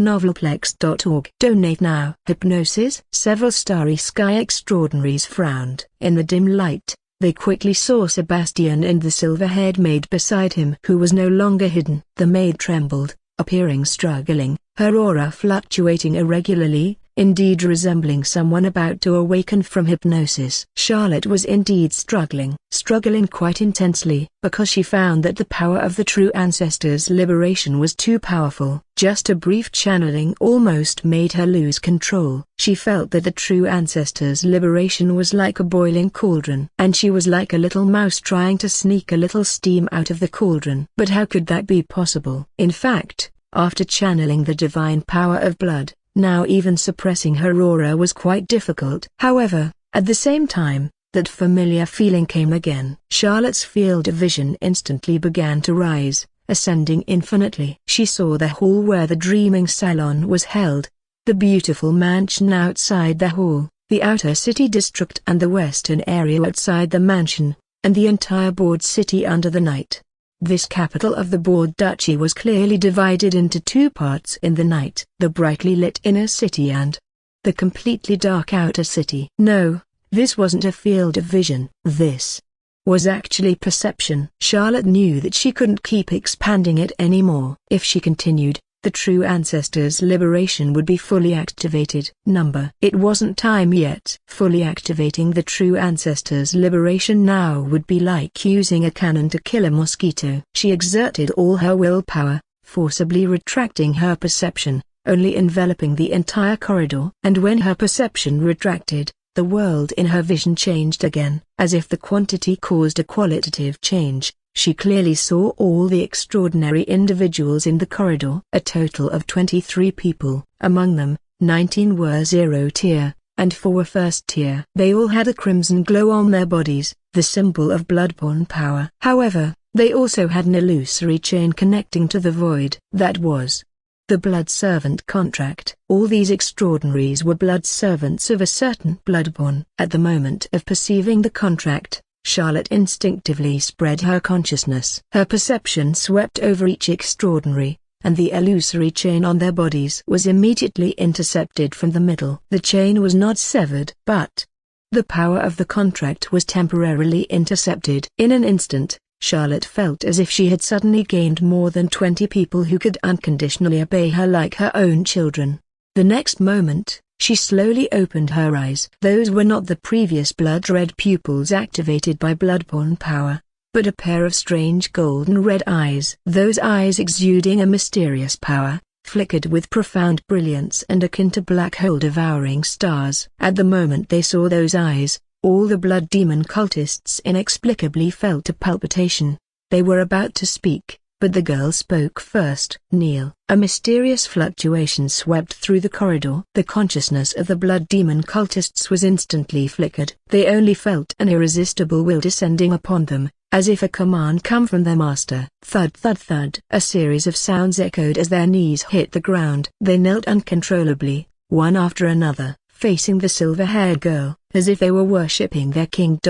Chapter 100. Could it be him? Gospel of Blood. Wow, is this considered NTR? Opening her eyes and looking at the blood demon cultists kneeling on the ground, Charlotte's mood was quite strange. Sebastian also widened his eyes in astonishment and said, "Master, they are now under my command," she said, sensing the connection between herself and these blood servants. This connection is temporary, not permanent. Once she withdraws the divine power of blood, these cultists will regain their freedom. But for now, they belong to Charlotte, at least temporarily. As expected of you, great Master, Sebastian sincerely praised as he looked at the kneeling cultists. Yes, the Lady of the Night is the true ancestor, the ancestor of the Bloodborns. These lunatics of the blood demon cult dare to target their own ancestors. They must be tired of living. Sebastian regretted not taking the Lady of the Night to raid the blood demon cult earlier. With the power of the Lady of the Night,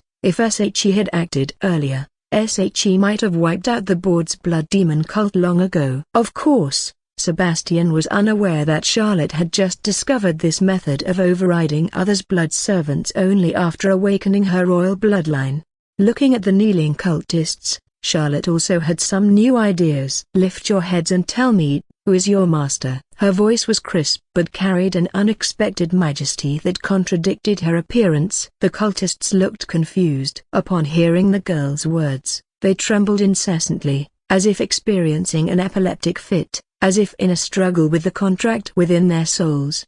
After a moment, they opened their foaming mouths, their voices coming out intermittently. "Our master is the High Priest." High Priest? Charlotte's brow twitched. The High Priest? The blood demon cult's High Priest? He's still alive? Sebastian's gaze sharpened. Charlotte glanced at him. Sensing the girl's confusion, Sebastian quickly explained. "Master, you may not be aware, but the priests in the blood demon cult are divided into 4 ranks, corresponding to extraordinary tiers from starry sky to legendary. The divisions are the lower priest, the middle priest, the upper priest, and the divine grace priest. 10 years ago, the one who led the flame demon disaster was an upper priest of the blood demon cult. However, he preferred to be called the High Priest by others. In the official records of the church, it was stated that he was killed along with the failure of the flame demon disaster. But I didn't expect.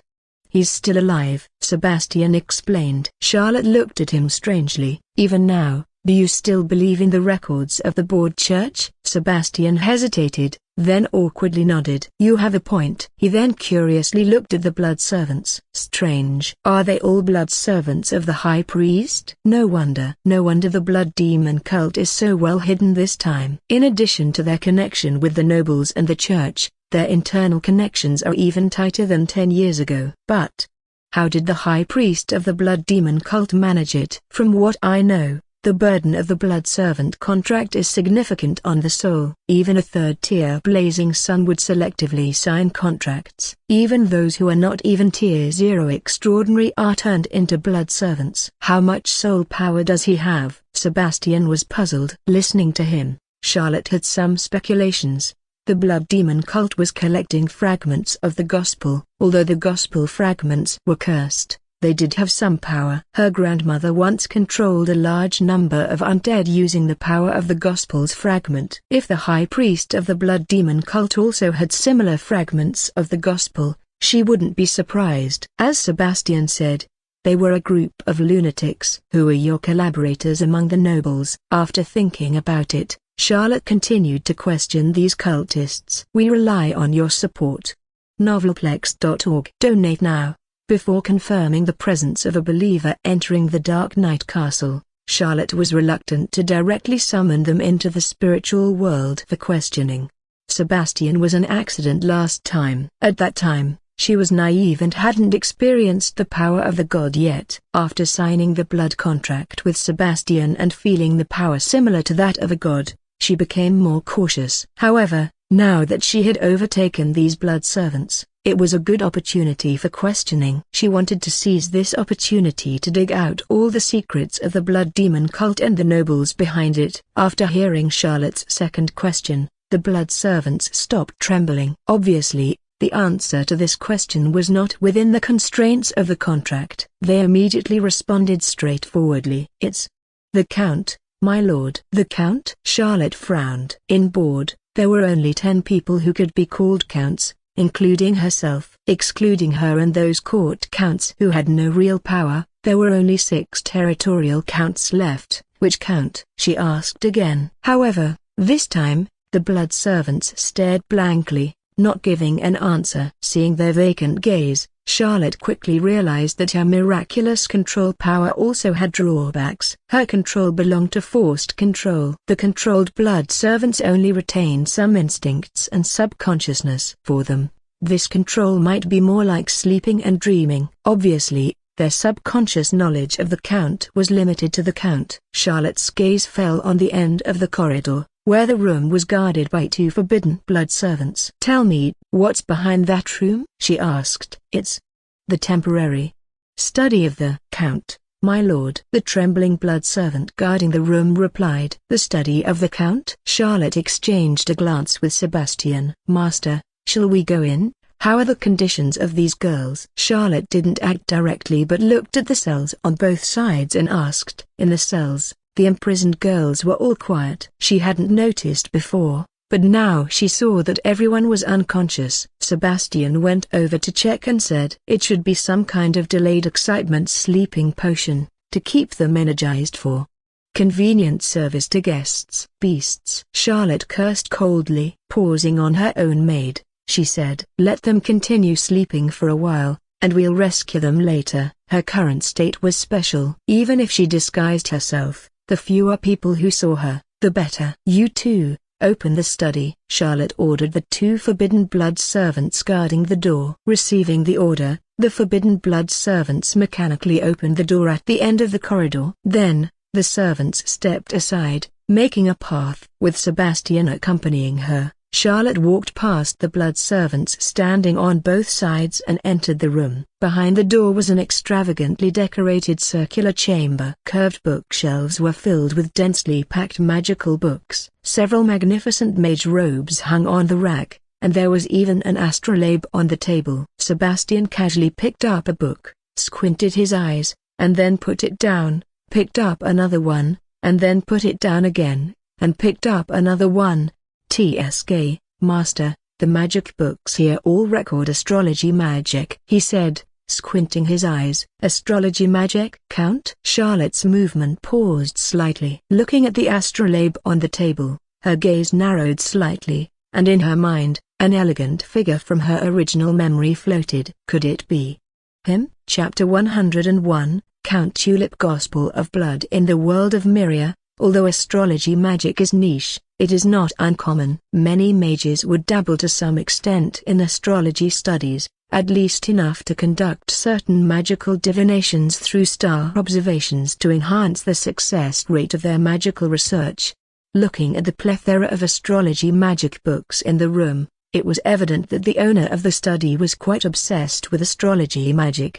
And being obsessed with astrology magic, referred to as the Count by the blood demon cultists, the direction became quite clear, especially when Charlotte picked up the astrology device and saw the board's coat of arms on it. Count Tulip. Charlotte frowned. Count Tulip was quite famous in the Board Duchy. However, it wasn't due to his status as the original heir of the duchy but because of 2 embarrassing incidents. One was when shortly after being declared heir and going to the Tulip domain, he managed to incite the anger of the locals within 3 months, leading to a revolt that sent him back.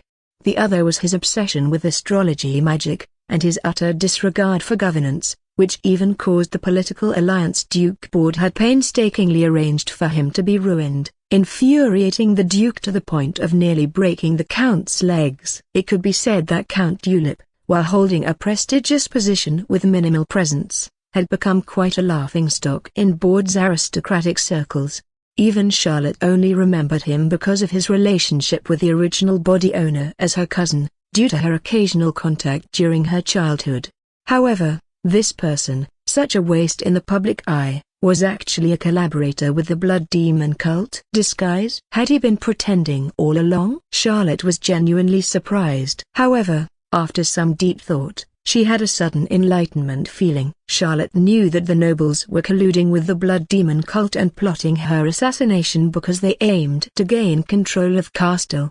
If you considered the lineage inheritance, if she were truly dead, Castile would return to the Duke's estate. The first to inherit in that case wouldn't be the Duke but Count Tulip, because he was Charlotte's aunt's son, the closest blood relative of the Castile family. This fact was known to everyone. But nobody believed that, in the unlikely event the Castile's estate would eventually fall into the hands of Count Tulip. Even if he were to inherit, it was highly likely that, like Count Tulip's estate, it would soon be reclaimed by the old Duke's estate. Because he behaved like such a wastrel. However, now, Charlotte suddenly realized that this widely regarded astrology-obsessed, irresponsibility-ridden Count might have been pretending all along.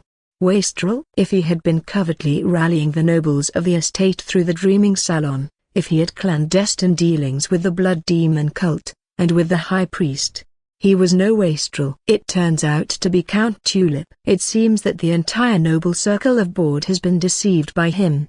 Perhaps even the Duke has been deceived by him. He has been pretending all along, Charlotte said, surprised. It should be him. Only he, with his status, could have acquired the kingdom's standardized hand crossbows and framed the Duke's estate. No, to be more precise, he should be framing the Duke. She pondered. Looks like, perhaps, the Bord family isn't as united as the outside world believed. Sebastian narrowed his eyes. Master, what should we do next? Lay in ambush here and wait for his return? He respectfully inquired. Charlotte checked the remaining time of her true ancestors' liberation. During this time controlling the blood servants, the time limit for true ancestors' liberation had decreased by 0.1s from 58.5s. Obviously, even though she hadn't fully liberated her true ancestor state, controlling the blood servants outside the door still reduced the time limit for true ancestors' liberation.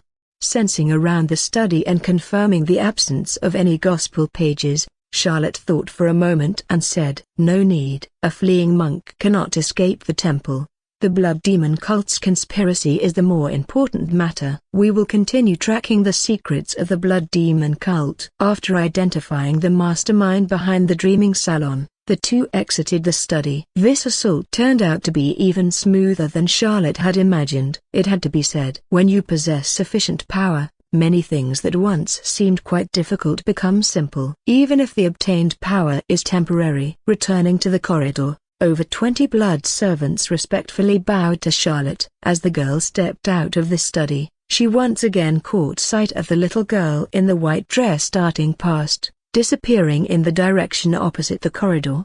Charlotte's heart stirred. Let's go there again. Following the mysterious little girl's figure, Charlotte arrived at the other end of the corridor. This should be directly below the hall of the dreaming salon, where she saw a stone door carved with intricate magic runes. Upon arriving here, Charlotte felt an indescribable sense of gloom, as if there were waves of chill emanating from the cracks of the stone door.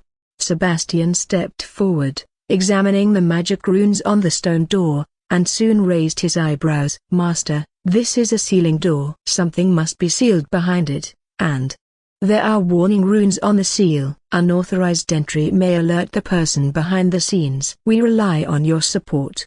Novelplex.org. Donate now. I am quite ashamed. I am not well versed in sealing magic. Perhaps you will need to step in to break the seal and the warning runes," Sebastian said respectfully. "But I don't know sealing magic either. In fact, right now, I only know low-level majesty and necromancy, Charlotte scoffed inwardly. But just because she doesn't know it doesn't mean others don't know either. Open this door without alarming the warning runes. She ordered the other two Forbidden Blood servants who had followed. They had been standing guard in front of the stone door just now. Upon hearing the girl's command, the two first-rank Forbidden Blood servants trembled once again, even more violently than before. They seemed to be struggling with the soul contract once again. But in the end, Charlotte's power prevailed. Yes. After a moment of trembling, they respectfully bowed their heads and then took a step forward, taking out keys from their pockets and inserting them into the stone door.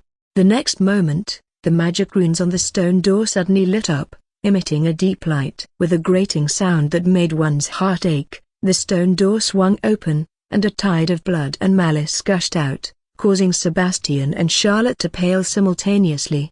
And when the stone door fully opened, the two also saw what was inside. It was an underground cave. The dome of the cave depicted intricate and complex magic runes and various evil and corrupted patterns. They extended from the surroundings to the depths of the cave. The ground was covered with a lot of white bones, countless of them. In the center of the cave was a giant blood pool emitting a strong bloody smell.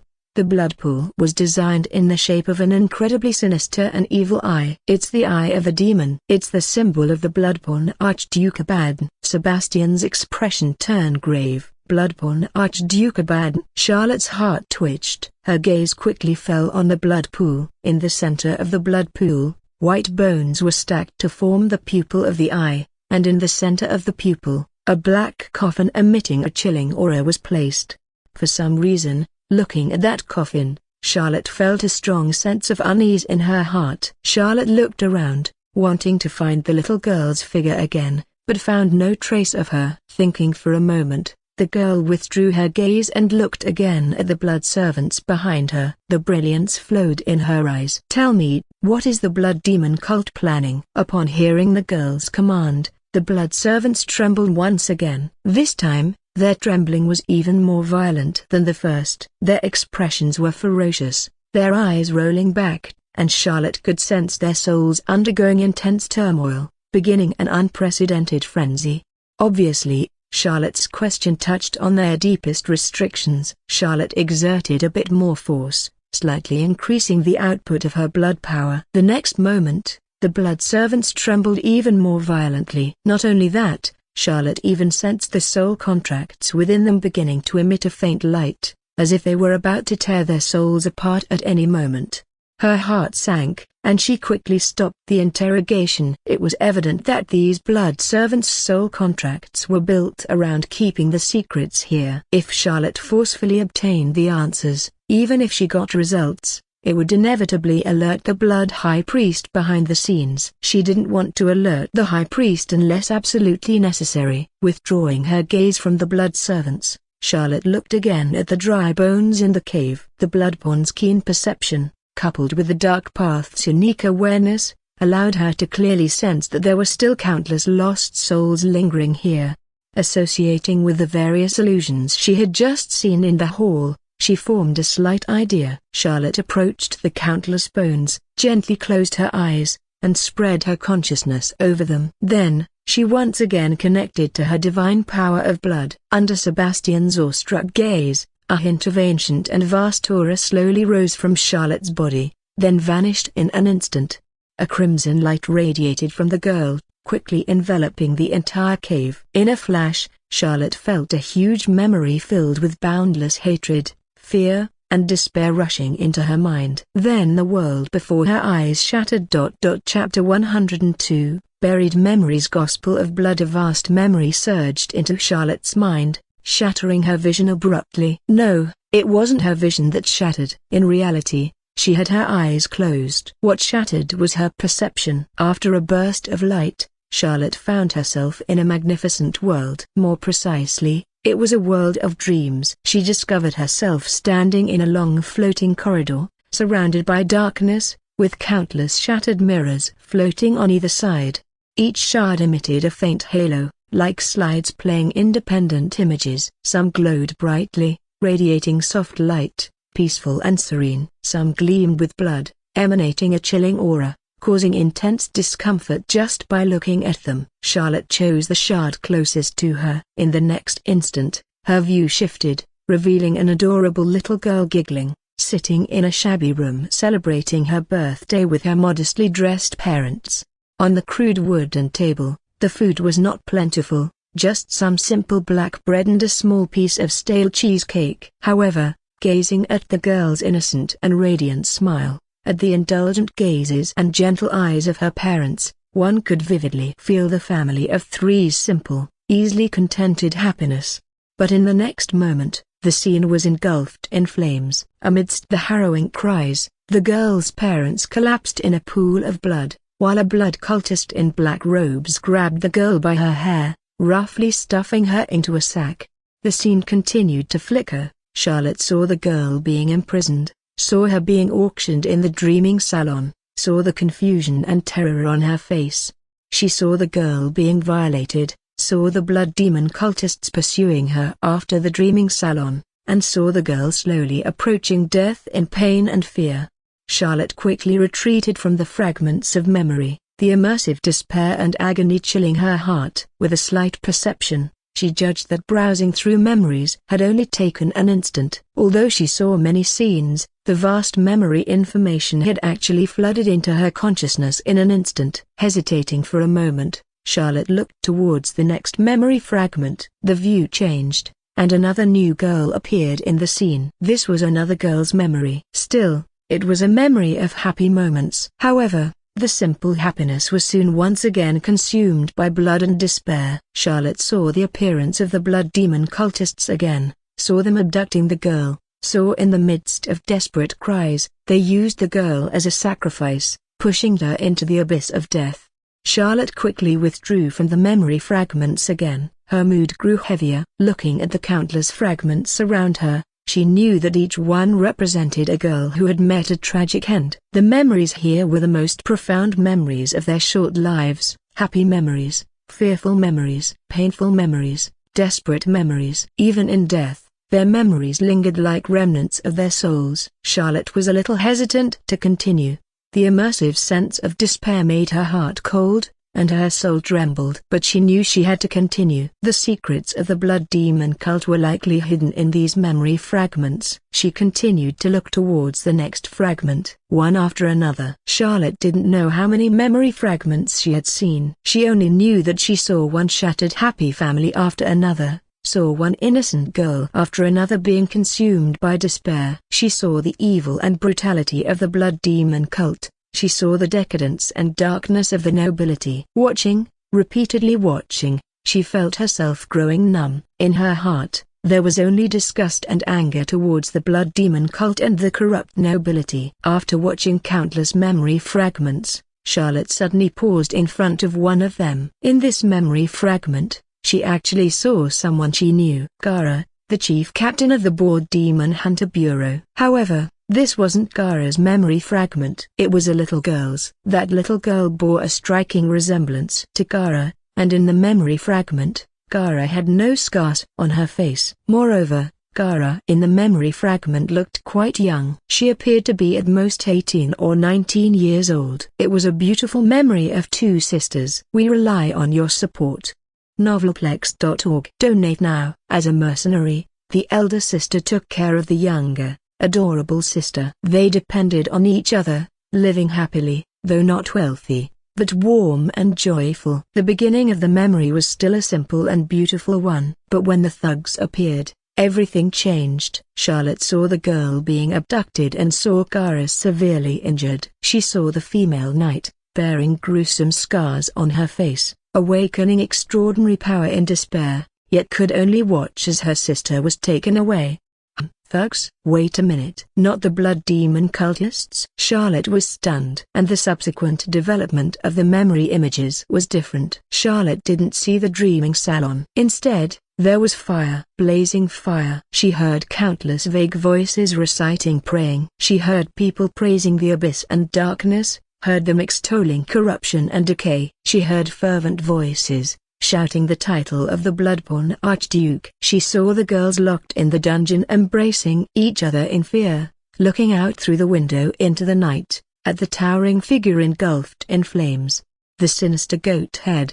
The roaring flames. The deafening roars. That was a terrifying flame demon. Charlotte instantly realized this memory fragment was even older, from 10 years ago. What she was seeing now was the scene of the flame demon disaster 10 years ago. The little girl who looked like Gaara's sister was not one snatched by the Dreaming Salon in recent years, but one abducted by Count Broyes 10 years ago.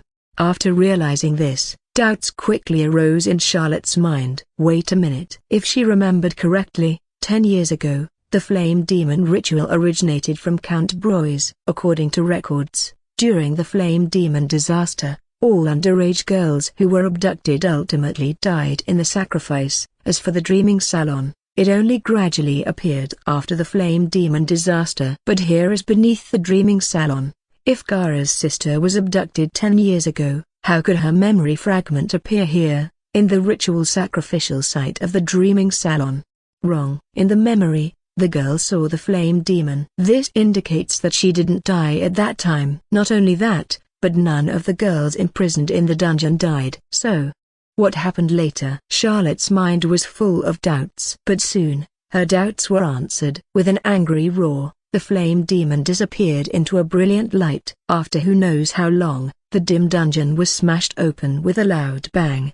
Blinding light descended, piercing through the despairing darkness, and bringing comforting warmth. A figure clad in pure white robes appeared in the girl's view. It was an elderly priest. His expression was full of exhaustion. When he saw the girls in the dungeon, he hesitated for a moment. Then, quickly, he smiled kindly. Stretching out his hand, he gently stroked the head of the girl closest to him. The old man's voice, gentle and kind, sounded slowly in the girl's ear. "Child, you are saved." His smile was incredibly kind, incredibly gentle. So gentle, even somewhat fake, sending shivers down one's spine. That priest was none other than the highest-ranking clergy of the Bord Duchy, High Priest Leonard.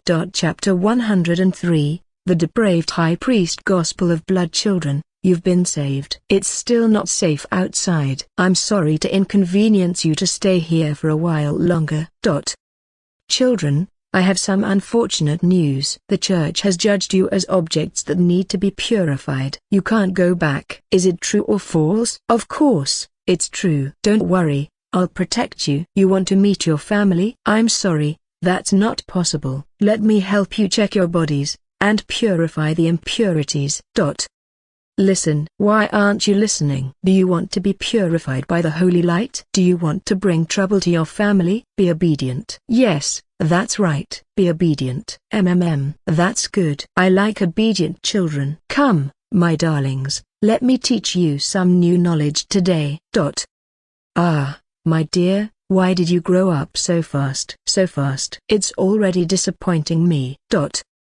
Who leaked the information? Do you think you can escape from my grasp like this? Do you even know who he is? Do you know who's behind him? Foolish. You're all foolish. You will be punished tonight. Cry louder. Scream louder.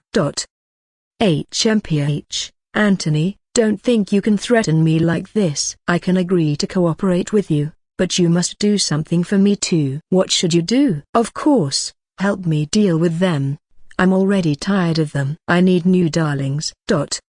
My dear, goodbye. Thank you for accompanying me these years. The scene finally fades into darkness. As Charlotte exits the fragments of memory, a chill rushes through her heart. So, not all the girls from the disaster of the flame demon 10 years ago perished. Some of them survived, but they were taken away by the high priest. He's truly a pervert. Someone who enjoys young and innocent girls. He kept them captive, then was caught by Anthony, the Count of Tulip. They still haven't escaped the fate of being sacrificed, but their fate is even more tragic than the girls sacrificed before the flame demon disaster. Charlotte calms her emotions and looks towards the remaining fragments of memory. There aren't many fragments left, maybe a few hundred. However, their light is deeper, colder, and their aura more desperate. Charlotte hesitates for a moment, then continues to look. Soon, She once again sees the figure of the high priest in the memories. It should be said, the figure of the high priest appears in every subsequent memory. The sacred and righteous priest among the citizens of Bord, in these memory fragments, is like a demon in hell. He brought not hope or light to the girls, but despair and darkness, and dragged them into the abyss. These last few hundred memory fragments represent the hundreds of poor girls harmed by the high priest, then discarded to the dreaming salon for processing once again. As she views each memory fragment, Charlotte's anger grows. Even though she's lived 2 lives, witnessing some of the decadent and cruel methods and behaviors in these memories surpasses her moral limits, eliciting strong discomfort and indignation. Deep within her consciousness, the Gospel of Blood trembles slightly with her changing emotions, as if responding to its master's will, spreading a terrifying spiritual fluctuation that shakes the entire dream world to its core. Charlotte quickly realizes her loss of composure and hastily calms her emotions, stabilizing this strange memory space. We rely on your support. Novelplex.org. Donate now. She lifts her head, looking ahead in the corridor. There are no more memory fragments on either side. She has reached the end of the dream world. However, at the end of the path, there's one final, darkest memory fragment, floating silently in the air, emanating a chilling glow. Charlotte approaches the fragment. For the last time, she reaches out her hand, touching the dark fragment. Immense memories flood into her consciousness once again. It's an image formed by thousands of overlapping memory fragments. She sees within the dark cave, hundreds of cultists clad in black robes, raising the eye of the demon and the dark cross in reverence toward the altar built of bones. She saw blood dripping from the cave ceiling, flowing slowly into the blood pool, shimmering with crimson light, and ultimately being absorbed by the coffin on the central altar. She heard countless fervent voices chanting together in prayer. O Master of the Abyss and the mortal realm, the incarnation of corruption and decay, the savior of the bloodborne progeny, bloodborne Archduke Abaddon. Your humble servants offer you the power of darkness and despair. Darkness shapes the sacred body, despair condenses the sacred soul. May your will walk upon the earth, as in the abyss. The fervent prayers echo incessantly. Charlotte sees the deepening radiance spreading, the black mist enveloping. In the haze, she seems to glimpse a majestic figure casting its gaze within the memory fragments. She feels ancient, world-weary eyes settling on the cultists, but in the next moment, the mist subtly shifts. She seems to see a pair of crimson, profound eyes turning, piercing through countless dimensions, gazing directly at her. Those are eyes that can hardly be described in words. Crimson, darkness, like 2 abyssal black holes. Faintly, Charlotte seems to hear a stern and icy voice. Who? The voice reverberates in Charlotte's mind like thunder, echoing with resounding reverberations. In an instant, the dream world shatters, and Charlotte is abruptly returned to reality. Her mind spins, the echoes of countless roars trembling within her consciousness, causing her to stagger. It's only when the cool divine power of blood from the Gospel of Blood gently flickers, brushing across her consciousness, that she manages to regain her composure. Mistress, are you all right? Sebastian's concerned voice quickly reaches her. I'm fine. Charlotte takes a deep breath after responding. Raising her head again, the girl looks towards the bones in the cave, then her gaze falls upon the coffin, emitting a palpable sense of dread. Charlotte's expression is unusually solemn. She probably already knows what ceremony is being held here. This isn't a summoning ritual of the flame demon. Charlotte shakes her head. Not a summoning ritual of the flame demon? Sebastian's gaze flickers slightly. That's right. Charlotte nods slightly, her gaze solemnly fixed on the altar in the center of the blood pool. This is a ritual to call upon the gods. As soon as she finishes speaking, Charlotte momentarily freezes, because at the moment she utters those words, a clear and melodious voice simultaneously speaks what she wants to say. Charlotte quickly turns around. At the entrance of the cave stands a girl in a white dress. Her figure is ethereal, and she lifts the hem of her dress, performing a standard noble gesture towards Charlotte. Hello, great and mysterious being. I am Marie de Broise. With a hint of hesitation, she can't help but look at Charlotte. her ethereal face tinged with a trace of anxiety. "Should I address you as Miss Charlotte?" Chapter 104, Please Stop Everything. Gospel of Blood. Marie de Broys, the eldest daughter of Count Broys, didn't she die in the flame demon disaster? No. Her current state seems somewhat strange. Looking at the girl in front of her who revealed her identity, Charlotte was extremely surprised. However, when the other party mentioned Charlotte's identity by name, it made her heart race even more. Does she recognize who I am? Does she also know that I'm not the original Charlotte? With a sense of astonishment, Charlotte looked at the girl in front of her. The girl's posture was respectful, and her expression seemed somewhat nervous and tense. This expression, she was too familiar with it, just like when Sebastian first realized her identity. Charlotte instantly understood. Just like Sebastian, the girl regarded her as some ancient being who had descended into this body. "Do you know who I am?" Charlotte asked. The girl hesitated for a moment, then shook her head. "I don't know who you are." With that, the girl smiled slightly, a smile tinged with a hint of sadness. "But to see a friend who should have perished from the flame demon's corruption standing before me again, even if I know it's not her anymore, still makes me happy. Your anger towards the unjust spirits here makes me fearful, but at the same time, it makes me yearn. You are a noble and righteous being, possessing the great power to stop everything, to change everything. As long as you are willing, in my eyes, you are her." After hearing the girl's words, filled with both sorrow and hope, Charlotte's heart stirred. She fell silent for a moment, letting out a soft sigh. "Now, I am Charlotte de Castile." The girl laughed. She laughed joyfully, relieved. She understood the implicit meaning in Charlotte's words. Now, she is Charlotte de Castile. Similarly, she would shoulder the responsibilities that matched her current identity. "Master, who are you talking to?" Seeing Charlotte talking to thin air, Sebastian was puzzled. "An acquaintance. You can't see her," Charlotte said. "An acquaintance?" Sebastian's heart skipped a beat as he looked towards the gloomy cave, his expression even more uncertain. Obviously, what he understood as an acquaintance and what Charlotte meant might have some discrepancies. The girl's state was very strange. She was neither a spirit nor a physical entity, more like a miraculous projection, yet only Charlotte could perceive her. Charlotte could feel that she was able to see the girl, perhaps due to the influence of the Gospel of Blood, as she sensed a faintly familiar and comforting aura from her, seemingly originating from the Gospel itself. "Thank you, esteemed Lady Charlotte." The girl bowed to Charlotte again, and after bowing, the girl's expression became urgent again. "Lady Charlotte, please save Bord, please. Save my sister Lottie." The high priest of the blood demon cult, Baron, wants to summon the blood demon lord into the world, and he's already made the final preparations.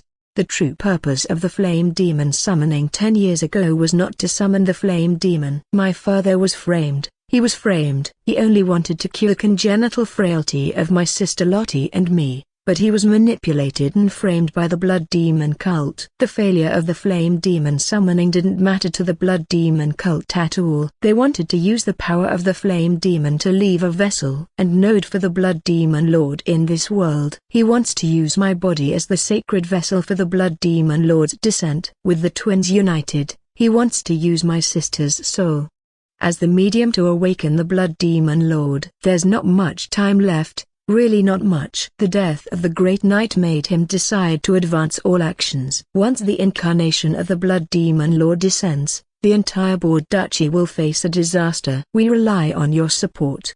Novelplex.org. Donate now. Please. Stop all of this. Only you can do it. Lottie. Priest Lottie. Charlotte was slightly stunned. She was about to ask more questions when she saw the girl suddenly look terrified. "No, don't come over. Don't come over. Don't come over." No exclamation mark. The girl's figure suddenly flickered and shimmered as if it were disrupted by interference, and then began to sway and blink. Then, with a soft sound, her body dissipated into countless photons. "Marie? Marie?" Charlotte's expression turned serious as she called out. However, the girl's figure did not appear again. "Marie?" Sebastian was slightly stunned. "Count Broys's eldest daughter. I just talked to her, but She's gone now, Charlotte said solemnly. Count Broyes' eldest daughter? Wait. Didn't she die? Is she a spirit? Is her ghost still here? Sebastian was puzzled. No, it doesn't seem like a ghost. Charlotte shook her head. She possessed necromancy magic for resurrecting the undead, but she did not sense any ghostly aura from the girl. To her, the feeling she got from the girl was more like some kind of projection. Master, what did she tell you? Sebastian asked. Charlotte turned her head and looked at the coffin above the altar, saying in a deep voice, "She told me the secret of the Blood Demon cult." Sebastian? The Blood Demon cult is preparing for a ritual to summon the Bloodborne Archduke. They want to summon the incarnation of Abaddon. Somewhere inboard, a figure cloaked in black robes, his entire body hidden, gazed coldly at the altar in front of him. On the altar, layers upon layers of tumors and blood vessels were attached, intertwining and converging above the altar, connecting to a swollen and ugly lump of flesh. The exterior of the lump of flesh resembled a twisted octopus, with blood vessel tentacles tightly coiled around a giant eye. The eye was tightly shut, spherical in shape, with tentacle-like filaments growing on its wrinkled eyelids, and the faint outline of a face could be vaguely seen, looking like a girl in extreme pain. Around the eye, illusory black chains extended from all sides, firmly imprisoning it. The cloaked figure stood in front of the lump of flesh, staring coldly at the face on the eye, and said coldly, "It seems I've been too lenient with you. You've gone out again. You heard my conversation with Anthony, didn't you? You want to seek help from that mysterious god, don't you? HMPH. I've told you, don't struggle anymore. Your fate has been sealed. You're truly foolish. Do you really think a not yet recovered god would dare to appear in front of my master, the Lord of the Bloodborne? Next, you just have to stay put. Before the ritual begins, you won't be going anywhere." While the cloaked figure was speaking, a blood demon cultist came up behind him and respectfully saluted. "Excellency High Priest." "What is it?" the cloaked figure said coldly. "Count Tulip just sent a message. The Dreaming Salon is about to begin, and he's asking when the collection ceremony will be held." The blood cultist said respectfully. "No need to worry about him. The Eye of the Demon already has enough power, and the vessel and the medium are already in place. His mission has been completed." At the same time, in the second-floor bathroom of the mansion where the Dreaming Salon was held, Count Tulip, who had just finished washing up, changed into a new set of mage robes. He smiled faintly, put on his mask, and said to the servants attending him, "The salon is about to begin. Let's go." Chapter 105, They are pawns. Gospel of Blood. Bloodborne Archduke Abaddon. They want to summon that evil god into this world? Sebastian widened his eyes. Then, he frowned. Is the high priest out of his mind? How could he collaborate with such a lunatic? No. Perhaps he doesn't even know the true intentions of the Blood Demon cult. He might just know that Count Tulip has dealings with them, serving merely as the Dreaming Salon's protector. Charlotte shook her head slightly. In her last glimpses of memory, although the high priest's figure frequently appeared, he was at most disguised and participated in the Dreaming Salon. The high priest's communication was limited to Count Tulip, Anthony. In the fragments of memory, this highest-ranking clergy board had gradually become a collaborator after being recruited by Anthony. Count Tulip probably held a lot of leverage over him. As for what the Blood Demon cult was really up to, the high priest was probably clueless. Otherwise, the arrival of an evil god would be enough to bring disaster upon the entire Board Duchy, or even the entire Crescent Kingdom. Wanting to be promoted? Perhaps the first to be purified by the Holy Court would be this freakish traitor. Master, we must stop them. We must prevent the incarnation of the Bloodborne Archduke from descending. If the Bloodborne Archduke discovers your resurrection, it will probably add to the difficulty of your return," Sebastian said solemnly. Surprised by the fiery reaction of the flame elf, Charlotte felt a bit amazed. Although she also felt that the descent of the Bloodborne Archduke must be prevented, she didn't expect Sebastian to be even more eager than her. Seemingly noticing the unexpected expression of the girl, Sebastian hesitated for a moment and asked cautiously, "Master, your past memories probably haven't been restored yet, right?" "Charlotte, what past memories?" she subconsciously wanted to retort, but quickly realized what Sebastian meant. She knew that Sebastian regarded her as a resurrected true ancestor. Nyce had once said that many resurrected gods had their memories sealed during the resurrection phase. Resurrected gods often didn't even know who they were until their powers gradually recovered, and they began to regain their memories. Clearly, what Sebastian meant was that he also regarded her as such an existence. Although Charlotte, who possessed memories of her previous life, felt that she was not the so-called resurrected true ancestor, but merely a lucky transmigrator who obtained the authority of the Gospel of Blood after being recognized as its owner. But at this moment, she couldn't explain it. Could she really reveal her true identity, telling him that she was a transmigrator who got the authority of the highest-ranked bloodborne artifact and gained similar powers to a god? Clearly, on the basis of assuming that she was a resurrected god, any of her actions could be regarded as her memories not having recovered yet. Since she couldn't explain it clearly, Charlotte didn't bother to explain it. On the contrary, going along with this assumption, perhaps it could make many of her actions more reasonable. After thinking about it, she apologized to the possibly sleeping or already deceased true ancestor in her heart and then said, "I haven't inherited other memories. What do you want to express?" Sebastian showed an expression of as expected, and then said solemnly, "Master, perhaps you don't know. In the long years of your absence, there has been internal strife within the bloodborne race, with each noble harboring their own ambitions. This is well known within the extraordinary circle. Various signs indicate that even your disappearance may be related to the nobility of the bloodborne. I have never heard of any bloodborne noble wanting to awaken their great ancestor. Throughout the long years, the nobles may have already gotten used to the days without you. Forgive me for my presumption, but they are likely no longer your descendants,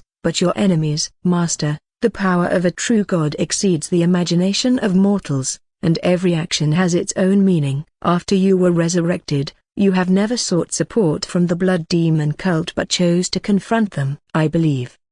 Besides the conflict between your vessel body identity and the blood demon cult, it's also likely because you subconsciously consider them your enemies. Charlotte, although she felt that what Sebastian said had nothing to do with the facts, it seemed to explain why she, as the true ancestor of the Bloodborne, didn't return to the Bloodborne Society to perform the ritual of the true god's return after her resurrection. We rely on your support. Novelplex.org. Donate now. It's just as well thought. This could save her a lot of trouble. Master, please give your orders. As your retainer, Sebastian will do everything possible to thwart the blood demon cult's conspiracy and follow you back to the divine throne, Sebastian said respectfully. Seeing his initially solemn but soon eager appearance, Charlotte felt quite strange. Why did it seem like this guy was quite interested in preventing the descent of a mythological figure? Charlotte's feeling was right. Sebastian was indeed very interested. No, it's not just interest anymore. It's excitement. Sebastian bowed respectfully, but his heart was filled with anticipation. Myth. This was a myth that wanted to descend into the world. If he could prevent the descent of a myth, even if he had to follow the Lady of the Night to do it, it would still be quite an exciting experience. Moreover, as the ruler of Bord's underground world, he felt that he also had an obligation to stop the blood demon cult's crazy idea. Master, do we destroy the ritual layout here now and stop the blood demon cult's plan? Sebastian asked expectantly. Listening to his words, Charlotte recalled the various scenes she had seen in the fragments of her memory and looked at the coffin on the altar.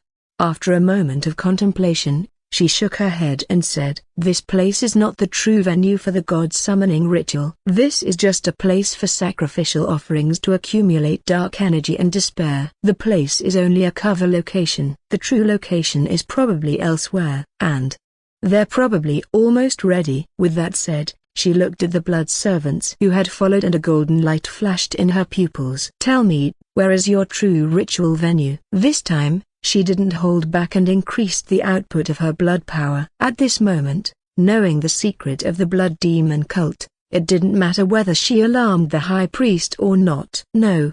It should be said that if she really alarmed the other party, it would be a good thing. If she could lure the other party over, It would be even better than the possible descent of a god, as long as Charlotte didn't feel the need to use true ancestors' liberation. However, this time, the blood servants did not tremble, but just shook their heads blankly. "Pardon, I don't know." Charlotte's expression instantly became serious. No resistance means they probably really didn't know. After pondering for a moment, Charlotte realized it instantly. These blood servants are just insignificant pawns. Sebastian also quickly realized what Charlotte was doing and what she meant. Looking at the blood servants around him with hollow eyes, his expression gradually became serious, shaking his head. "Master, they have probably been abandoned. We can't find out the true venue of the ritual from these blood servants." Charlotte nodded slightly. After a moment of contemplation, she said, "Then, we only have one person to ask. Perhaps he can provide some clues." With that said, she squinted her eyes and looked up. "If everything follows the usual procedure, counting the time, he should be coming down soon." Chapter 106. Good evening. Count Gospel of Blood accompanied by his attendants, Count Tulip, wearing a mage robe and a unique mask, entered the hall of the Dreaming Salon. "Oh, isn't this our esteemed Count? You look quite dashing today." "Ha ha, Count. Good evening. Last time you found me such a wonderful little darling. Is she here today?" "Count, cheers to you." Seeing Count Tulip enter the hall, the nobles gathered around, warmly greeting him. Enjoying the flattery from the crowd, Count Tulip was pleased and responded, "Hee, esteemed guests, you're looking quite dashing today too." "Apologies, our little darlings only serve once, but if you have a need, I can arrange someone with a similar style for you." "Cheers, my dear friends." With Count Tulip's responses, the atmosphere among the nobles became even livelier. Many of these nobles had no idea of his true identity, they only knew him as the Count. But as the host who personally sent out invitations, he knew the background of each person here. 10 years. He had been operating for a full 10 years. 90% of the noble families in Board had someone attending the Dreaming Salon he hosted. Though most attendees weren't the heads of their families, together they formed a formidable force. Many among them were the future heirs of their families. He had become friends with these nobles and held leverage over them. This was the network and resources he had secretly accumulated. Count Tulip smiled behind his mask, but there was a glint of coldness in his eyes.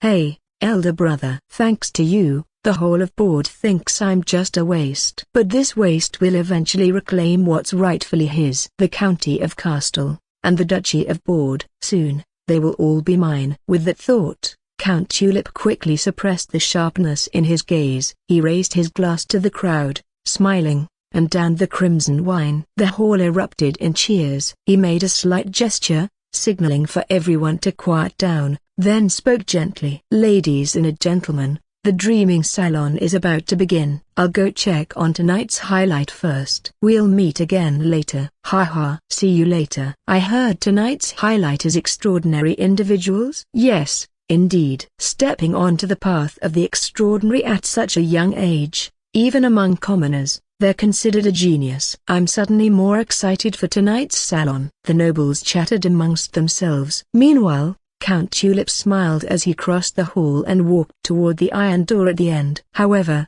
upon reaching the door, his brow furrowed. "Isn't anyone supposed to be on guard duty today?" Seeing the empty entrance, he turned and asked, his voice displeased. His attendant broke out in a cold sweat and hurriedly replied, There should be someone on duty." Perhaps they had to leave for something?" "We rely on your support. Novelplex.org. Donate now." Count Tulip's frown deepened. Although he knew that the dungeon below had guards stationed every few steps, those members of the Blood Demon cult were not exactly reputable. If some intoxicated noble accidentally stumbled upon them and discovered their identities, it could lead to trouble. Even if there's something, someone must stay on guard. Find out who was on duty today, and have them meet me after the auction. He snorted coldly. With that, he pushed open the iron door and entered alone. As he descended into the underground corridor, the surroundings quickly darkened. But Count Tulip was accustomed to it. In the cells lining the corridor, the offerings for tonight's ritual still slept soundly, undisturbed. He wasn't surprised.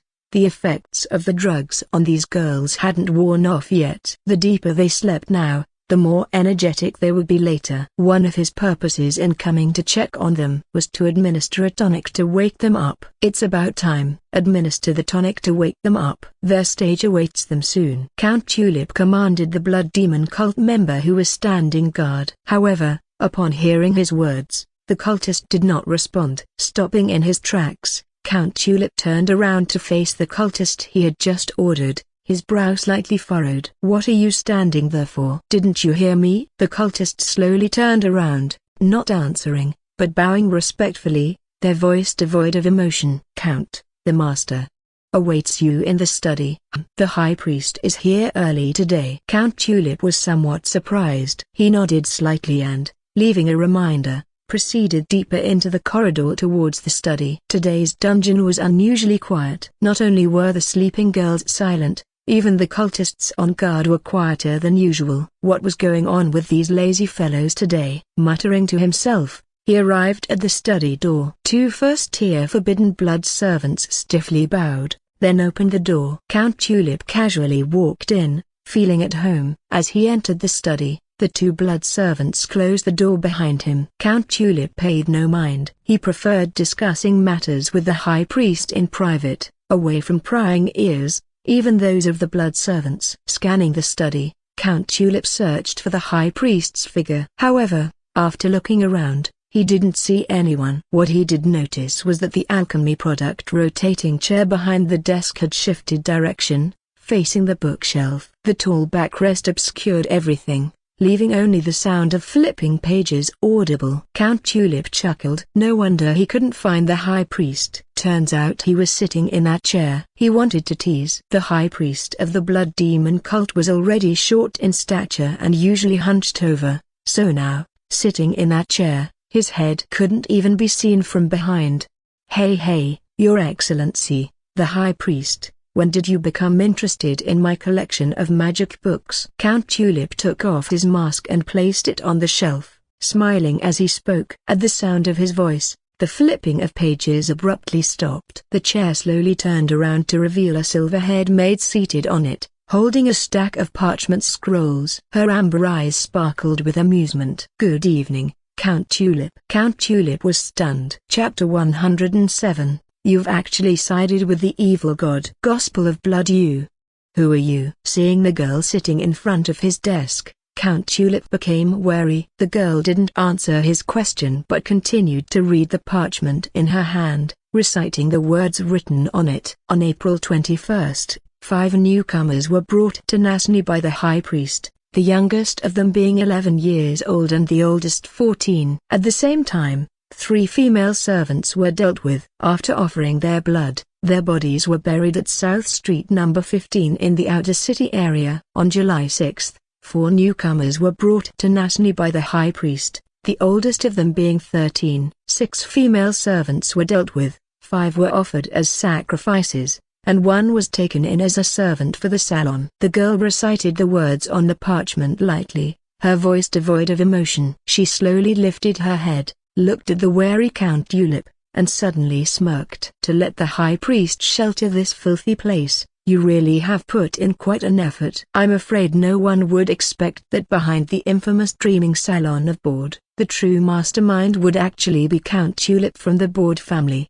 Count Tulip narrowed his eyes slightly. As a starry sky mage, he could sense the faint magic emanating from the girl. She was also a starry sky mage. However, despite knowing that she was just a starry sky mage, he didn't let his guard down. How did she appear here? Didn't the blood servants outside notice her? Where is the high priest? Count Tulip subconsciously scanned the study with his peripheral vision, but he heard the girl in front of the desk speak indifferently. Don't bother looking. The high priest won't come. Count Tulip jumped in surprise. He retracted his gaze and looked back at the girl, smiling slightly, saying, Miss, I don't understand what you're talking about. However, barging into someone else's study is not a good habit. Saying this, his right hand quietly slipped into his sleeve, preparing to activate the teleportation scroll he carried with him. Something seemed off here. Caution was paramount. He needed to call for reinforcements first. However,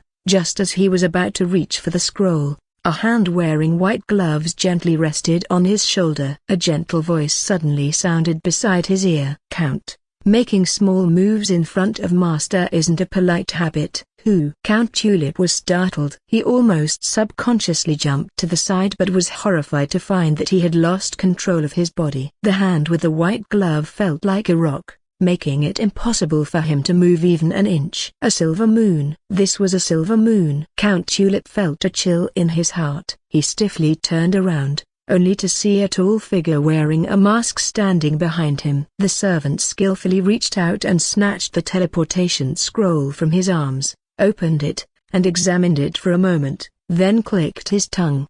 TSK, a short-range directional teleportation scroll. This kind of high-level magic isn't easy to inscribe. "Who are you?" Count Tulip's face grew increasingly grim. He looked back at the girl sitting at the desk and suddenly felt a strange sense of familiarity with her appearance. Count Tulip prided himself on having seen numerous beautiful girls and was confident in his ability to recognize them. As long as it was a girl he had seen and was interested in, he would never forget her face. It was obvious that he had seen this girl somewhere, and probably more than once. "We rely on your support. Novelplex.org." Donate now. Feeling a certain familiarity emanating from her, he carefully examined her again. Wait a minute. This petite figure. These features were obviously disguised, but still had discernible details, and this melodious voice. Gradually, the figure in his memory slowly overlapped with the girl in front of him. "Charlotte, is it you?" Count Tulip widened his eyes. "Huh? Recognized?" This damned abductor also had some tricks up his sleeve. Charlotte was somewhat surprised to be recognized, feeling quite astonished. However, since she had been recognized, she didn't bother to pretend anymore. She smiled slightly and said, "My dear cousin, it seems that your level of attention to me is quite high. Even after I changed my appearance, you still recognized me so quickly." Saying this, her gaze gradually turned cold. "Plotting against me, framing me, slandering me, attempting to kill me. It seems that we have some accounts to settle. However, compared to settling scores, I have more important things I want to know now. Tell me, where is the true location of the Blood Demon cult's divine descent ritual?" Charlotte's voice gradually became majestic. Although still immature, it seemed to carry an irresistible momentum. It was low-level majesty. At this moment, she once again used majesty. Count Tulip felt as if the girl's questioning thundered in his heart, generating an indescribable sense of fear. He was shocked, but also felt absurdity. Damn it, was this really Charlotte? When did she develop this kind of personality? And when did she gain such powerful, extraordinary power? What's going on? Wait a minute. Did she just mention the divine descent ritual? She actually knew about the Blood Demon cult's divine descent ritual? Count Tulip was in turmoil, and at this moment, the gentle voice of the servant sounded again in Count Tulip's ear. "Count, Master is asking you a question." "It's not a good habit to be distracted in front of Master. Or do you want me to handle the small problems for you, just like how you deal with those clueless nobles?" Saying this, the servant lightly took off his mask and wig, revealing a handsome face, wearing a faint smile. Seeing the iconic red hair and pointed ears, as well as that not unfamiliar face, Count Tulip suddenly felt a chill down his spine. Sebastian. However, he soon realized another problem. Wait a minute. The Grand Knight who pursued Sebastian died at the hands of the mysterious evil god, but the flame elf being pursued was unscathed. Charlotte, who almost lost the possibility of awakening her extraordinary powers after the fire demon disaster, suddenly gained powers stronger than him at this moment. The pursuit of the flame elf wouldn't have been without reason. A girl who almost lost the possibility of awakening wouldn't have suddenly become powerful for no reason. A flash of insight passed through his mind, and Count Tulip's eyes widened in disbelief. "So that's how it is. You actually sided with the resurrected evil god!" Chapter 108, Transaction Gospel of Blood. After listening to Count Tulip's words, Sebastian's expression became somewhat peculiar. He couldn't help but glance at the girl behind the desk, seeing the Lady of the Dark Knight with a similarly subtle expression. The more Count Tulip thought about it, the the more he felt he had discovered the truth. No wonder every plan fails. No wonder Lady Castle became the sacrificial lamb. So, you've already allied with the evil god. Count, please be mindful of your address. Don't equate the great master with the vile blood-born archduke. Sebastian suppressed his smile and calmly said. Charlotte, on the other hand, was not concerned about the title of the evil god. Instead, she was more interested in someone mentioned by Count Tulip. Lady Castle? So you're saying, my insane grandmother was also seduced by you? So what if she was? Anyway, Castle has no future. I just gave her a new hope, but I didn't expect her to go crazy over a page, summoning some spirit from the Holy Court, and end up sacrificing herself. Count Tulip sneered. New hope? You're quite the talker. You just wanted to manipulate the Castle family. My parents were never unkind to you in my memory, but you.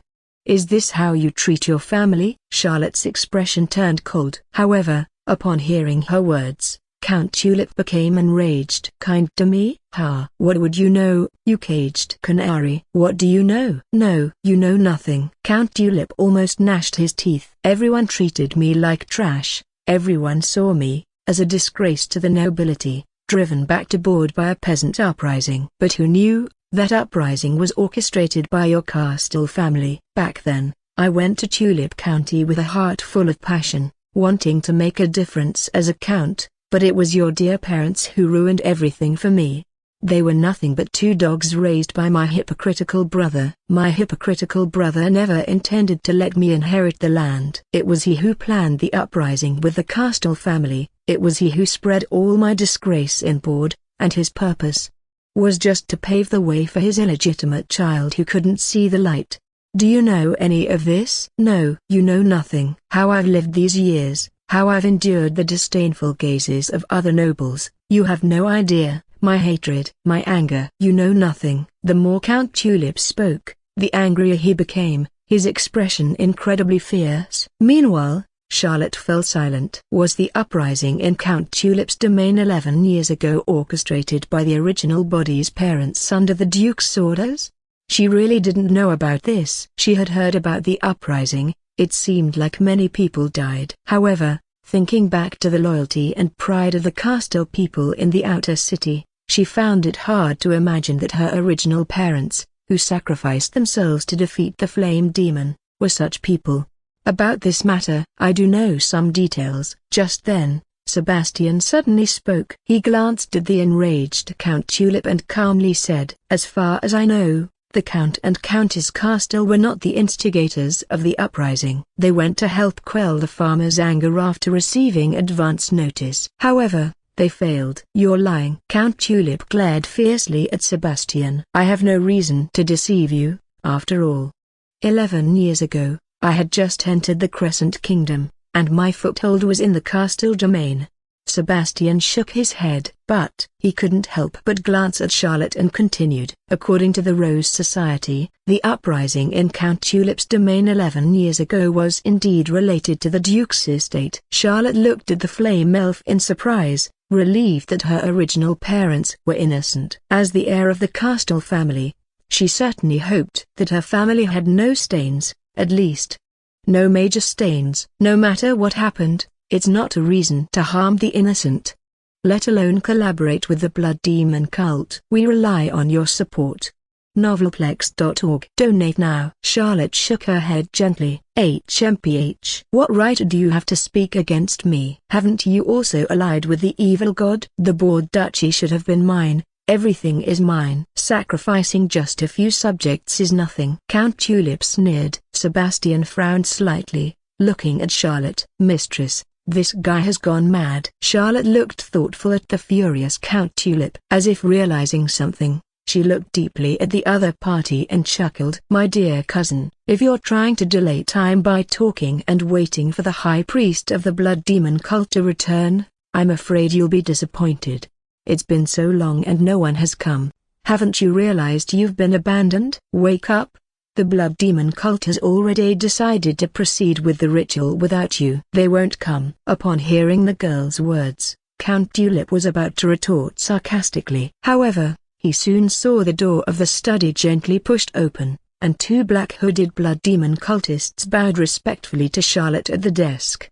"Mistress, those girls have gradually awakened. Should we arrange for them to withdraw through the secret passage?" Seeing the blood demon cultists bowing to the girl, Count Tulip's eyes widened suddenly, his expression somewhat frozen. Although he had felt that the blood demon cultists outside were not quite right before, but he never expected that these people would actually defect. Weren't they the blood servants of the high priest? What's going on? Why listen to Charlotte's words? Could it be? Could this also be some kind of power of the evil god? All right, arrange for them to withdraw. Charlotte nodded behind the desk. After speaking, she looked at Count Tulip again, squinting her eyes. "Count, as you can see, I've already forcibly taken control of these blood servants. It's been so long, and the high priest of the blood demon cult hasn't made a move yet. I think you should wake up." Upon hearing Charlotte's words, Count Tulip fell silent. He looked at the girl with a gloomy gaze,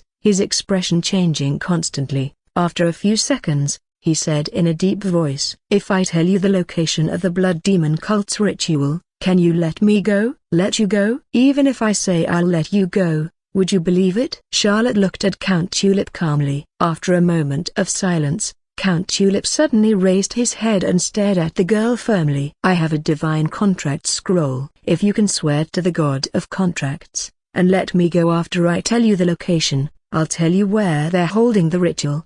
I'll also swear in the contract not to disclose your secrets. It's a transaction. If you're willing, I'll tell you. If you're not, then just kill me. But then, you'll never find out where the blood demon cult's ritual is, and since they've abandoned me, they'll probably proceed with the ritual soon. By then, I think you'd better worry about your own safety. The Bloodborne Archduke is coming, and the evil god behind you won't be able to protect you. She might even become the Archduke's food." "A divine contract scroll?" Sebastian's expression became even stranger. He couldn't help but look at the girl behind the desk, only to see Charlotte smiling slightly, saying, "I agree to your transaction." It's like she gets whatever she wants. If she couldn't get the information out of him, she would have to resort to risky undead summoning. But resurrected undead are easy to lose parts of their memory. But now, perhaps she didn't need to kill him first and then take the risk of summoning the undead. Chapter 109, She Isn't Charlotte. Gospel of Blood. Charlotte's promise relieved Count Tulip. He gritted his teeth and pulled out a silver scroll from his pocket. But as soon as he took it out, Sebastian snatched it directly. "It's indeed a contract scroll from the contract god, and it's the highest level of contract." Sebastian glanced over it roughly, raised his eyebrows slightly, and said to Charlotte. Charlotte didn't care about the level of the contract at all. She nodded slightly and said, "Let's begin then." "Let's begin." Sebastian threw the scroll back to Count Tulip. Catching the scroll, Count Tulip was somewhat puzzled. So decisive? Is the other party really willing to let him go? He couldn't believe that both of them didn't understand the value of the contract scroll. This was the highest level magical contract. Violating the highest level magical contract meant being marked by the spirit of the contract, becoming a renouncer, and being cursed by the contract god. Although the other party was protected by the evil god and might not care about the curse, all renouncers would leave tracking marks in the contract church and be pursued by the contract church. Of course, nowadays, the contract church has long merged with the Holy Court. The enforcement of pursuing renouncers, once carried out by the contract guardians, was now under the jurisdiction of the Holy Court's Inquisition. Many times, the contract guardians only needed to provide a list to the Inquisition, and the Inquisition would dispatch judgment knights to hunt them down. In other words, if the other party really violated the contract, they'd be pursued by the Holy Court. Ordinary renouncers would at most be imprisoned or fined by the church. But for heretics, that was no different from seeking death. Count Tulip was filled with doubts. But he couldn't think of any loopholes. After all, he had only heard that the Holy Court was even more ruthless in pursuing renouncers than the former contract church, but he had never heard of anyone being able to live carefree after becoming a renouncer. With a nervous heart, under Sebastian's supervision, Count Tulip infused magic into the scroll. The next moment, the silver scroll ignited, and a phantom slowly rose from the flames. Its appearance was much like the genie in the lamp from Aladdin. The contract spirit. This was a special spirit summoned by the contract scroll, with only a vague self-awareness, loyal not to any existence but to the contracts they maintained, specifically helping mortals sign contracts. A dignified and sacred aura slowly rose, and the contract spirit indifferently said, "Mortals, state your vows." Count Tulip became solemn. He took a deep breath and swore towards the flames. "I, Anthony de Bourgh, swear to the contract god, as long as Charlotte de Castel is willing to swear to let me leave safely, I will provide her with the true and accurate location for the final ritual of the Blood Demon cult and keep all her secrets. If violated, the contract may punish." As he finished his words, the spirit of the contract radiated brilliance, enveloping Count Tulip, and its solemn and indifferent voice echoed once again. "Your oath has been received by the contract." Count Tulip breathed a sigh of relief and looked at the girl. "Charlotte, it's your turn." Charlotte looked with interest at the contract spirit before her. She could sense the faint divine power fluctuations emanating from it. This contract spirit was naturally part of the contract magic. "I, Charlotte de Castel, swear to the contract god, if Anthony de Bourgh provides me with the true and accurate location for the final ritual of the Blood Demon cult, I will let him leave safely. If violated, the contract may punish," Charlotte said calmly. After speaking, she saw the contract spirit once again radiate brilliance, enveloping her. The familiar crimson once again filled her vision. The scarlet text slowly emerged. The Gospel of Blood detected an ongoing ritual. Contract Spirit's Soul Contract. Ritual name, Contract Spirit's Soul Contract. Caster, Contract Spirit. Recipient, Charlotte de Castel. Ritual effect, the Contract Spirit, a servant of the contract god, utilizes divine power to assist mortals in forming oaths. Violators will be cursed by the contract god and marked by the contract. Interception probability assessment, 100%. Proceed with interception. We rely on your support. Novelplex.org. Donate now. However, just as Charlotte, enveloped in light, was about to modify the ritual, she saw the contract spirit suddenly tremble. Its imposing figure suddenly shrank, as if in an instant, from the lofty contract spirit to a nervous little wandering soul. And its appearance also became angular, looking a bit square. The contract spirit leaned slightly towards Charlotte, its voice respectful but with a hint of nervousness. Your promise." The contract witnessed it. Seeing the contract spirit's change, Charlotte was stunned. At the same time, she was surprised to find out that the contract spirit didn't continue to let her complete the contract but took the initiative to retract the magical ritual. It really just witnessed it and didn't accept it. "Thus, the contract is established," it said cautiously. The contract spirit hurriedly bowed to Charlotte, and its figure quickly dissipated with a pop. While its arrival was majestic, its departure was faster than a rabbit, as if afraid to stay here for one more second. And Charlotte sensed that she was not bound by the contract at all. This contract spirit actually skipped the restriction on her directly and let her off. Charlotte couldn't help but look at Count Tulip, but she found that he had relaxed completely, apparently not noticing the change in the contract spirit. No, as a common extraordinary, he couldn't see the other party at all. He could only see the flames of the contract. It was Sebastian, who had signed the blood contract with her, who witnessed everything and looked at Charlotte with increasingly fanatical eyes. The contract spirit's soul contract targeted mortals. For the Lady of the Night, who was not mortal, it naturally couldn't restrain her. Indeed worthy of the Lady of the Night. Even if the ritual wasn't changed, this contract had already become a unilateral vow that Count Tulip must fulfill. "Now, can you tell me everything?" With the ritual completed, Charlotte smiled at Count Tulip. Feeling the binding of the contract in his soul, Count Tulip gritted his teeth and said, "The ritual of the Blood Demon cult is a sequel to the summoning by the Flame Demon 10 years ago. And the location of the ritual is in the exact center of the abandoned city area, where the Flame Demon Valoroka was defeated 10 years ago.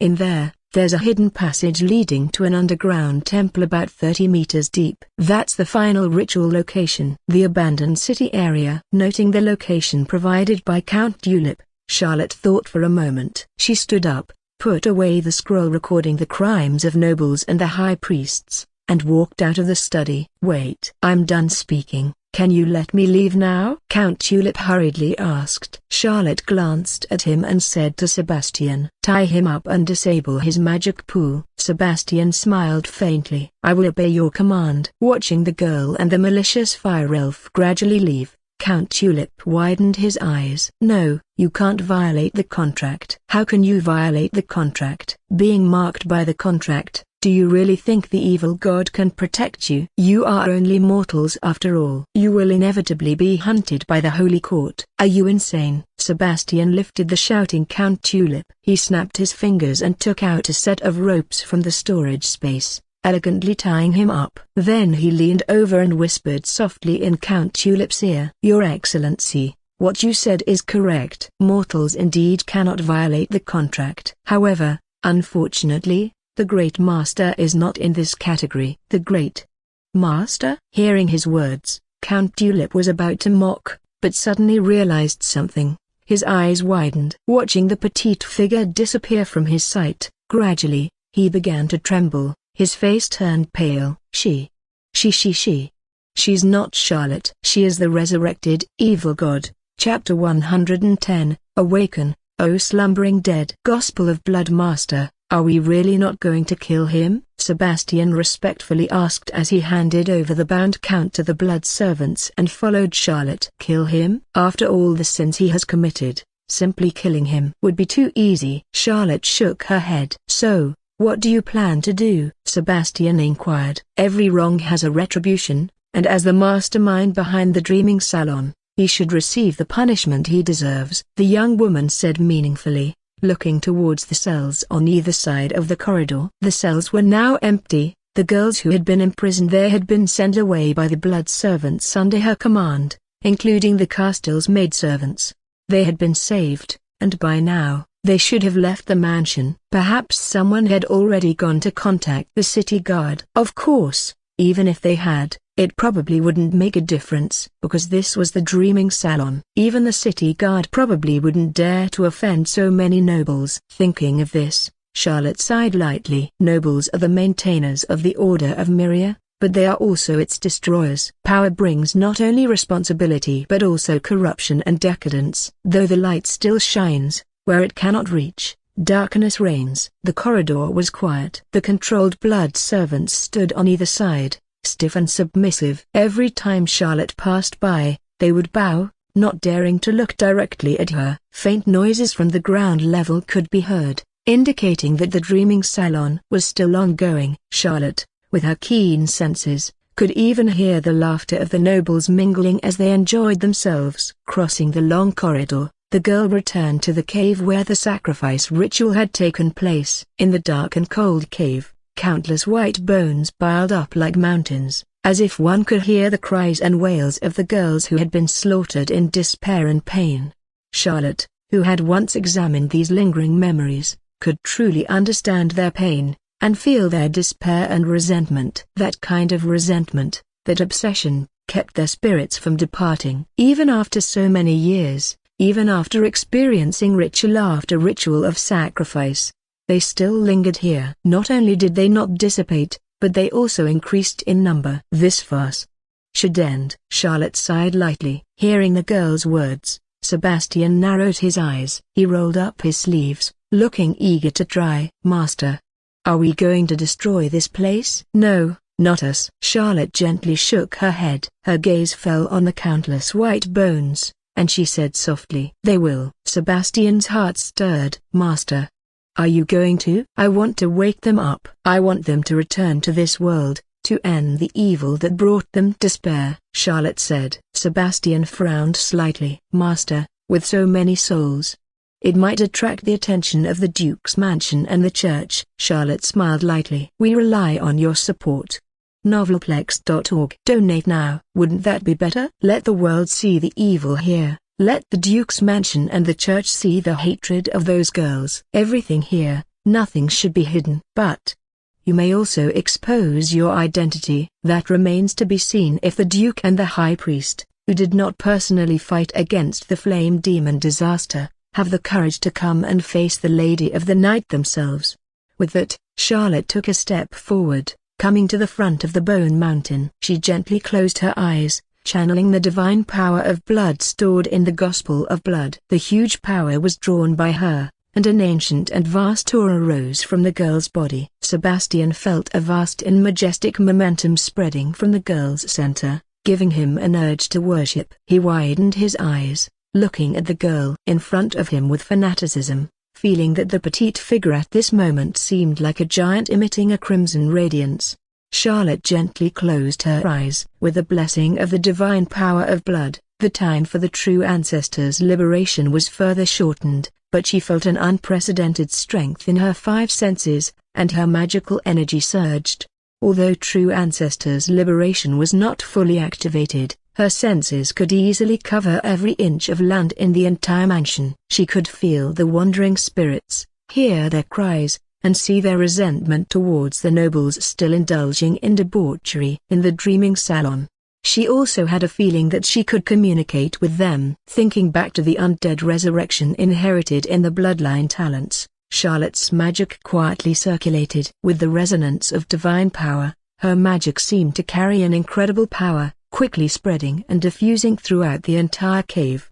Charlotte gently stretched out her hands, and slightly raised them. She opened her eyes, and the scarlet eyes emitted a crimson radiance. With a solemn yet tender voice, she said, "Awaken, O slumbering dead." With the explosion of divine power, everything was swept away. At the next moment, the countless white bones began to tremble. A cold wind howled in the cave, and the dense resentment erupted like a tide. Sharp screams and cries echoed through the cave, and twisted black shadows struggled to crawl out of the Bone Mountain. No, those weren't black shadows. Those were grim remnants. The dense red light illuminated the darkness, like pairs of burning eyes, causing Sebastian's scalp to tingle. No. Those were eyes. Those were the eyes of the dead. Those burning eyes carried despair, pain, hatred, and boundless anger of the dead. And through the darkness, Sebastian seemed to see the illusory figures of girls. They were ragged, covered in wounds, their deathly pale skin and terrifying eyes bulging. Spectres. These were a group of spectres awakened by the undead resurrection. Feeling the almost endless resentment and the countless aura, even Sebastian, a peak silver moon extraordinary, couldn't help but feel frightened.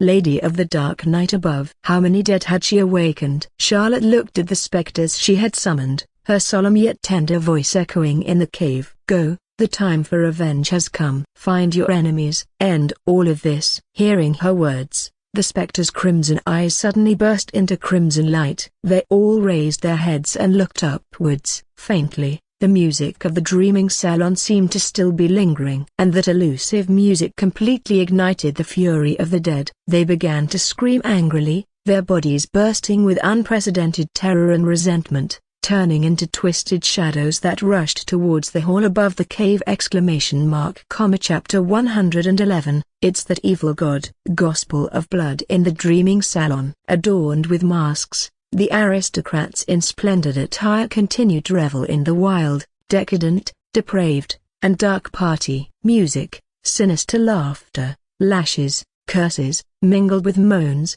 screams, sobs, and pleas. However, just as the nobles indulged in their beastly abandon, the crystal chandeliers in the hall suddenly flickered, and crimson mist rapidly surged from the floor's crevices. Accompanied by sharp cries of resentment, countless twisted spirits poured into the hall, rushing towards one noble after another, who appeared glamorous on the outside. The nobles, engrossed in their revelry, had no time to react before the grotesque spirits overwhelmed them, tearing at their flesh and souls. The hall quickly descended into chaos as screams echoed through the dreaming salon. What is this? What is happening? Ugh! My hand!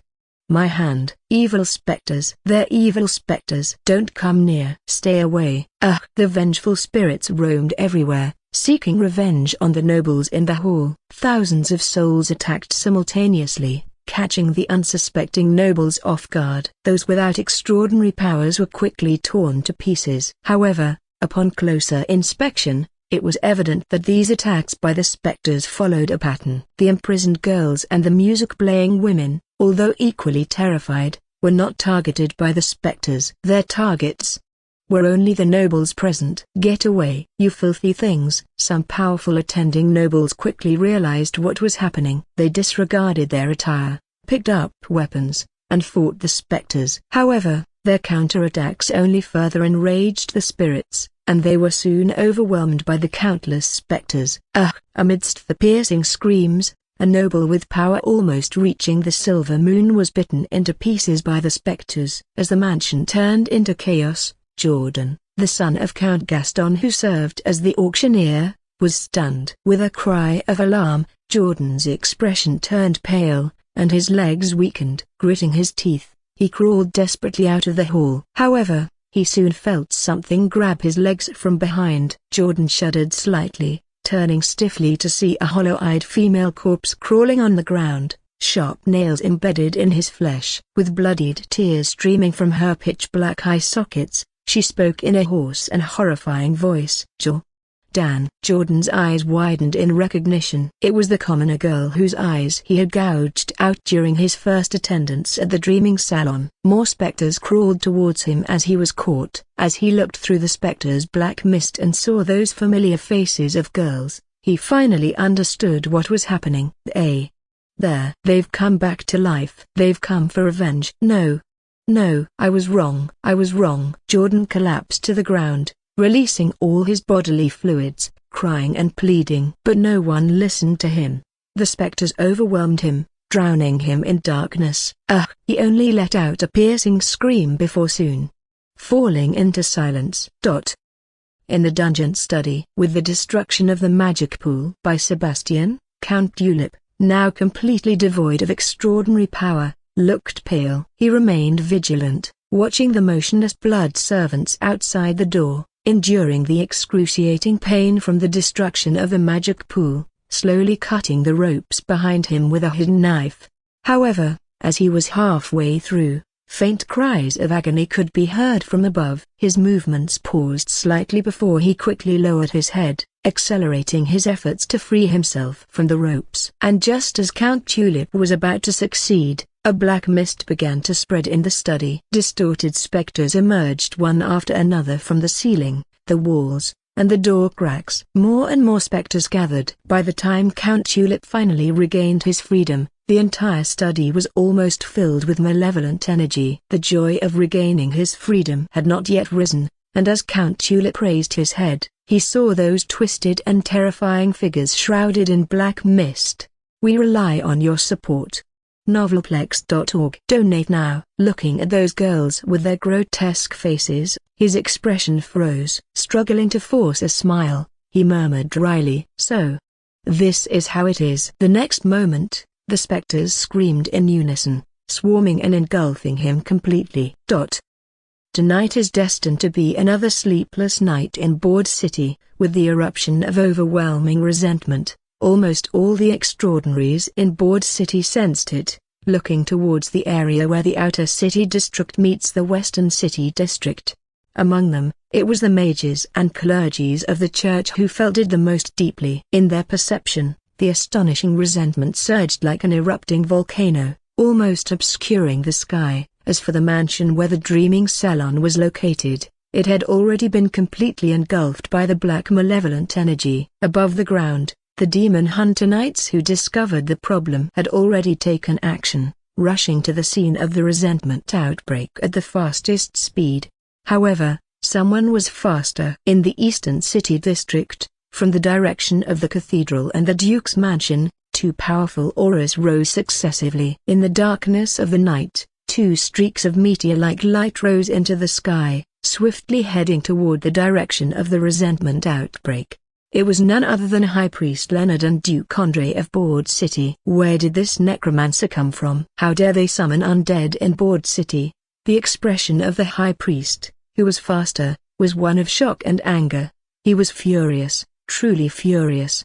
He was preparing to compete for promotion. Leaving aside the death of the Grand Knight for now, the cause was a power beyond the Blazing Sunday. As long as he handled it properly, Even if they discovered that an evil god had resurrected, they might not necessarily blame him. But if at this time Board City were to suffer another calamity like the undead resurrection, his dream of becoming Archbishop would truly be in danger. The Grand Priest was both anxious and angry, wishing to rush to the scene immediately and tear apart the necromancer who was causing trouble. However, as he gradually approached the location of the resentment outbreak, he soon fell into doubt. Wait a minute. This direction, could it be the Dreaming Salon? The High Priest had not hesitated to attend the Salon Incognito before. As a protective umbrella for the Dreaming Salon, he naturally knew about the shadow of the blood demon cult within. The expression of the High Priest changed suddenly. Whether it was the disaster caused by the undead or not, if the secret of the Dreaming Salon were to be exposed because of this, if his relationship with the Dreaming Salon were to be made public, then his dream of becoming Archbishop would truly be shattered.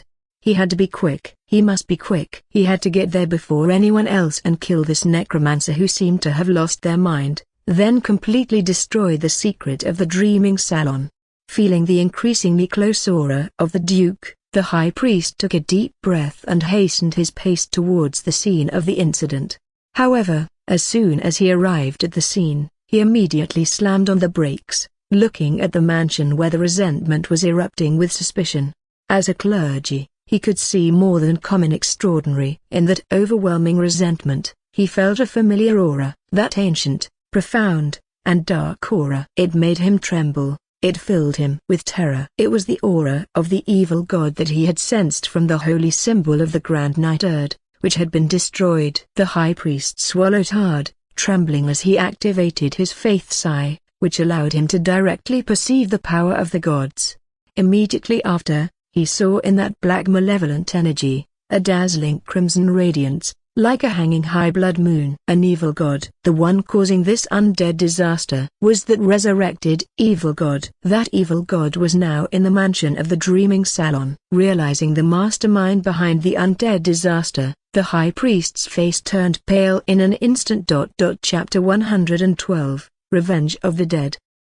Gospel of Blood. Damn it, hasn't that evil god already left Board City? Why did it come back again? The High Priest felt fear in his heart. He felt really unlucky during this period. Since the incident with the blood demon at the Castle Manor, his luck had been bad, and today he felt like everything in Board City was slipping out of his control. Looking at the distant mansion where the malevolent aura was surging, he felt shocked, afraid, and angry. He didn't dare to approach, fearing to follow in the footsteps of the Grand Knight. Yet he didn't dare to leave, fearing that after the departure of the evil god, all his secrets would be exposed.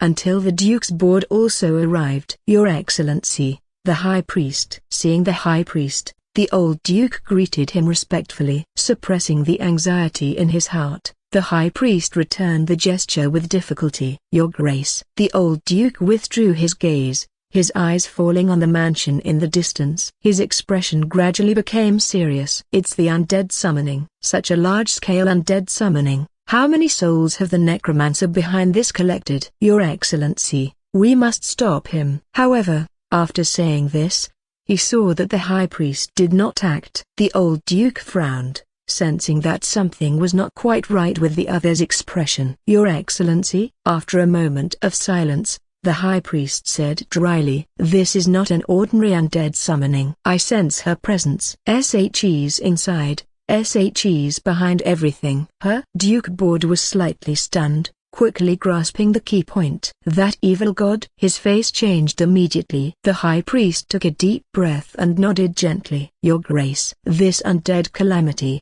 I'm afraid we can no longer intervene. The old Duke was immediately furious. Are you suggesting we allow the rampage of the evil god? The flame demon disaster 10 years ago destroyed nearly half of Board City. Do we really want to repeat today? The High Priest looked at him deeply. Your Grace, if you wish, go ahead on your own, as long as you don't mind ending up like Erd. What we need to do now is not to throw eggs at rocks, not to stop her, but to evacuate the nearby residents as quickly as possible to prevent them from being affected by this disaster. The old Duke's expression became solemn. Although unwilling to admit it, The power of this mysterious evil god had already exceeded what they could handle. This evil god was not the kind that had just been resurrected, whose power had not yet been restored, and even common extraordinary had a chance to seal.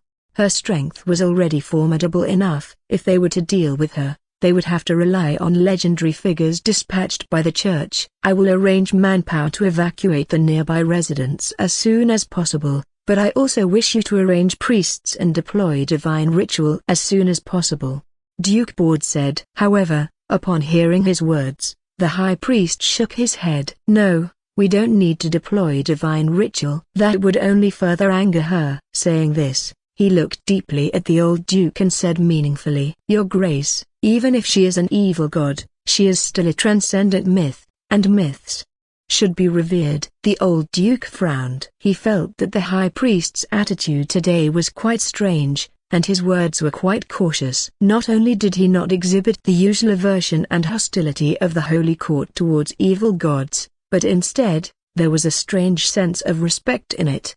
We rely on your support. Novelplex.org. Donate now. Chewing on the meaning of his words, gradually, he realized. An evil god. There is a hidden evil god in the manor. The power of an evil god was beyond the imagination of mortals. Every word they were saying now could possibly be heard by the other. The reason the high priest changed his tone might be to reduce the evil god's attention. Realizing this problem, the old duke's scalp suddenly tingled, wishing to leave immediately because he realized that he might already be under the gaze of the evil god, and his life and death might be entirely at the other's mercy. Don't worry, as long as we're still standing here, I mean. As long as we don't provoke her actively, she won't bother with us either. We just need to wait for her to finish what she wants to do and leave. It seemed like the high priest was comforting the other, but it also seemed like he was comforting himself. Listening to the words of the high priest, the old duke felt a little relieved. However, looking at the undead calamity that seemed grand but seemed to be confined to the mansion, he became puzzled. But why did she choose here? What is her purpose? These undead?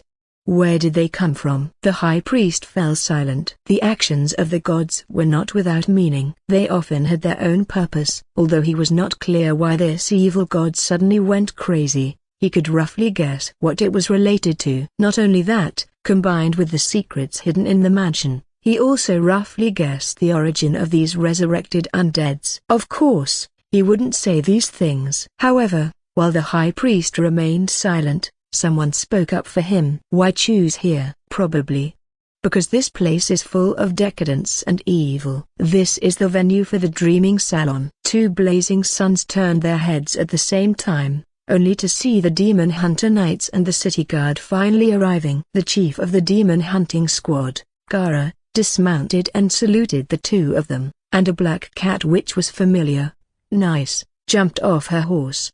And the one who just spoke was Nice. Nice? The high priest squinted his eyes. Nice cleared its throat and said, Your Excellency, the high priest, Your Grace. We received a report that Noble was holding an evil and decadent party here, colluding with the Blood Demon cult. On the way here, we also rescued several girls who escaped, and even caught a heretic from the Blood Demon cult, which has been confirmed. Hearing its words, the high priest's expression tightened, and the old duke's gaze became sharp. He looked at the mansion still shrouded in malevolence. The Dreaming Salon. So, everyone inside are nobles? Yes, the Dreaming Salon. According to the confession of the heretic from the Blood Demon cult, for so many years, the ongoing incidents of missing children and the bloodborne incidents in Bord City are all related to it.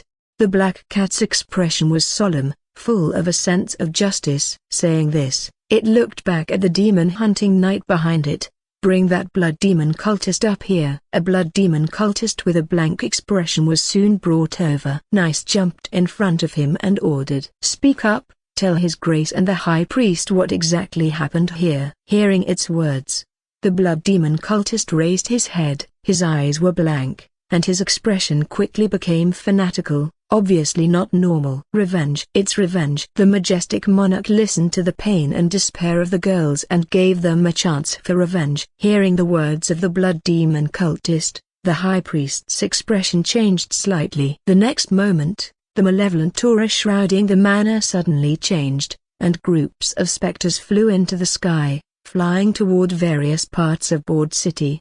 Among them, one of the specters rushed towards the high priest. Chapter 113, The Panicking High Priest. Gospel of Blood. The scene happened quite unexpectedly. Looking at the specters charging towards the high priest, almost everyone was stunned. The high priest snorted coldly, and holy light radiated from him, ready to purify these presumptuous specters with divine magic. However, before he could act, the specters charging towards him suddenly disappeared on their own, leaving the high priest alone, poised to cast his magic, awkwardly frozen in place. The eyes of the crowd fell on him, each with a hint of strangeness. In fact, although the specters had just charged in his direction, no one really thought that he, a holy figure, was their true target. However, the high priest's preemptive action made the atmosphere suddenly tense. The gazes of the crowd became even more peculiar, even though the specters had vanished unexpectedly. But the high priest's reaction gave the impression that he subconsciously believed that these specters were coming for him. In other words,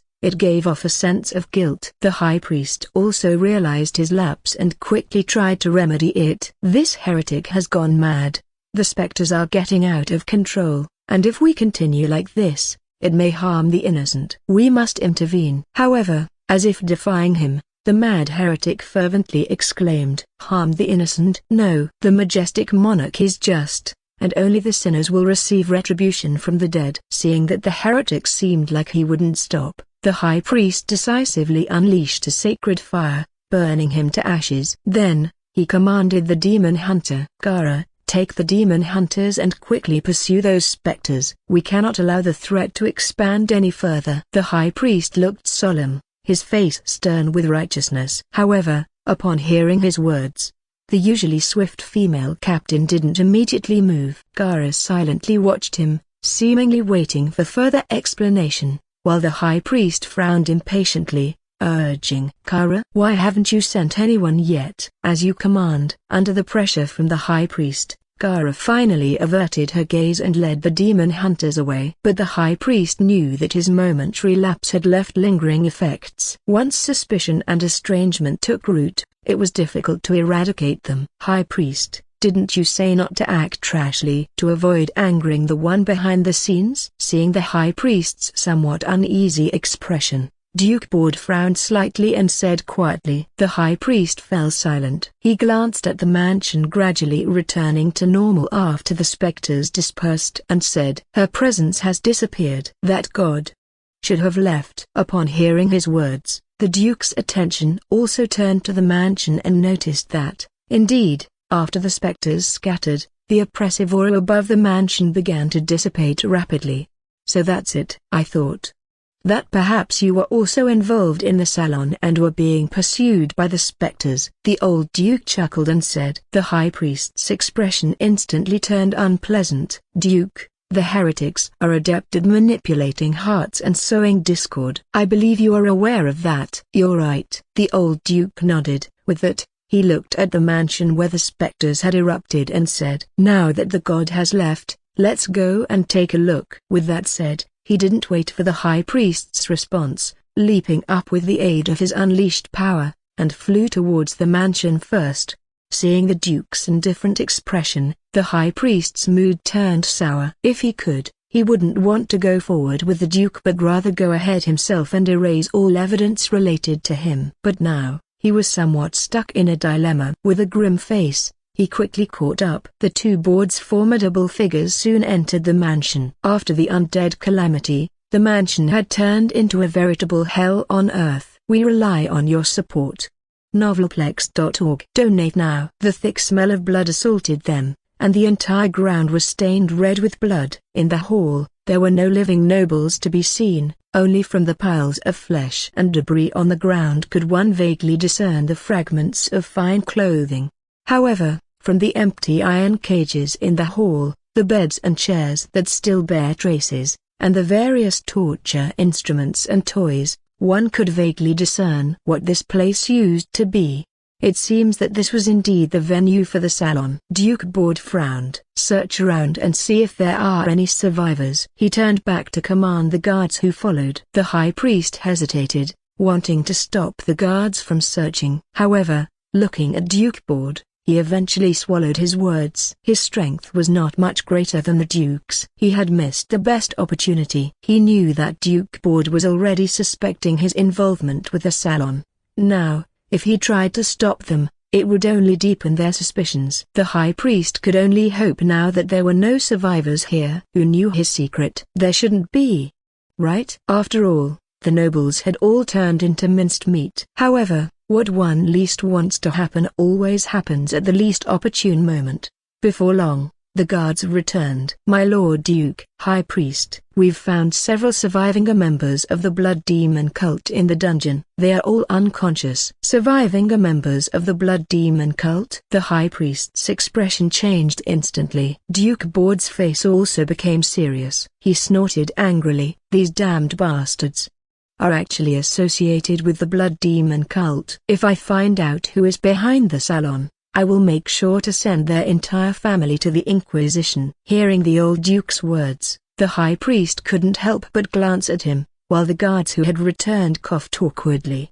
Cough. My Lord Duke, we also found a study in the dungeon, and we think you should take a look. A study? The old Duke frowned. A study? The high priest's heart skipped a beat. The two secular masters of Bord soon arrived at the study in the dungeon. Seeing the shelves full of astrology magic books, the family's astrology instrument on the desk, and the familiar wizard robe on the hanger, the old Duke's expression changed almost instantly.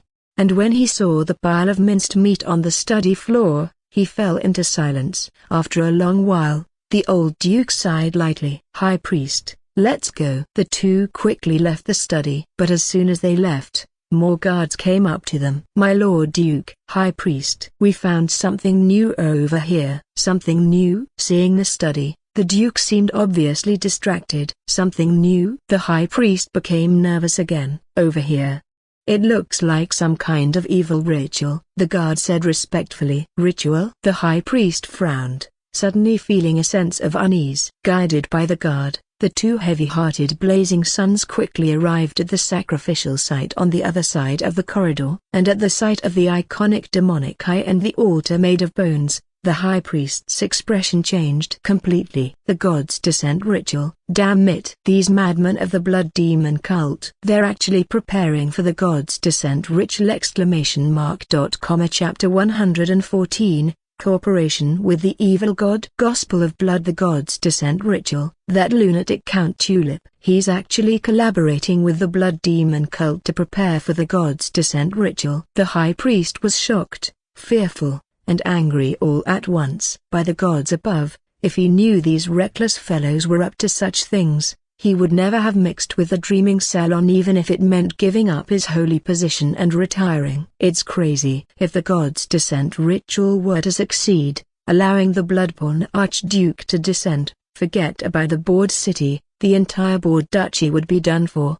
At that moment, the high priest was genuinely afraid. Not just afraid, but also anxious. Your Excellency, what does this ritual mean? Noticing his slight change in expression, Duke Bord frowned and asked. As a Blazing Sun Knight, he possessed great power, but he wasn't very knowledgeable about such divine ritual. Looking at the puzzled Duke Bord, the high priest fell silent. After a moment of hesitation, he said, "It's nothing. Just a ritual to offer sacrifices to the Bloodborne Archduke in exchange for blessings." He doesn't dare to tell the Duke what the ritual really was. If he did, the Duke would surely report it to the diocese immediately. Undoubtedly, both the Duke and the Demon Hunter Knights were now suspicious of his involvement with the Dreaming Salon. Even though all the involved nobles were dead, the Inquisition had its methods, and the High Priest couldn't risk it. He had left too many traces, and he needed time to handle his own issues. However,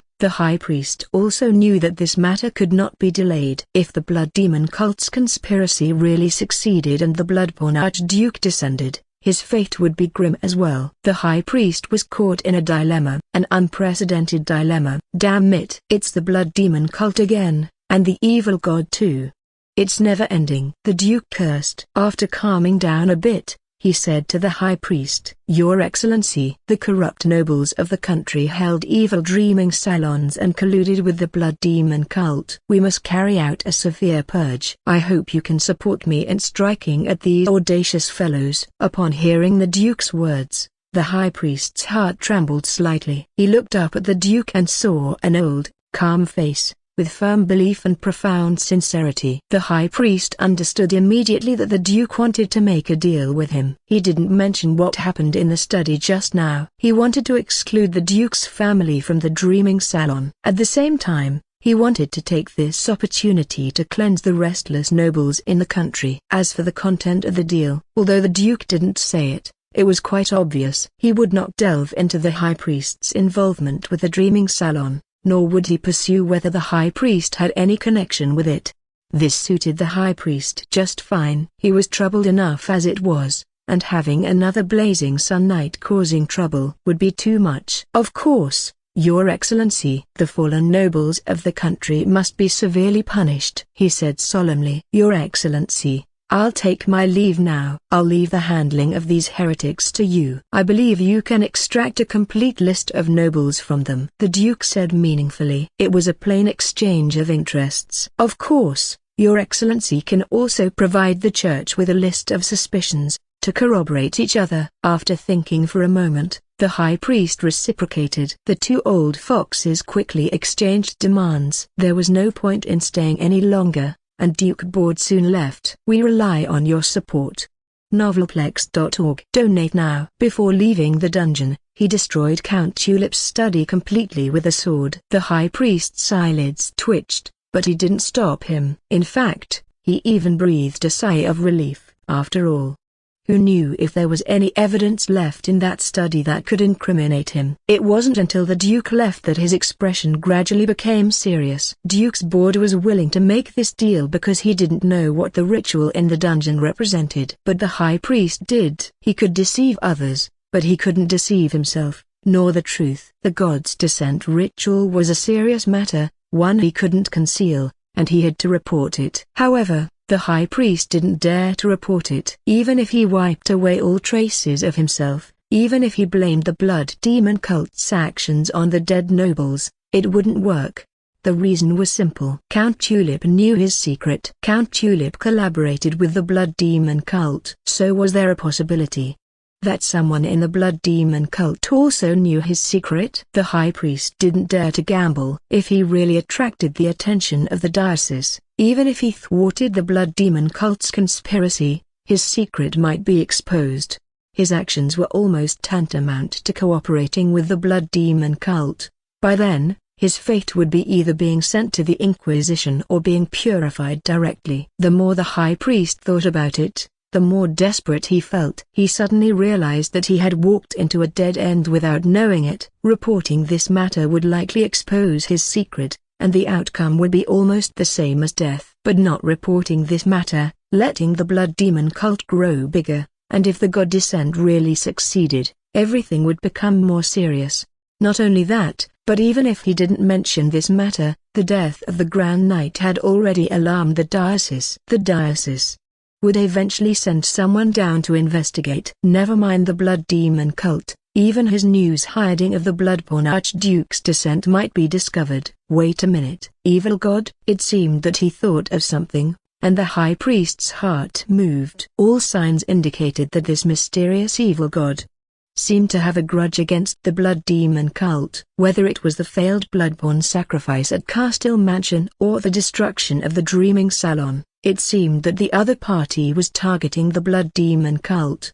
So, was there a possibility that he could use the power of this evil god to resist the blood demon cult's preparations for God's descent? Obviously, this evil god acted on principles and should be the type that could communicate. So, was it possible for him to find a way to contact this evil god and make a deal with him? If things went smoothly, perhaps he wouldn't even need to report the blood demon cult's conspiracy and could solve the blood demon cult's troubles on his own. And after solving the problem, he could even push everything onto this evil god. The more the high priest thought about it, the more likely it seemed. As long as he handled it properly, perhaps he could use this to his advantage, solve the blood demon cult's problem once and for all, and let that evil god take the blame. The high priest felt that this idea was worth a try. All signs indicated that this evil god didn't seem to have much enmity towards the Holy Court. Otherwise, he wouldn't have been able to stand outside the mansion peacefully just now. Soon, the high priest had figured everything out. And if there was something he couldn't understand, perhaps it was the resentful specters that had clearly intended to attack him but suddenly disappeared. Great Master, why didn't you let those resentful specters attack the high priest just now? Under the night sky, after releasing all survivors except the blood servant and using Count Tulip's teleportation scroll to leave the scene of the incident, Sebastian looked at Charlotte, who was acting with him, and asked curiously. Charlotte sighed softly. Kara's sister is also among those resentful specters. She has been kind to me. Even if it means exposing the high priest's crimes, I cannot let her sister's soul be consumed. Anyway, I'm just letting him live a little longer. With that, Charlotte looked at the scroll in her hand, which recorded the high priest's crimes. Chapter 115, Lottie and the cult's high priest. Gospel of Blood. Charlotte never intended to let the high priest off the hook. However, she also didn't plan to take direct action. The death of a Grand Knight had already caused a significant impact. If the high priest were to die, it would practically announce to the Holy Court that there was a major problem in board. Legendary investigators would undoubtedly be dispatched. She not only had to deal with potential threats but also had to avoid falling into greater danger herself. Master, what do we do next? Sebastian asked respectfully. Of course. We go straight to the source, the girl said calmly. Amid the night's darkness, Charlotte stood on the eaves of a clock tower in the outer district, her gaze fixed on the board's darkest area. Lottie slowly woke up from the darkness. She found herself in a dim dungeon, her divine power completely sealed. Dreaming salon? That was Lottie's first thought. But soon, she dismissed the idea. As a clergy who had followed Count Tulip for 7 years, she was more familiar with that filthy and corrupt place than anyone else. The cells here looked even more dilapidated and ancient, with a faintly familiar feeling, but it was definitely not the underground prison of the Dreaming Salon. And when she saw the blood cultists guarding the cell door, although she had expected it, her heart sank slightly. Have I finally been found out? Lottie was not surprised at being imprisoned. In fact, she had long been prepared for Count Tulip's anger, especially after she secretly saved so many girls targeted by the Dreaming Salon, and immediately informed the Rose Society branch in the Western District after reporting the Rose Society. In fact, she had been hiding and doing so much damage to the salon for so many years, but she had never been found out, which was already surprising to her. As if someone was secretly protecting her, not only was she not suspected, but she was also increasingly trusted. Lottie sometimes felt quite foolish. Clearly, she had approached Count Tulip to investigate the truth of the Flame Demon's disaster 10 years ago, and she had infiltrated the Dreaming Salon to find her missing sister. She had already prepared herself to be ruthlessly focusing on achieving her goals. But when she saw those suffering girls, she couldn't help but be moved and subconsciously take action. Perhaps it was also a kind of guilt. Although she had found out that her father 10 years ago had been controlled, the fact that thousands of girls died at the hands of her own family was true. She was very distressed, extremely distressed. For 7 years, she had thought about exposing everything about the Dreaming Salon more than once, but she knew she couldn't do it. Sisters share a bond, and she knew that her only relative in this world, her sister who had protected her in a crisis 10 years ago, was still likely under the control of the Blood Demon cult. She knew her sister must have been contaminated, and if she reported everything here to the higher-ups of the church, her sister would probably also be purified. Not to mention, she didn't know who else to trust. Even the high priest had colluded with Count Tulip. Higher-ups of the church, were they worthy of trust? Lottie didn't know. Over the past 7 years, She had seen too many nobles being dragged down by Count Tulip. She had seen too many people who were virtuous and noble in public but dirty and cruel in private. She had also seen more than once servants who couldn't stand the dreaming salon choose to report to the church or the Duke's mansion, but all those informants ended up in a miserable state. Information sent to the church ultimately ended up in Count Tulip's hands. Information sent to the Duke's mansion couldn't even make it to the Duke's desk. We rely on your support. Novelplex.org. Donate now. Year after year, the dreaming salon still existed. Lottie knew that her power was too weak. She couldn't change the situation at all. She could only try to save as many girls as possible. She could only try to investigate her sister's whereabouts as quickly as possible. But now, it seemed that it might all come to an end. Was it my report to the Rose Society that was discovered by the Count? Lottie couldn't help but think. But the next moment, a hoarse and elderly chuckle suddenly sounded outside the cell. Discovered? No, you should thank your sister. Because of her secret help, Count Tulip has never discovered your little tricks, and furthermore. In fact, the number of girls you saved is not as many as you think. After all, many times, the girls you saved did not exist at all. It's just your self-deception. Lottie was stunned and looked towards the darkness outside the cell, only to see a figure shrouded in darkness slowly appearing. It was the High Priest of the Blood Demon cult. Yes, it's me, Miss Lottie, or should I say, Miss Broyes. The High Priest smiled faintly. Lottie was horrified. Can you hear what I'm thinking? However, the Blood Demon cult's High Priest did not directly answer her question. The High Priest merely entered the cell, and looked down at her from above, and in his lofty gaze, there was mockery and pity. Miss Broyes, have you ever felt that you have always been acting according to your own will? To investigate the truth of 10 years ago, you approached Count Tulip. To investigate the life and death of your sister, you infiltrated the dreaming salon. Then, have you ever thought that you have actually been a puppet on a string all along? Listening to the words of the High Priest, Lottie widened her eyes. Then, as if suddenly realizing something, her face turned slightly pale. Domination magic. You used Bloodborne Magic's domination magic on me. Domination magic. One of the innate magic of the Bloodborne. It can control others' thoughts and modify their memories. This time, it was the turn of the High Priest to be surprised. Oh? It seems that what you have investigated over the years is more than I imagined. Yes, I did use domination magic on you, a long time ago. The High Priest chuckled. Miss Broyes, in a sense, you and your sister should both call me a benefactor. After all, if it weren't for me, both of you would have died 10 years ago. Sister? Is my sister still alive? Lottie subconsciously stood up. Of course she's alive. What, do you want to go see her? The High Priest smiled.